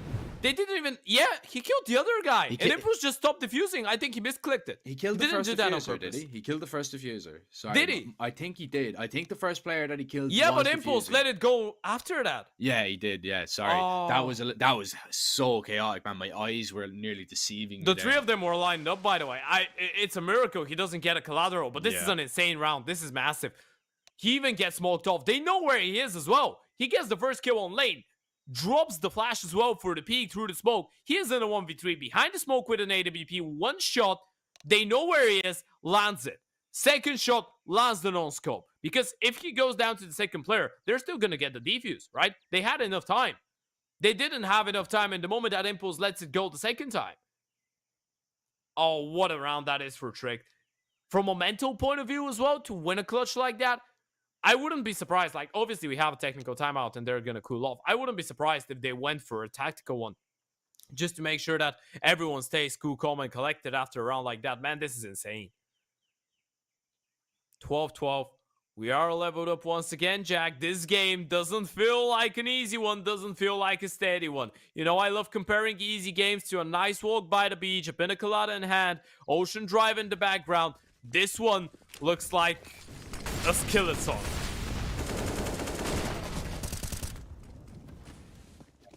Away with this one, AVN drops prime, look out on the A-bomb site as tricked. They're already Dimka there. didn't spot them. No, has no idea. Now he's realizing it, but he's gonna lose his life. Look Oh. at that. The timing's in favor of Tricked.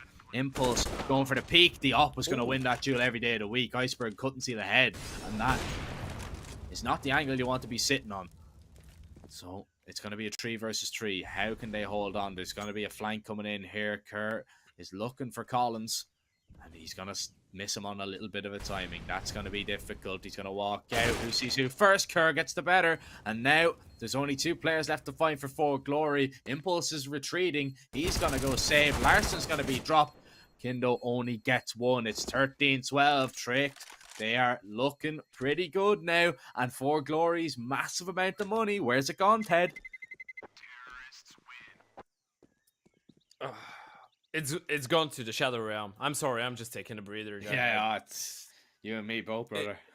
It's just gone to the Shadow Realm. And right now, Kindo is furious, by the way. He's 26-13. He's had one of the best games he's had with this roster, and they're struggling that much. And you know, normally Kindo isn't the player that you're gonna be mentioning that much when it comes to raw firepower and raw kills, like impact in terms of numbers, right? Normally his job is an entirely different thing. Like, he is the guy to open up space, he is the guy to throw over guns for the rest to make sure that they can do the damage. He is not the one that you're going to be relying to crunch in the big numbers, but he's been doing so, and he's been doing so massively. Then you look at the Collins, he's 10-20. But you know, the problem is that you can't really blame that. That's not even the reason. It's just Tricked winning all these rounds that they're not supposed to. They've been crazy. And now, when the money is actually at bay, Tricked can regain their long ago lost driver's seat. They can be in the league once again. There's the smile on the face of Iceberg. There's the smiles on the face of all of the Tricked players. They know they're in a good place. They know that mentally, score-wise, money-wise, they're in a really, really good place. Oh man, this one is shaping up nicely. This one is gonna be It's very close, yeah. It's cooking. Work up. Another Penta ulti? No, Maybe a Hex ulti? my brain, man. My brain after that Mirage game. I couldn't even think properly. Brain like a Krabby Patty. Well, let's see. Iceberg walking, looking for the open pick. He's found it. There's the second beautiful headshot. Now AVN might punish him for taking a nade out, but the P250 just not what he was after there. Larson drops Dimka. Last player standing is Impulse. He's got the op. He's towards A. It's 14-12. If Impulse can hang on to the op, happy days, but I think Trick might just try and hunt them down a little bit. They'll send 1 or 2. They're not going to send everybody. You know what's the thing? I'm really impressed by it, actually. I feel like that entire purpose of the T side is just make one of our rounds work, then we get into their heads. After we make one round work, we start switching it up. You saw that they finally managed to win a round towards the A-bomb side, straight after they go B. After that, they had that round when they had heavy mid presence and they just baited out to open up some space for Kurt to go for a backstab. Then they go for the contact play B in this round. They had the round where they contacted A without any noise, just run out there without any grenades when they call them on timings, and not even the AWP saved, by the way, another reinvestment. But I feel like for Trick, the important part is just get into their heads the first time. From that point on, we have a really well built up strat and a really good sequence of rounds that we want to play out, and if it works, we're just never gonna let it go. And it does feel like 4glory right now are struggling to adapt to that. They're never ready for what's going, right? Every single time, it does feel like they're trying to consider every single possibility around the map. They've been just struggling to build up or rather paint up, I think is more accurate to say, a pretty clear idea on what the intentions of Tricked are gonna be before they actually execute them. And well, when you throw that one crazy 1 versus 3 into the mix that they shouldn't be winning, it all sums it up. They've won 4 rounds in a row now. They win this one, that's the game, and that's quarterfinals. Now or never. 4glory. What do you have left in you?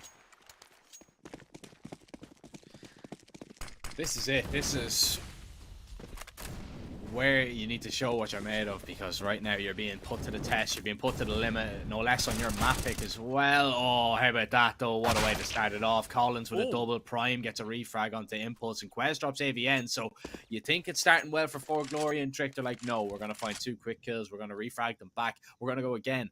And Prime, he's going to make his way through that smoke, and they're going to head towards A, which is only home to 1 player for the moment for 4glory. That's going to be Dimka. He's been quite good when they have needed him to step up. He's found a few kills here and there in a nice position now behind the box. Peeks out, lines up 2 and knocks them down. Completely destroys the round here.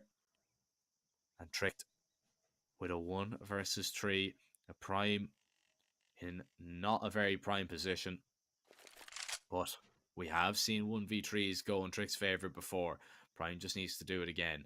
Needs to isolate the fight. Has he been spotted yet? Now he has. Now they know exactly where he is.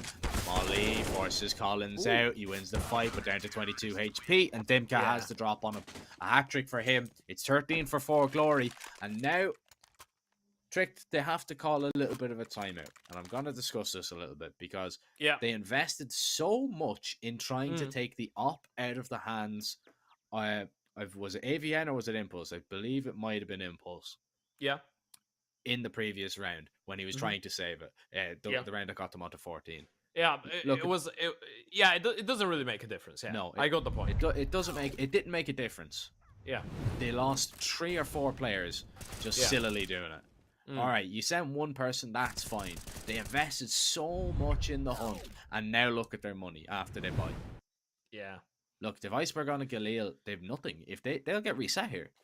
Yeah, it's the same for both teams. This is pretty much do or die. Well, obviously it's a bit more of a do or die for 4glory, because Trick, their first one map out, and then even if they lose now, they're still gonna have another buy round to try and force OT. So for them, it's at least 2 more in regulation. But it's still a really important one, and they've been the team to struggle overall on the T side. So yeah, let's see if they have a nice idea. A quick setup for the AWP to try and go for a peek, and Impulse is aware and holding a lovely opener. Oh, the Molly they don't hear it. Out. They didn't hear it whatsoever. Nice shot by way. Quez. Oh, Prime gets the better of Collins as well. What a round this is from Tricked. Prime is on a rampage. Oh man, how has this happened for 4glory? And again, they find 2 quick kills, and then Tricked are just like, yeah, let's bring it back. And Prime walks forward and he gives a 1v1 away. That gives an opportunity now for 4glory to maybe get moving. Dimka holding for Quez. Timing is everything, and Quez has timing in his favor. Tricked, they're looking for 15. They're looking for map and series point. The reset potential, of course, what you talked about. 4glory, AVN, this is massive. He has to think about going for it. He has to maybe think about saving as well. And in the end, he goes for the save, picks up the gun to try and get away. He's going to try and be stopped, but drops Kerr on the way back. Quez will hang on to the AWP.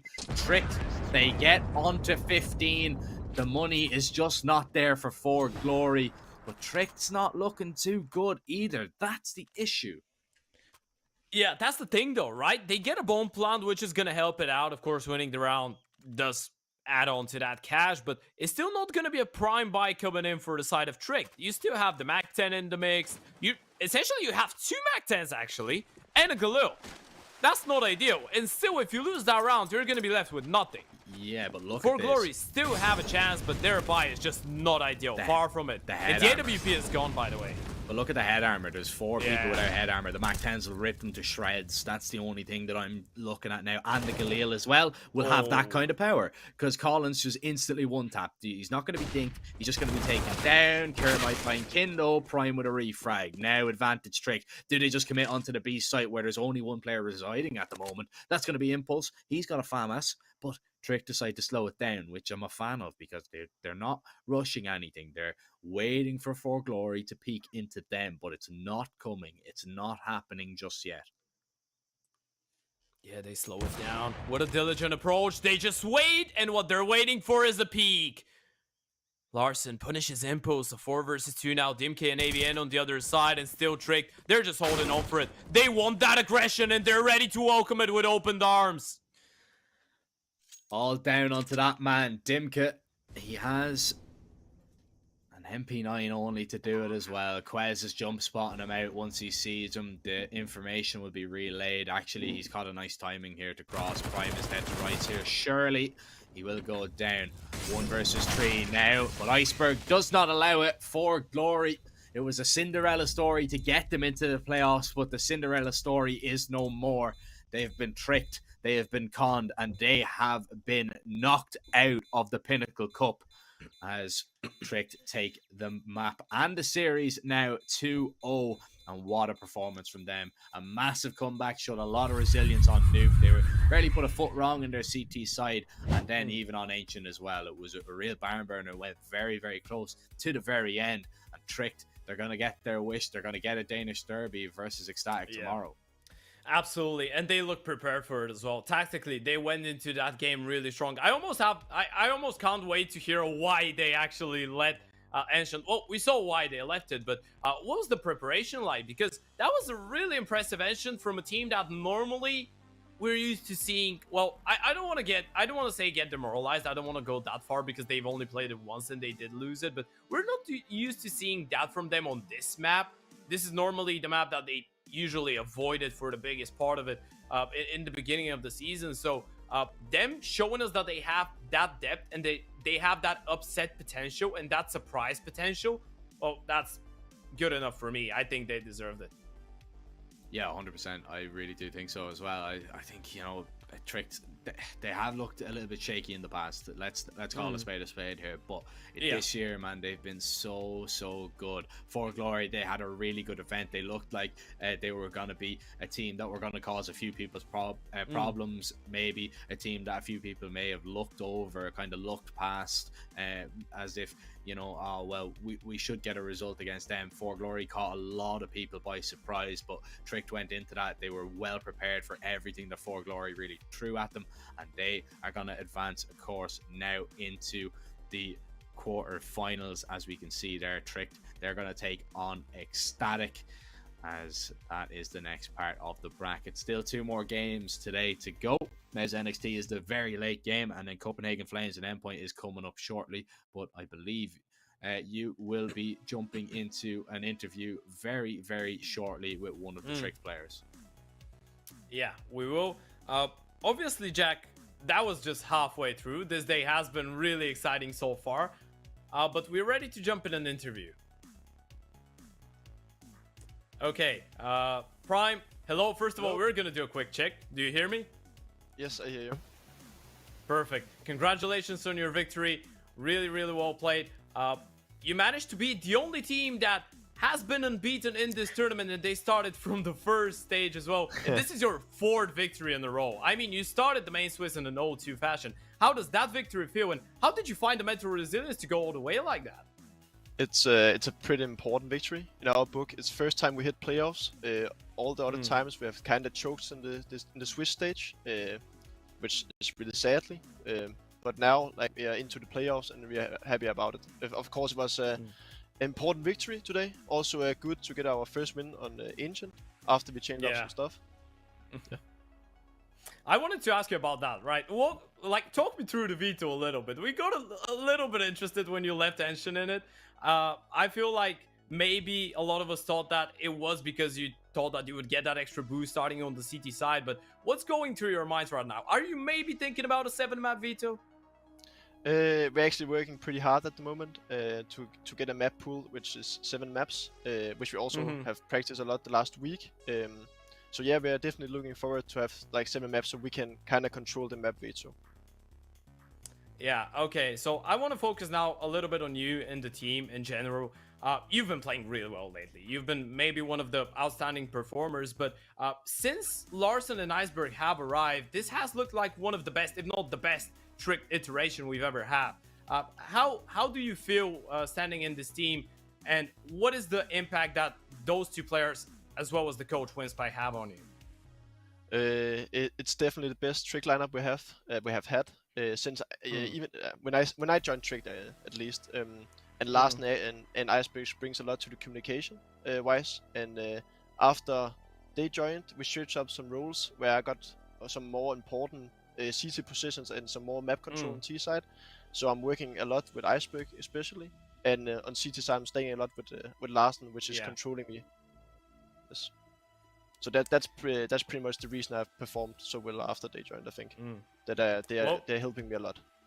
Yeah, I'm glad to hear it. You have to perform really well tomorrow as well, as there's going to be a bit of a Danish derby. Of course, something you want to say to your friends over at Ecstatic as final words. I'm looking really forward to this match. It's a long time since we have played them last time. It's been, I think, half a year, and last time they beat us, but I don't think it's going to be happening this time. Well, I hope Ecstatic are listening and they're preparing. Congratulations again on your victory, and thank you for the interview. Good luck tomorrow. Thank you.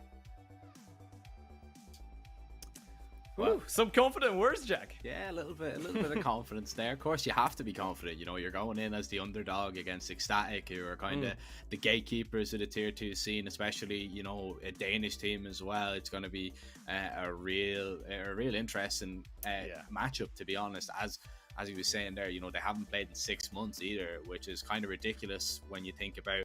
You know, you'd be used to a lot of these teams, especially if you're from the same region. You're playing each other a lot, because especially as well, Ecstatic and Tricked are always involved in the same events as well. So the way that they've kind of avoided each other for 6 months is pretty crazy. But it's gonna be some hell of a match, man. And I think he's right, to be honest. I think Prime is very, very right that you know, it's not gonna be as straightforward for Ecstatic as they might think.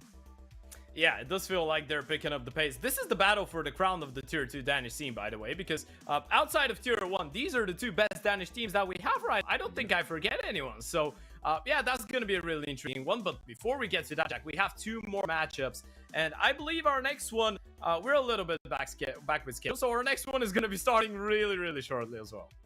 Yeah, I think it's actually another while to go. I believe that's starting around 3 o'clock. So, well, 3 o'clock my time. So it's it's gonna be another 50 minutes. So, okay. Yeah. So I'm really confused with time zones, by the way, right now. Really confused. The clocks went forward. And Ted is still working on yesterday's time, but no. In around an hour's time, we do have our next matchup of the day. It's going to see Copenhagen Flames take on Endpoint. Ted, quick prediction.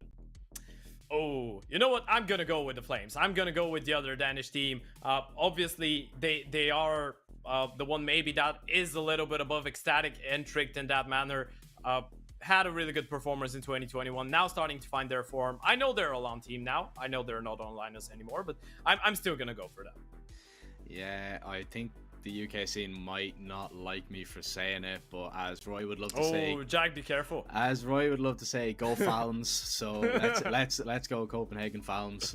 Yeah, I think they have enough to just take down Endpoint. But we're gonna send it to a little bit of a break. Make sure you join us in around an hour's time, where we will be going through that matchup. You definitely don't want to miss it, so make sure you come back.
Withdrawing with AstroPay is really simple. Go to your favorite site and choose AstroPay's withdrawal method. Then type the amount that you want to withdraw, type your mobile number, and click on the Confirm button. Now, enter your wallet with your usual credentials and